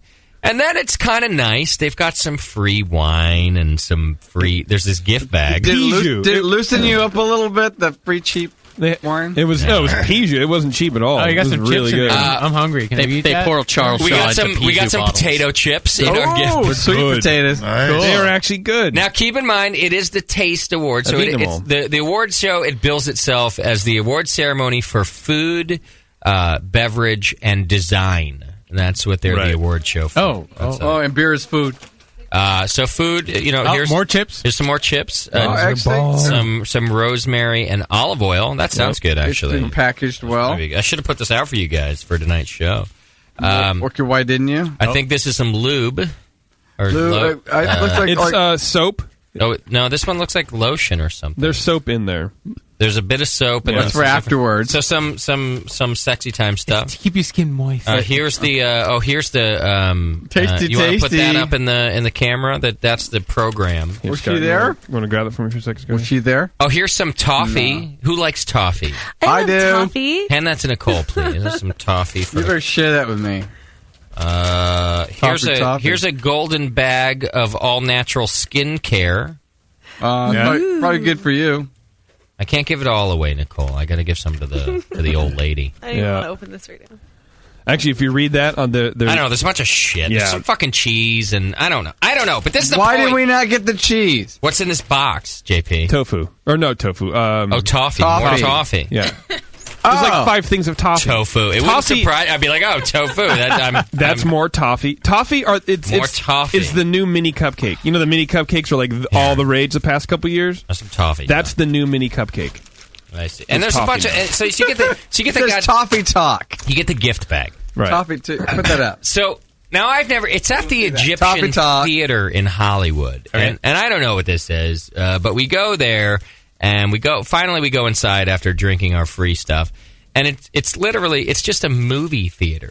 Like it's a movie theater with a fancy entrance. There's like 3 people in there. Like they're kind of bummed It's they're like not a showing regular movies that night and they have to do this. Yeah, it's like a regular movie theater, and there's a podium up in front of the screen, and before the show starts, we're kind of sitting there, and people are piling in, and you got to see the look on my face. Like I'm just going like, I don't know what's going to happen from here. And it's not like an old movie theater where they actually have a stage and No. the screen can come up. It's literally a wall with a white square. It's a fucking movie theater. On the wall. There's nothing to it. Yeah. And there's a podium now, and there's and up to the podium. It's nothing fancy about it. The stage is like, I don't know, a half a foot by a half a foot, I think. It was nothing, yeah. And the staircase leading up to it, which at other award ceremonies, it's sort of kind of a grand thing. It's like a fucking handicap bar. It's like a rail. It's like a fucking railing. And I'm thinking, aren't they like televising this Like or something? the staircase at the NHC is more elaborate than that? Yes. Well, far more elaborate. Right? It's wider for sure. No way. The staircase leading up to the rat pad is more elaborate than that. It's ridiculous. And so Schumann's bedroom has a better. So it's sponsored by the whole thing is sponsored by Kiko Men's. Kiko the soy sauce guys? The soy sauce. Oh yeah. Wow. Because, it's all sauce. Soy sauce. Cool. Which you know what? Fantastic. It's Listen, teriyaki. if the BNs Get it right. If the BNs could get sponsored by Kiko Men, fucking fantastic. I have nothing against this. Well, Yeah. But Have we here's what happens. tried? Here's what happens. We sit down. We get there, and the voiceover comes on, and the voiceover.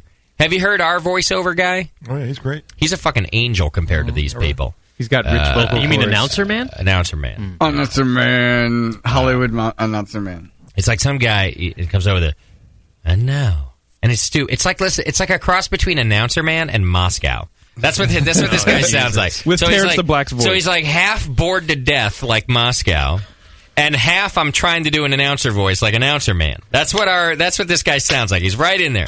So he's trying too hard and bored at the same time. Hello and welcome to the 3rd annual Taste Awards.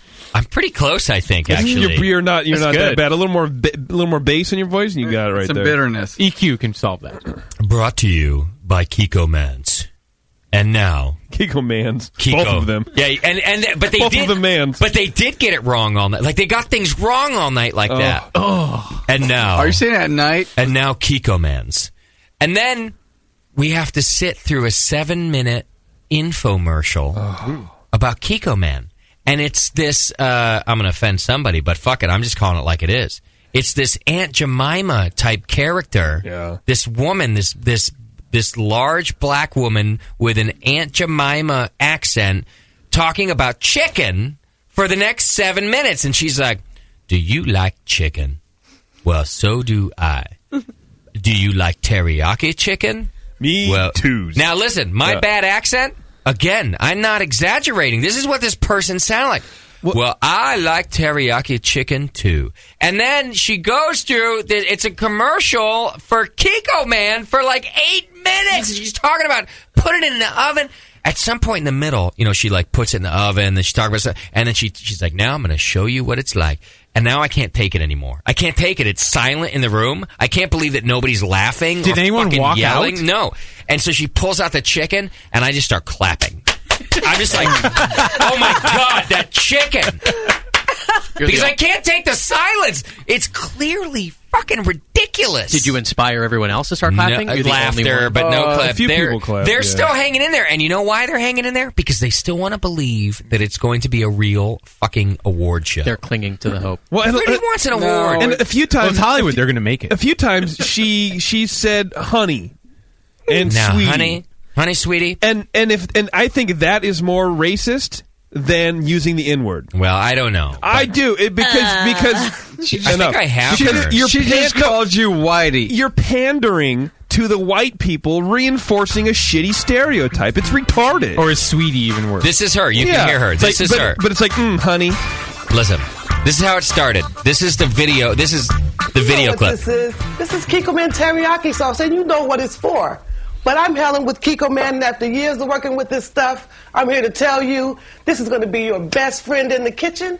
We're going to go through 4 quick tips today. Really? With this in your hand, you're going to do some really wonderful things. What we're going to start off with, something we all know, teriyaki chicken. Yeah, we do. What does it take? 2 things. Chicken and teriyaki. Teriyaki sauce. How simple is that?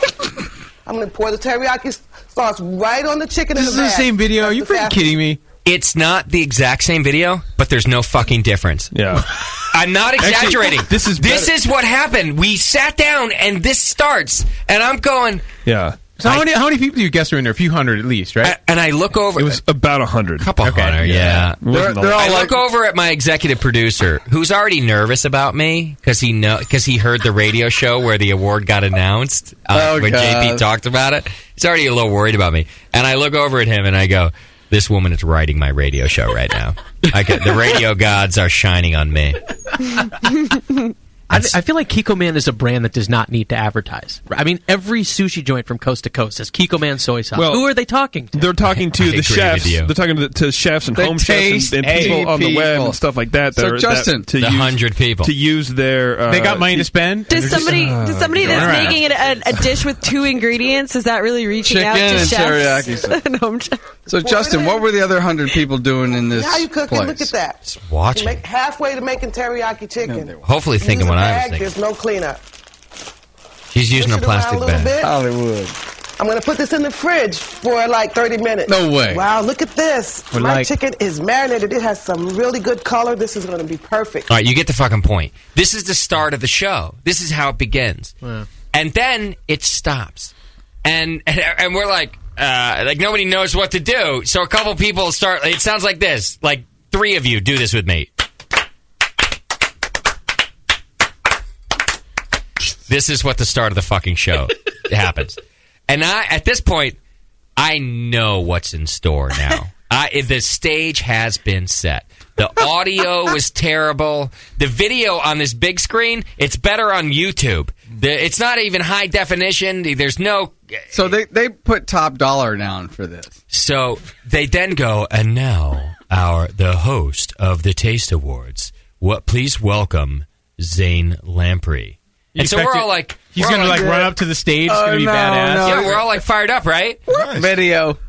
Fucking video. You're shitting. It's now another video of Zane Lamprey in a bar somewhere in another part of the country. Having more fun than you. It says live on it, but what Zane is doing is this big like spoofy joke about how it's live, but it's not really live because the owners of the restaurant that he's talking to are actually at the award ceremony. But then you find out that they're actually at the bar with him. It's a thing. It's okay. It's kind of funny. I like Zane. He did his thing.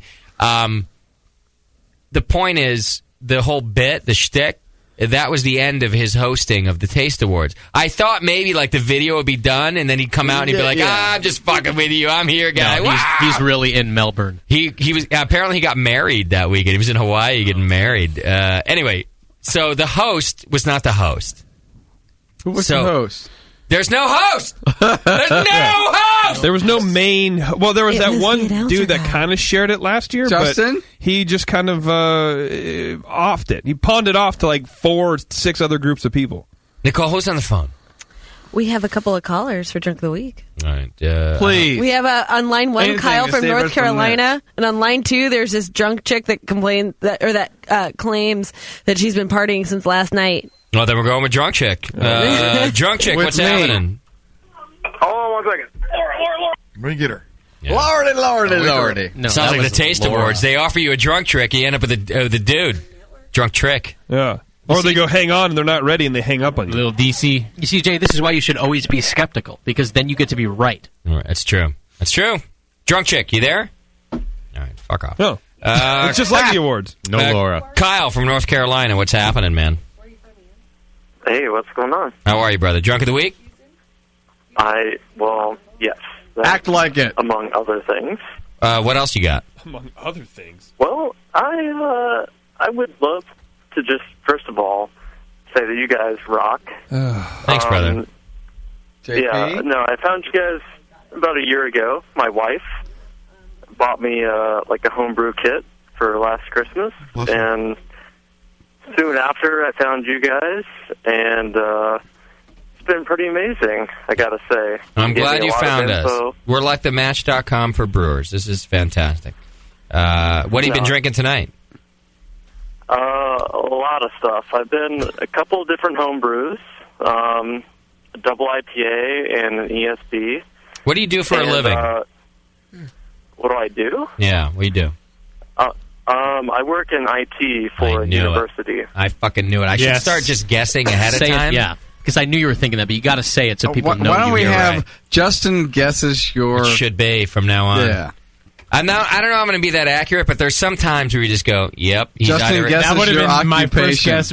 I was going to go. None. I will say question. I was cross between IT and scientist, like something in the chemistry field. Somebody who hates their life a lot and needs to drink a lot. Yeah. Yeah. Well, now, when you say IT, are we talking porn here or what? Or like real IT? No, like real IT. Okay. Well, do you guys know that most of the innovation in the IT world, like the media and content delivery, comes from the porn industry? Because we strive for better and more. Well, there's a reason why we have a printing press, and that's the porn industry. It's the porn industry. That's what I'm saying. They can afford it, and they need it. Oh, yeah. And we want it. They know we're going to pay for it. The public calls for it. It's a commodity. You guys need it. We need to somehow scramble it so you guys can hide it from Nobody your likes shitty porn. Right. Kyle, are you married? I am. How would your wife know that you're drunk right now? Tell me that. What behavior would you do that she knows you're drunk? You're using the telephone. Exactly, yes. I'm using the telephone, and she has a nickname for me when I get drunk. and it's Rambles Jackson. It's like Action Jackson. Keep going on and on and on, and I don't stop.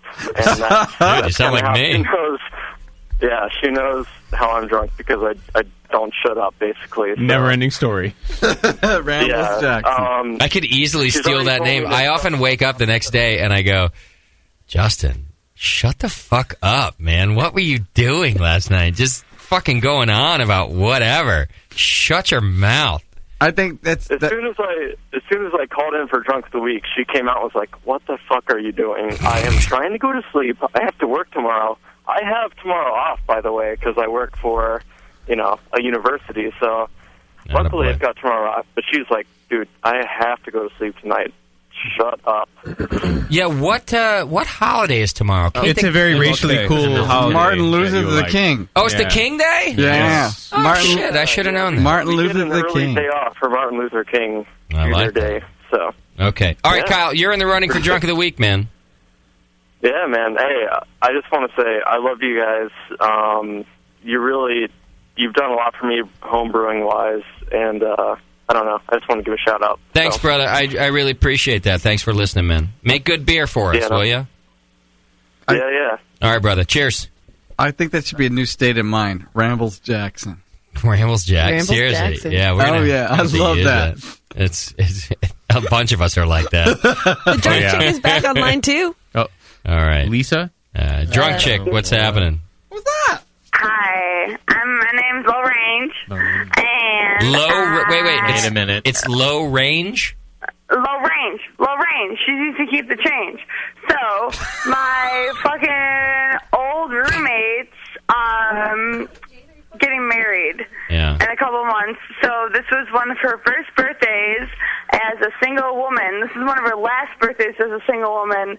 We all went to fucking Alton, Illinois, and went to a bunch of casinos, and I literally got dropped back off at the bar, and I've been drinking for 24 hours. And I was told to call you guys. All right, so let me get this straight. So you go to the party last night with all the broads. Yeah, I know. And then you get... Hey, shut up for a second. And then you get dropped off back at the house, or at the bar. You keep drinking... Not even back at the house. Back at the fucking bar. Like, I literally have been... went to Hooters this morning.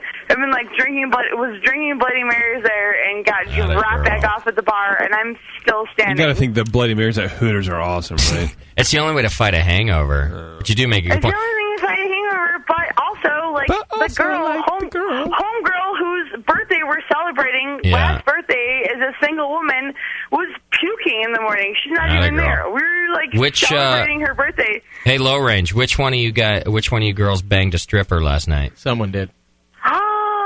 Shut the fuck up. Somebody did. A lot of the guys that we were with were totally all about. And by the way, one of you blew a stripper last night. Place have you guys ever been to Fast Eddie's? No. Oh yeah, we were just there last night. I've been there. That's just over on Main Street, right? God, Fast Eddie's. We must have missed you. Best place in Alton, Illinois, by the way. Went to I've been casino. Casino kind of sucked. Bartender didn't really know how to do things. And we went to Fast Eddie's, and it was fucking awesome. And I would have to say, one thing I can tell you this morning, it was last night Fast Eddie was bomb. But I also have been doing this all day, and it's kind of silly. And I was all right. I get it. You sound drunk. You're definitely drunk. I don't even want this much information from my girlfriend from her dad. She definitely sounds drunk. You don't want this information. I'm sorry. Extra point. You can't handle it.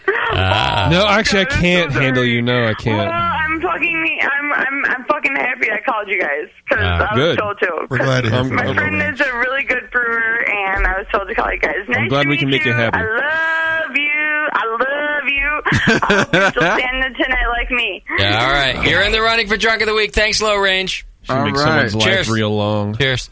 Okay. There you go. There you have it. What happens in Alton stays in Alton. I think we've got one of our lovely sponsors on the line for Drunk of the Week too. Who's drunk? Hi, Jade from Hop Tech. Yeah. Hi, Jade. Hello. Nice. How you doing? What's up, Jade? Winner. I'm doing good. How are you? We're doing all right. getting some keeping it real. Some phone calls. Are you drinking tonight, Jade? You know, we started drinking probably, some homebrew at about 11 o'clock this morning. Oh, well done. Yeah, I like it. And then we rolled on over to Handel's after we got done with work, and I had a few samplers over there. Very nice. And had a couple glasses of the Drake's Pink Boots Saison. Woohoo! Oh, I haven't had that yet. Real good beer. It's really nice, and it's even getting better with age. Indeed. Okay. And then we rolled on home, and we've been drinking Sierra Nevada Ruthless Rye. And then I've also been drinking some stuff that my sister makes, which is an apple pie thing. It's apple juice infused with Oregon Everclear 191 proof. And wow, yeah. Okay. Hooch, I get it. We've been augmenting with other natural things, and and I'm feeling coffee good, colonics baby. or what? I hear Roberto in the background coaching through. Roberto's back there. It's the cousin. Roberto's back there. Make sure they understand it. Did you say coffee colonic? Well, you guys are having a hell of a Sunday. It's natural. Yeah, we're still trying to come down after the month of December and then the whole Christmas gig. And no, you're not. We're still taking a deep breath. Hey, this is a good way to come down, if you ask me. Obviously, you're not trying to come down. You're trying to prolong the whole thing. Right. Go back up. Well, no, now we're just trying to ramp up for the Brew Fest, and we're trying to organize our beers, so that the best things are going to Concord. But it doesn't matter because, we're still in brew shop and we can't pour beer or anything. No, that's true. But hypothetically, you would be pouring beer at your booth at our Winter Brews Fest. You can go to winterbrewsfestival.eventbrite.com and get tickets to that. Hop Tech will be out there. In the meantime, they're just having a little party tonight. Come talk to us about sorghums because I'm brewing sorghums. Okay. All right, Jade, you are now in the running for the first time ever, I think, for Drunk of the Week. I am. And just to let you know, I'm a real high-functioning drunk, so I might not sound drunk, but I really am. But I'm going to go pass out on Roberto right now. Yo, baby, yeah. Can you keep this rolling until about the 27th so we can be a good judge on that? Right. All right, thanks, Jade. You're in the running. I'm a high-energy chick. I can tell. All right. Drunk of the Week in the running. Thank you, Jade. Thank you, Justin. Bye-bye. Badass. Drunk sponsor. That doesn't happen often. It's pretty good. No, That's not very often cool. at all.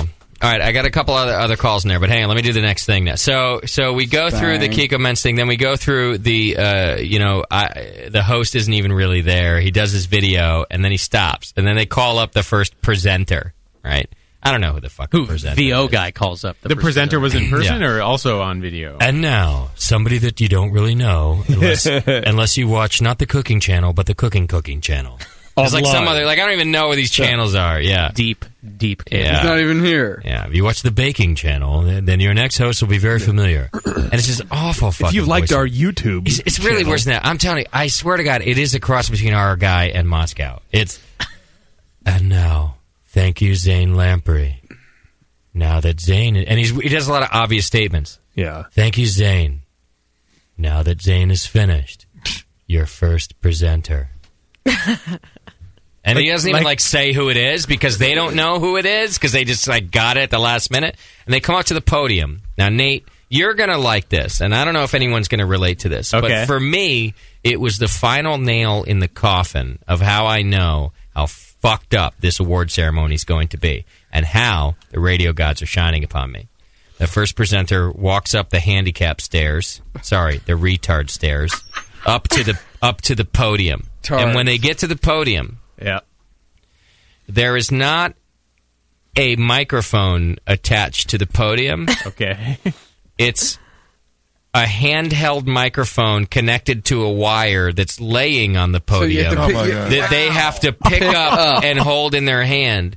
And it's probably not even an SM58 for us band guys, which is a beautiful live microphone. Yeah, that's the standard. I would never use it at a fucking award ceremony. Fuck no. But it's not even that. It's like some Audio Technica. They grab it off of the podium, and it's got a cable. It's got a wire hanging off of it. They don't even give the presenters a podium microphone to come up to. Not a stand, nothing. And at this moment, Radio Shack special. I'm about coming out of my skin because I can't hold back my excitement for how awful this show is about to be.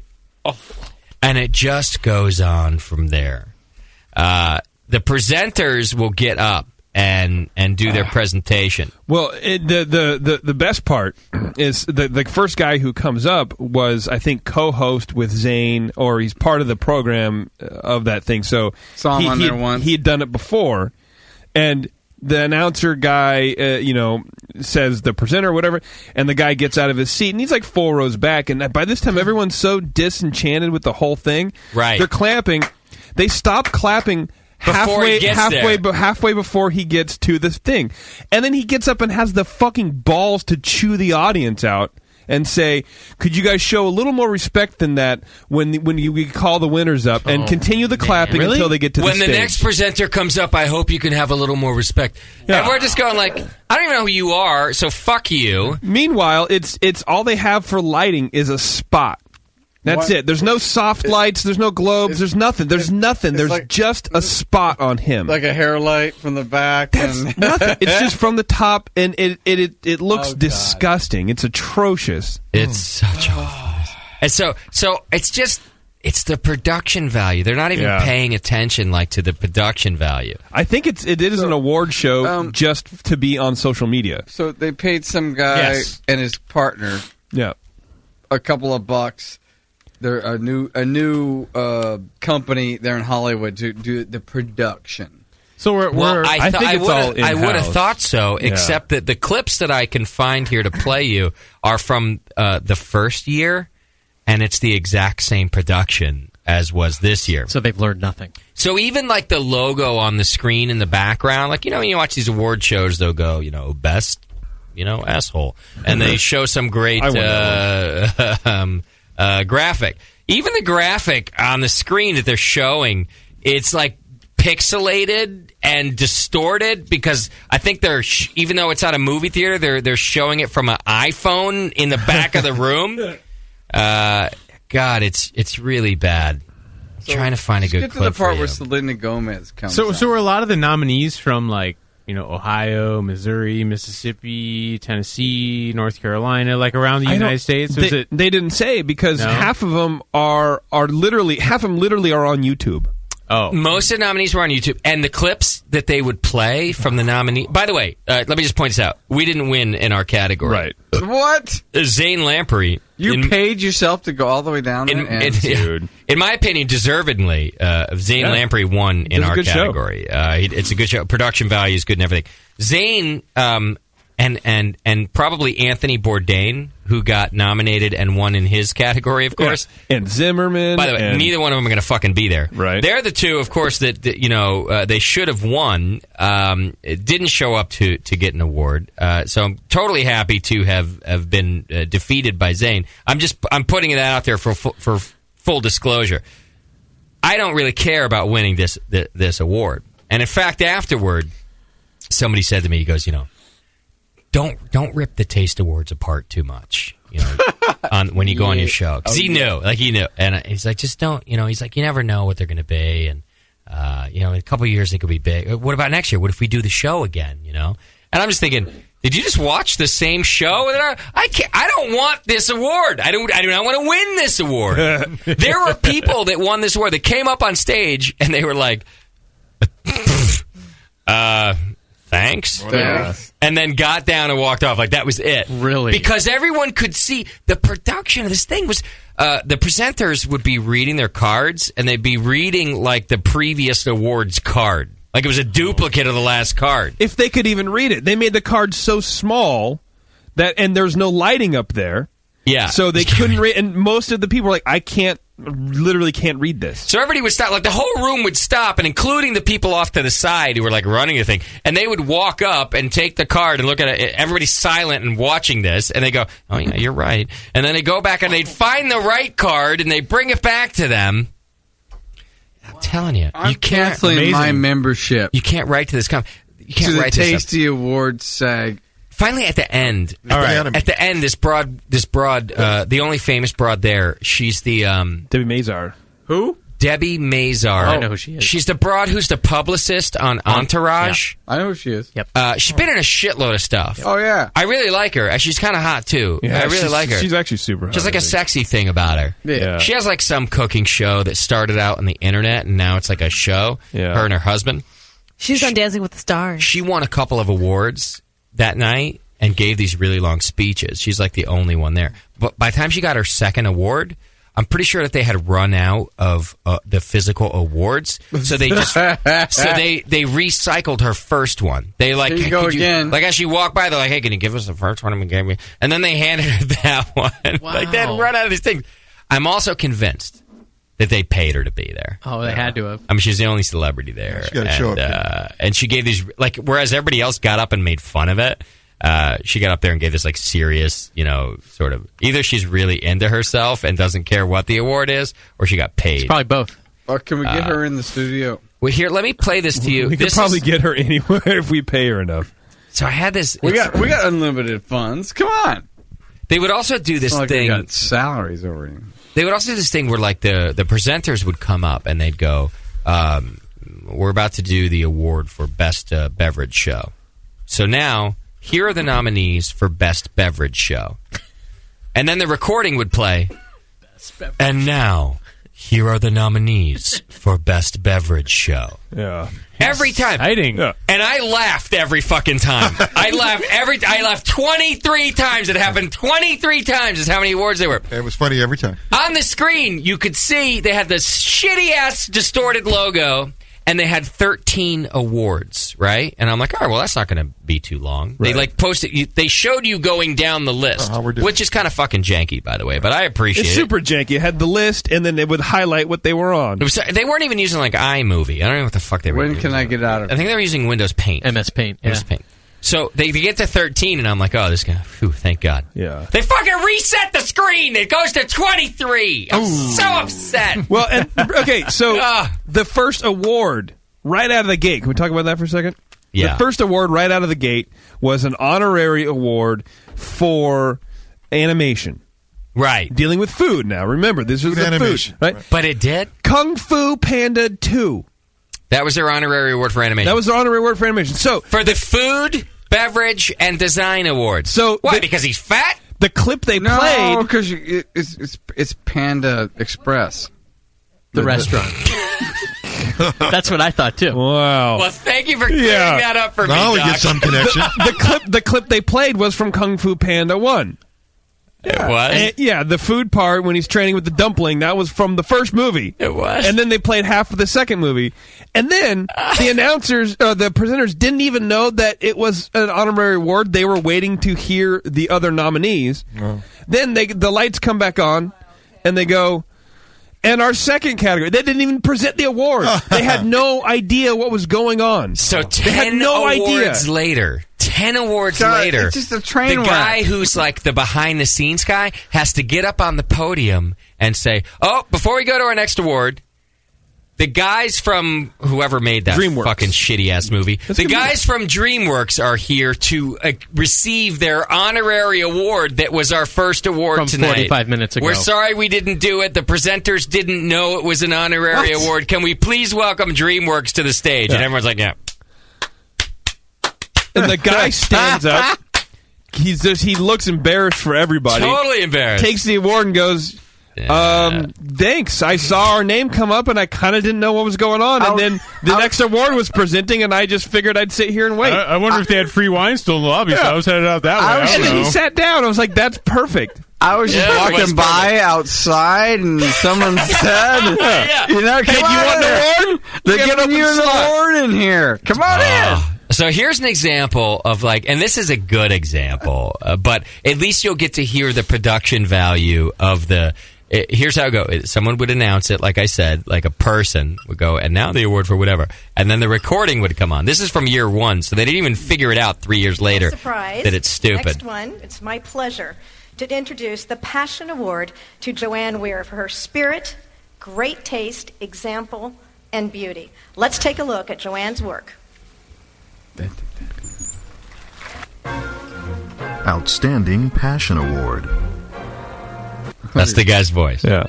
Sounds like a whore. Outstanding Passion Award.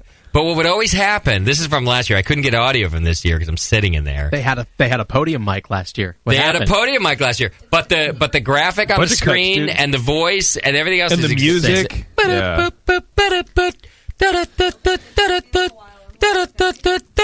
And now the I don't know what we want to do. Just give me the voice of the guy. Oh, I'm sorry. It's like the same violin, like weird fucking sound every time. And now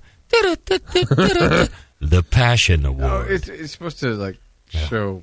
So anyway, it goes on and on and on. It just keeps going. And at one point, when they run out of the awards and they have to recycle the awards, I'm just, at this point, I can't take it anymore. I'm screaming out loud. I'm laughing. I'm jumping out of my seat. I'm like, people are looking at me all funny because I can't hold it in anymore. I'm so ecstatic about the comedy. Had JP come on the show originally and said, hey, there's this comedy show that we have to go to, right, I would have been like, fuck yeah, I'm there. I'll see you in a minute. I think it was put on by an improv troupe. I really do. And it was like the best in show of award shows. And it's a good thing Taryn was sitting in between us, because if you and I were sitting together, oh God, we would have been the show. Actually, it would have been better for everybody else because it was that bad that we would have been better than everybody else. And everybody who won wasn't there. So at one point, JP and I were about to just go up and start accepting awards. Yeah. Because we thought it'd be fucking You should have. Just take one of them. See what I think they actually did at one point. Someone was like, does anybody want to come up and accept this award for someone? You're right. And then Debbie Mazar stood up. They just want a show. They just want you to. They want someone to be there. It was such a sham. Wow. Excuse me. They were asking for a rep from Kikoman,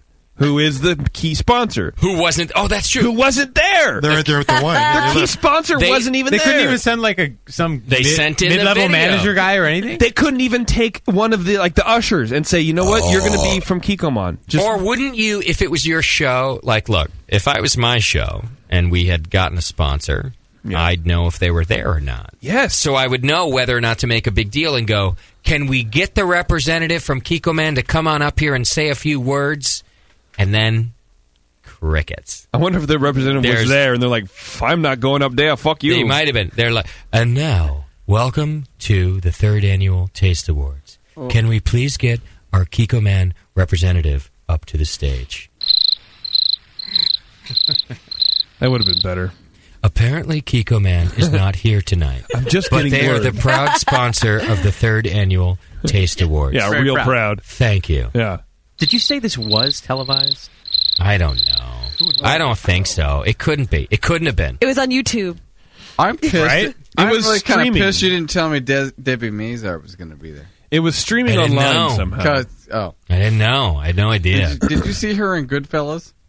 Oh, yeah. Oh, yeah. She was a whore in that. Oh, yeah. I like whores. You want to talk about the actual video clips that they were playing? Well, briefly, though, because you had to really see it. I was hoping for some things of that. But basically, you know what? Like in any award show, like with the movies, they show, here's your nominees. And then they show you 4 clips. Yeah.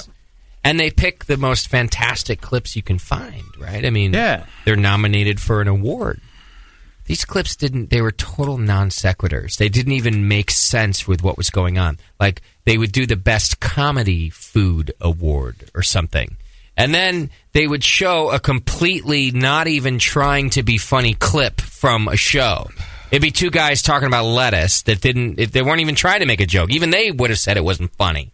And they would, not only that, at the end of the edit, they would just chop the editing off. So for when BYOB came up, for example, they showed a segment with me and JP talking to 2 homebrewers about how we want to find the best homebrewer. And right as I'm about to say, we're here to find the best home brewer. This is how it went. JP does his thing, comes to my part. We're here to find our best.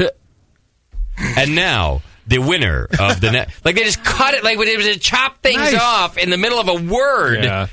It was some fucking retard up in a booth that was using MS Paint to edit video. But you can't even do it. Yeah, that's how bad it was. You couldn't even do it. I don't even understand how this fucking thing got this far or why anybody shows up to this thing. Because some of those people were like repeat people. They must be getting paid to be there. They have to be. And someone hammered a big check from Kikoman. Oh, God. Who was that person? I mean, it couldn't have gone just to rent for the thing. And I'm telling you, somebody's telling me, like, don't bash him too much, because what if we get nominated next year? And I'm going, did you fucking see that? I don't want to be nominated next year. I don't want to be here. I don't want to be associated with it. No, if they become big later? Fuck them! Because they've been stealing people's money for however many fucking years before they got big. Fuck them. We're actually going to start calling Tasty Mike. Half these people ate this year because of this fucking award. Seriously, some asshole in L.A. is making his whole fucking living off of this piece of shit because he clearly didn't pay an editor. He didn't pay a guy to run the spotlight. The spotlight would be stuck on the janitor half the time. That was the house guy.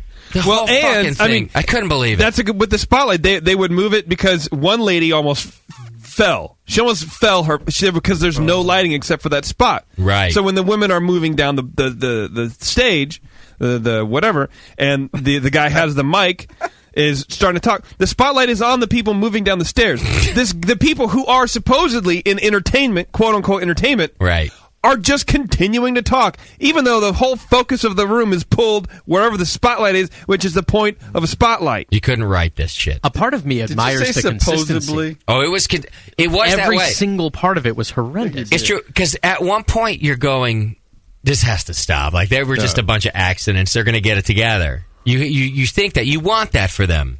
I didn't want that for them, but people want that for them. But no, it never gets together. It gets worse and worse all the way through. You can't write it. It was the best in show of that's why, like the movie Best in Show. Oh yeah, like this awful. It was that of awards ceremonies. It was incredible. That's why most of the nominees are YouTube guys, right? Is they can bring them in and say, "Oh, you're a big deal." And you're a really big effing deal. You better pay and come to our ceremony. It's it's really big. It's an honor. It blew my mind. Never again. Fuck them people. The best idiots. We got Hollywood award shows. If you really take them apart, they are crap. But they're crap because they're long-winded. No, but they're just crap. But so every other one from that top tier down is only going to be worse. But they're boring, which is why they're crap. At least the production value is great. And then as we're leaving, we're in line to get out of the theater. It couldn't happen fast enough. I wish there was a fire. Some lady goes, "Do you think the Oscars have these kind of problems?" And then her friend goes, "Yeah, I bet they do." Really? Do you? And some of the problems they were saying were exchanged awards. People were handing out the wrong awards, and then these people go, "Oh, apparently I'm Cindy from the cooking channel." Yeah, it had the wrong name on it. One guy got up to accept his award, and he's like, "I counted 4 I just people. got the Passion Award." And the other lady who won the Passion Award was like, "Oh, yeah, you're right, because I got the Best Show Award. It's over here." And they walked up to each other in mid-fucking thing and exchanged awards. It's like, you guys are in entertainment. You're Debbie fucking Mazar. You've been in movies since the fucking 1980s, dude. Man, even NHC. And you stop the whole thing, grind it to a halt, so you can move your toothpick ass up to switch awards. Even the NHC gets that right. It's like, Nate, you win IPA, and I go up there. It's like, this says Paul Sangster on it, by the way, for Doppelbach, and I go, "Oh, that's actually right. No, Nate didn't win. It actually it's not hard win. because here's the award, and amazing. Here's the card they for messed it. mine up too. So I wrote this song for JP and the Taste Awards. For me, I want to play it for you right now. Oh, I do. Good. I want this. I want you to know that I wrote this for you. You guys, neither of you, don't stop believing. One day you're going to walk down the red carpet. And one day the Taste Awards are going to be something. And they'll still play a Kiko Man's commercial beforehand, but then they're going to be something. Hey, we had fun, though. I had fun. I had a great time. I did have fun. I told you. Had you told me it was going to be a comedy show, I'd have been in from the beginning. That was the prize, Burrow. You know? Wanted to see if you were worth it. You didn't tell me. But, I mean, the awards were shitty, but we got free, really expensive wine beforehand. And afterwards. Yeah, got fed for free, hung out at the bar next door, had a good time, heard Brian Shaw sing. And, Brian Shaw went down because he was on the program. He sang New York, New York. New York, New York. Yeah, but nothing was for free. I spent a fucking fortune on that weekend. Where do you sing It was ridiculous. Wait, he sang? What? Karaoke. Yeah, karaoke night someplace? yeah, not at the. Did you feel like a celebrity? No, I felt like a fucking jackass. Well, yeah. But even if it was a big event, I still would have felt like a jackass. I never feel like that. It's retarded. I don't like that whole fucking thing. Well, then they totally Wait failed. till you get the bill for the taxes on this little freaking bag you got. Just wait till It's gonna that be like happens. $9. They should have made you feel like a celebrity. That's the point. And then you Well- want to come back. They make you feel special. They didn't. I don't even know who they were. Come on, There were who no is they? officials around at any time. There were no like people who did the thing. I want to Hollywood is because they knew it was bullshit. shit. Also, they're like, I'm not going. You I kind of go. want to email him and ask him for our money back. Justin, Hollywood is bullshit till you come back to Pacheco, and that's where you're a celebrity. Okay? I don't want either. I don't want Hollywood or to be a celebrity. In Pacheco? I don't want to be bothered with these fucking things, is what I want. Oh, yeah, right. Retarded. That's absolutely right. These things are ridiculous. We're all going to sit around and pat each other on the back about how great we are. Fuck that. They're so retarded. And any one of them. And make sure you put on the right thing and you fucking say the right thing. Fuck that. I'll tell you what. I hope I do make it in television and radio and have a bunch of big deals happening so that I can tell them all to fuck off with their shit. It's bullshit. I think you already did. Well, all I did was tell the taste people to do it. No, I'm pretty sure you told I haven't gone far enough yet. I have a lot more people to tell. Well, wait till you taste those rosemary olive oil chips. Then I'll be back into it. Oh, yeah. Even that, I just felt like an asshole walking around with my fucking goodie bag all night. Like, I got to pick up this bag and I got to walk around with it. Yeah. The only reason was because I knew that Kate. Because if I came home without the goodie bag, Kate the Great would be so pissed off at me. There's a lot of good makeup in there. I didn't get the goodie bag. A lot of good skincare. They're getting you ready for brown bagging it, wandering around in L.A. after you lose on something like that. Oh, yeah. What a mess. All right, who do we have, Nicole? You're just pissed because you went to the bee party. Let's see, I think next is line 4, Ian from Houston. Ian, what's happening, man? Uh-oh. I think he cocked his shotgun. shotgun. Pulley, up right when face we got down. Houston, we have a problem. Oh, I finally got on. Click. Oh, here we go. Whoops. Houston, we have. Ian, what's up, brother?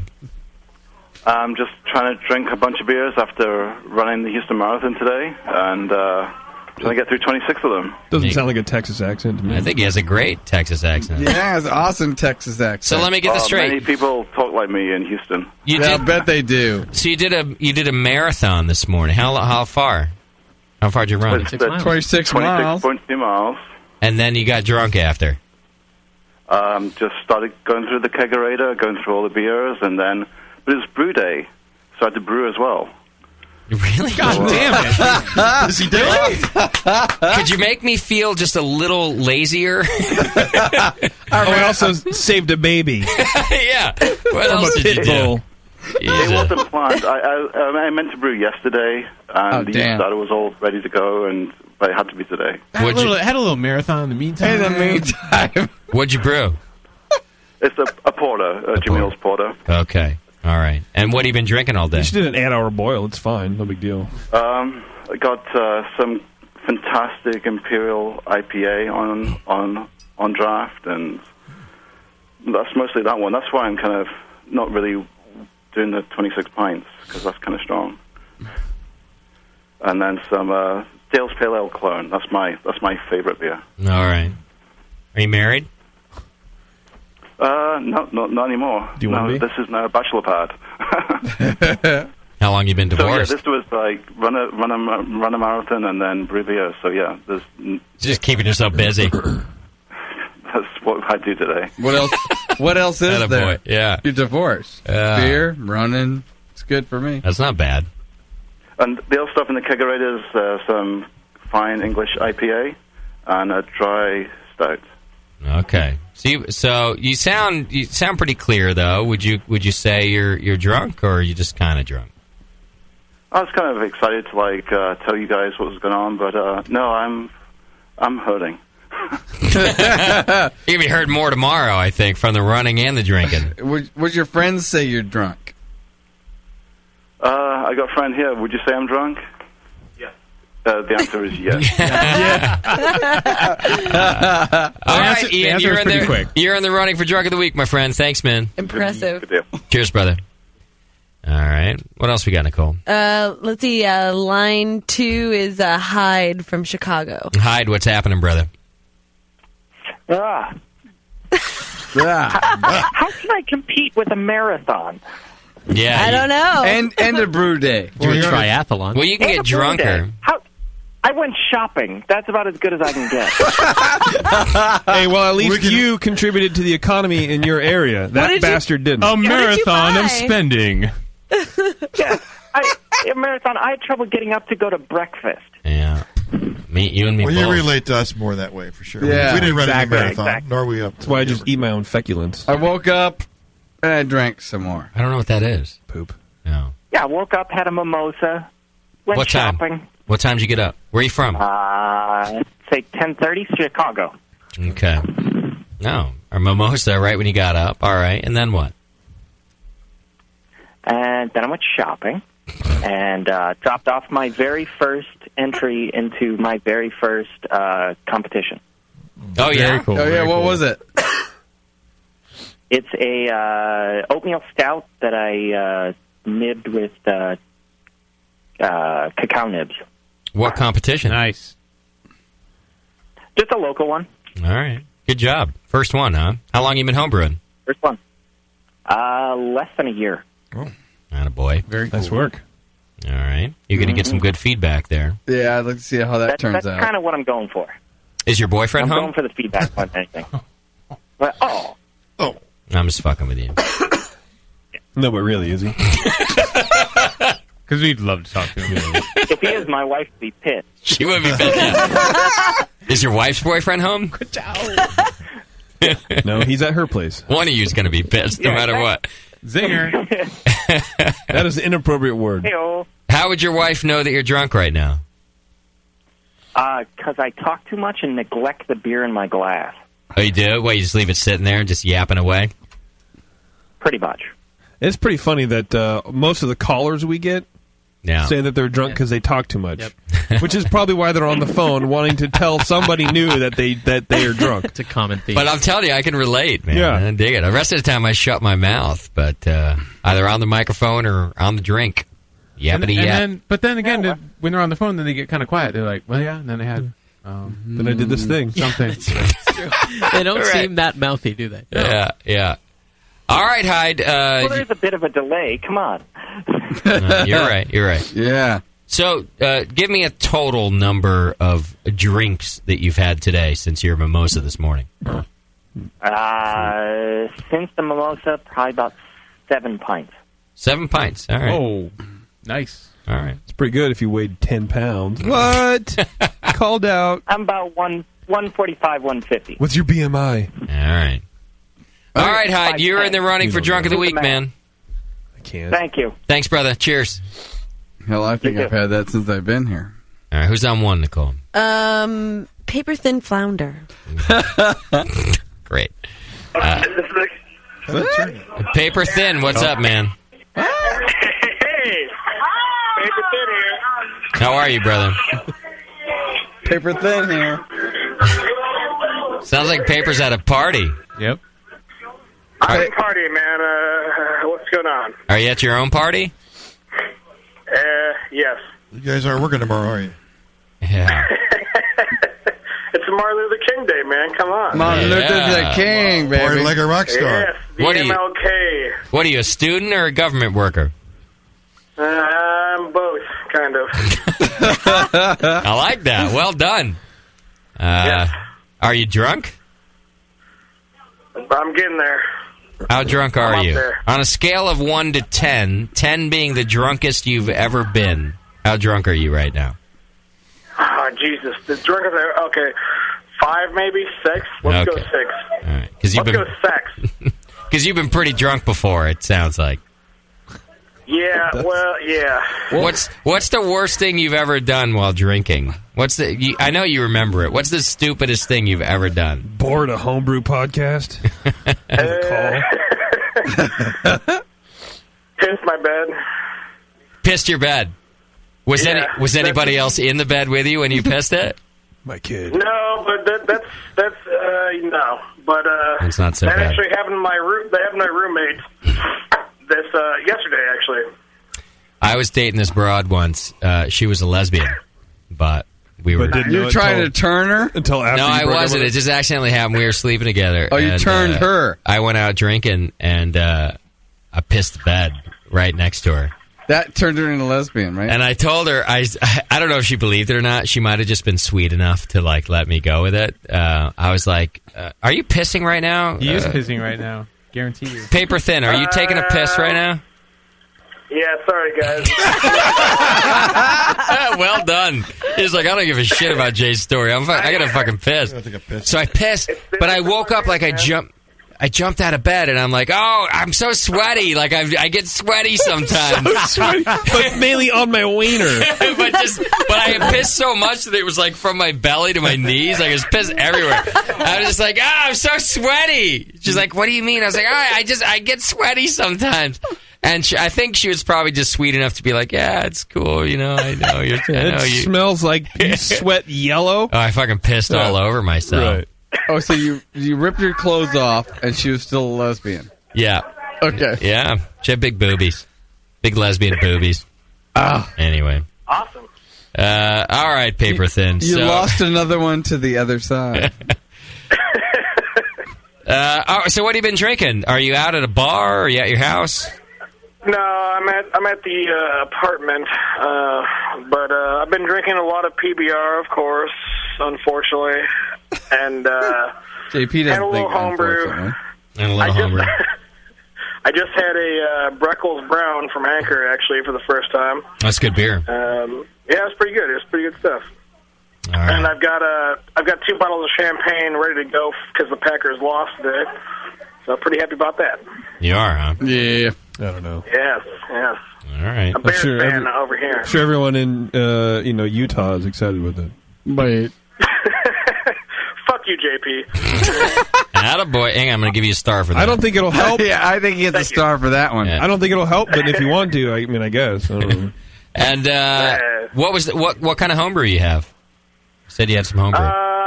I had a few pints. I have a English mild, which it doesn't really count because it's only 3.5%. What they call it, mild. Only when you're drunk does the low alcohol beer just not even count. It's like at the end of the night, you're like, oh, I'm totally fucked I had up. 12. I'm just going to drink a Pilsner. Yeah, that was your hydration. Yeah, like, that's like so low alcohol. Just hydrate me. water. Is it good, though? And I got an Irish Red and foreign extra stout that I had a few pints of. Is it good? But just to start the night off, you know. Are they good? There's a lot of PBR after that. Okay. Oh. All right, paper thin. You, sir, are in the running for drunk of the week.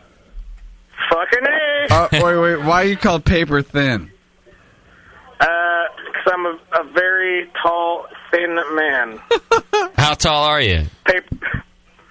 I'm like 6'1" and like 150 pounds. Oh, man. That's pretty thin. That's heroin addict right there. That's thin, dude. Yeah. If only I did heroin, damn it. Right. Then you'd really win drunk of the week. I'll tell you that right now. The night is young. That's heroin chic. Yeah, give me an edge. Give me an edge. All right, brother. We're going to vote. Go party. All right, thanks, man. Later. All right, paper thin, everybody. All right. I love that name. JP, let's go through our Twitter submissions of the week, if we can. What you doing? Before we do that, I just want to say, you guys remember about this beer judge education program? Yes. Oh, yeah. You know, it's the online BJCP situation. Yeah. Let me find it myself so I can help you. I remember they had a rad deal going on for discount. This is the one that helps you study for the test? Yeah, I don't think the discount's going on right now because they were doing it just for a limited time only. Limited rhyme rolling. Oh, where's my thing? I got it right here. That's the second butthead-style laugh from Nicole tonight. Yeah, she got that joke. It was at my level. Totally got that joke. I get that one. Tasty. Here we go. It's here somewhere. I'm going to get this right eventually. All right. There again. It's fun new way to learn about the BJCP. You know, JP is a BJCP certified beer That's true. judge. Nicole, I believe, is a BJCP judge, right, Nicole? Oh, yeah. Oh, yeah. Me and Nate. Nate's a BJCP National. judge. Yeah. A national judge. Oh, see, yeah. Both you know, of us. I went from being the Oh. only one in here to now being one of 3. It doesn't feel so special anymore. that, and you're the lowest on top. So it gets, I'm fine with that. It's less and less special. I have but a look life. at Jip. Yeah. The rest of us, me, Moscow, Tasty, and Doc. It's true. We're too lazy even to be it. I So, take you know, I agree. I say you're rocking it, man. I mean that. I take a pee after Hey, a look. BJ. Does that count? You're better than us. That doesn't count. Damn it. No. See? I've been banned, but you're better than us. I gotta admit, you're better. All right, so it's a fun new way to learn about craft beer and brewing because the Beer Judge Education and their banners right on our website. Satisfaction guaranteed. It's online courses, so you kind of go in, you sign up, you just watch the video online. You get to participate because there's a chat and everything going on. There's questions asked. You guys kind of buy the same beers. And then you get to talk about the beers as you're doing it. So, you know, we do that sometimes on the air where we get these beers and you don't have them. We're talking about them. We're trying to help you discover flavor profiles. You have no idea what we're talking about. We didn't set it up for you. We didn't tell you in advance because we're too lazy for that. Yeah. But with this kind of program, you do that. You get it set up in advance. You all know what beers are going to be done, and you go through each of the styles. You go through the whole program so that you can pass the BJCP. And if you don't pass the BJCP, your satisfaction is guaranteed. You get to take the course again. Over and over. Also, if you're not satisfied with it after 3 courses, you get your money back. Yeah. So these guys are totally cool about it. They go, look, we know not everybody is going to learn the same way and be into it. So we're going to set it up the best we can so that you can get into it. We're going to do the video seminar. We've got BJCP judges teaching you.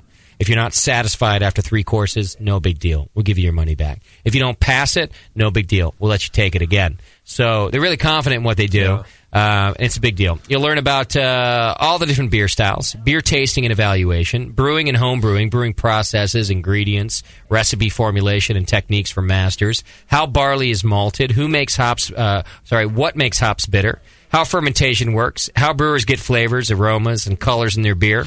You get virtually everything. The BJCP, as anybody I think in this room has taken it, would say it's a pretty challenging test. Oh, yeah. So the better you can stack the deck to take it, the better off you are. Guys have is great too. They're not just beer folks, but they're also educators, corporate trainer type of folks, and they know how to present information for people. I met the guys at GABF too, and I really like them. Jonathan's the guy I met, and he's a good guy.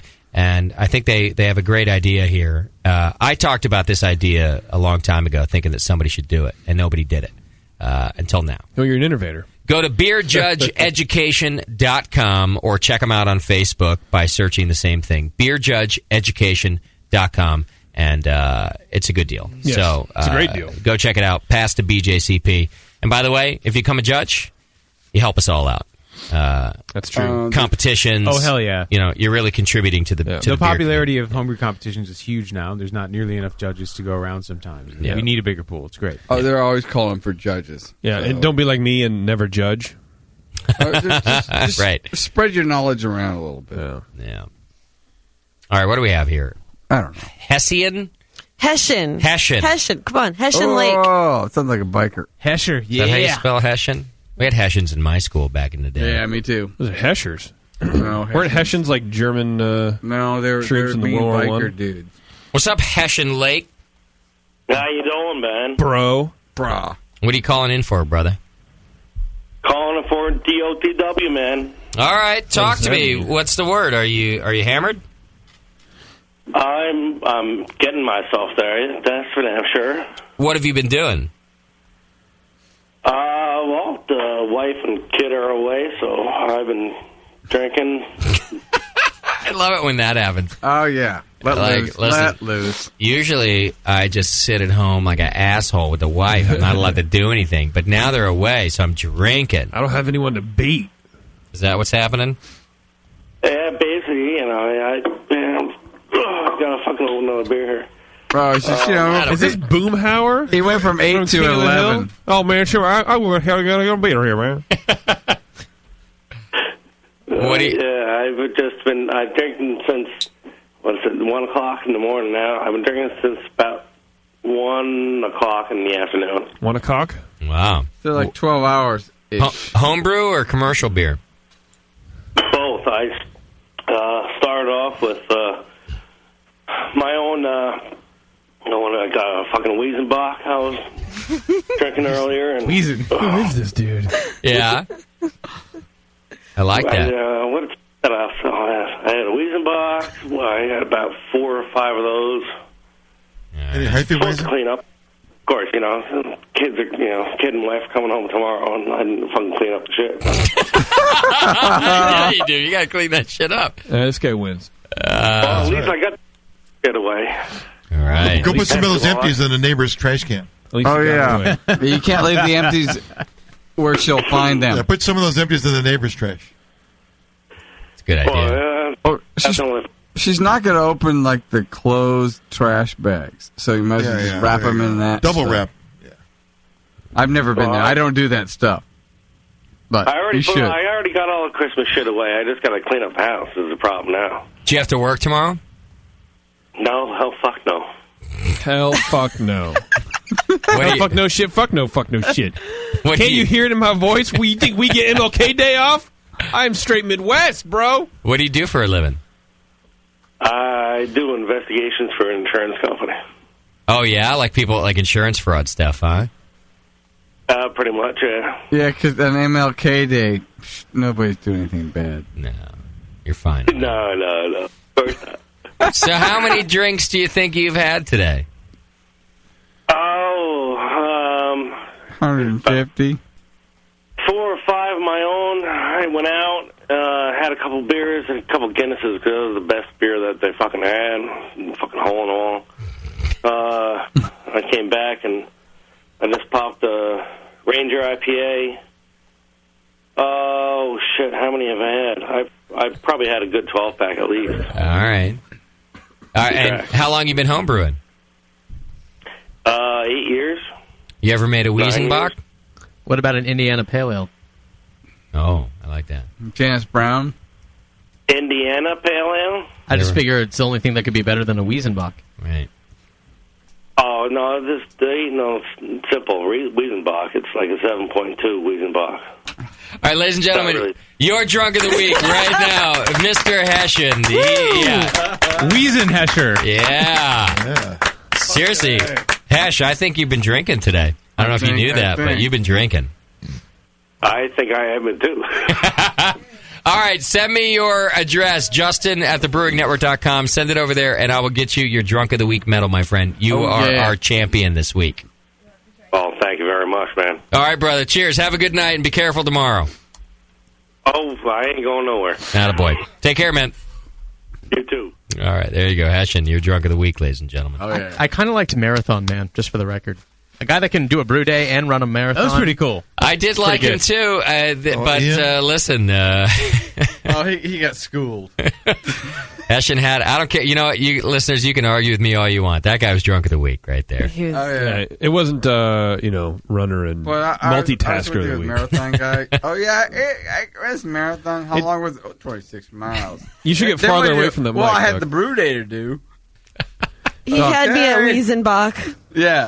Yes. Doc. Blur, blur. But like way back here, like he's never seen a microphone.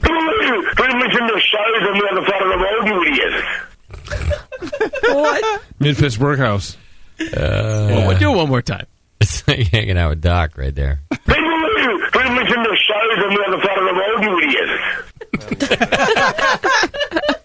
What? Party pies.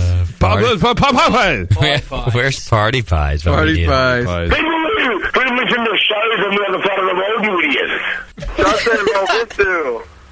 You did the on. Oh, I was wondering when you pull that one up. Juice. With me. What was that? What is that? What the hell? That was supposed to be freaking out, but apparently it's mislabeled. That's freaking out. It's like somebody's killing a pig. Yeah.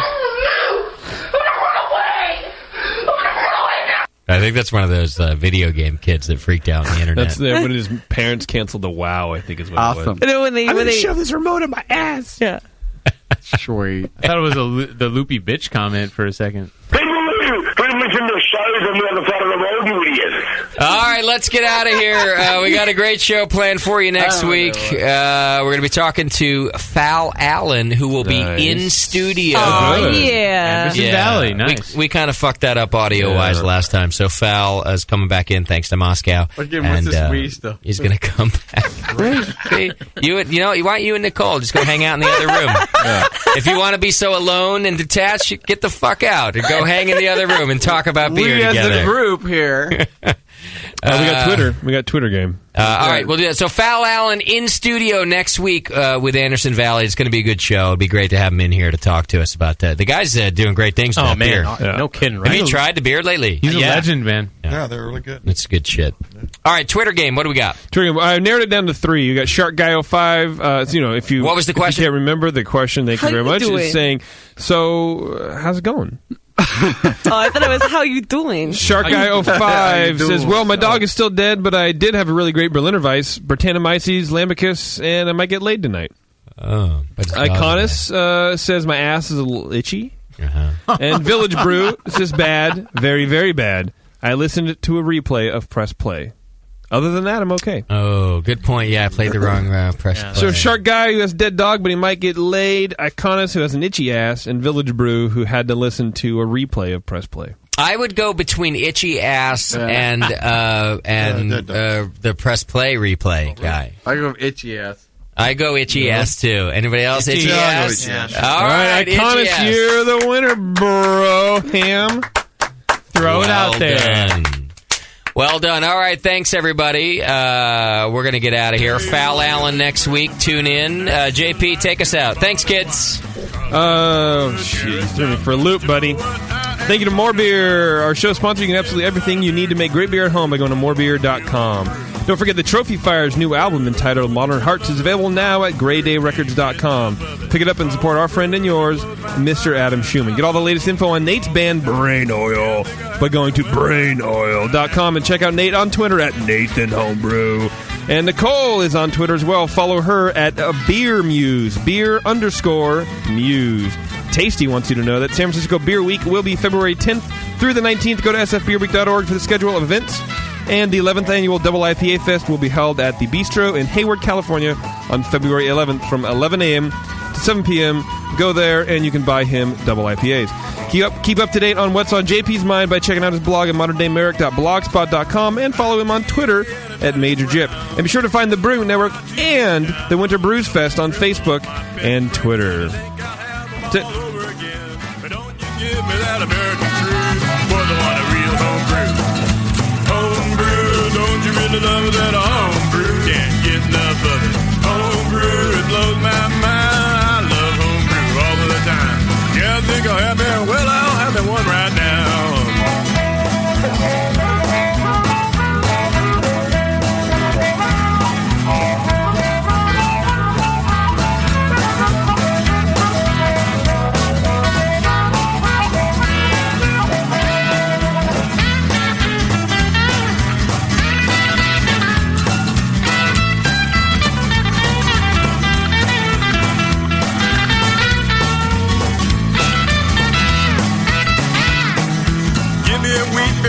Summer day, a bark will do me when the skies are gray. I'll take a Belgian brew anytime, and the women think that lambic's fine. But don't you give me that American crude, boys, I want a real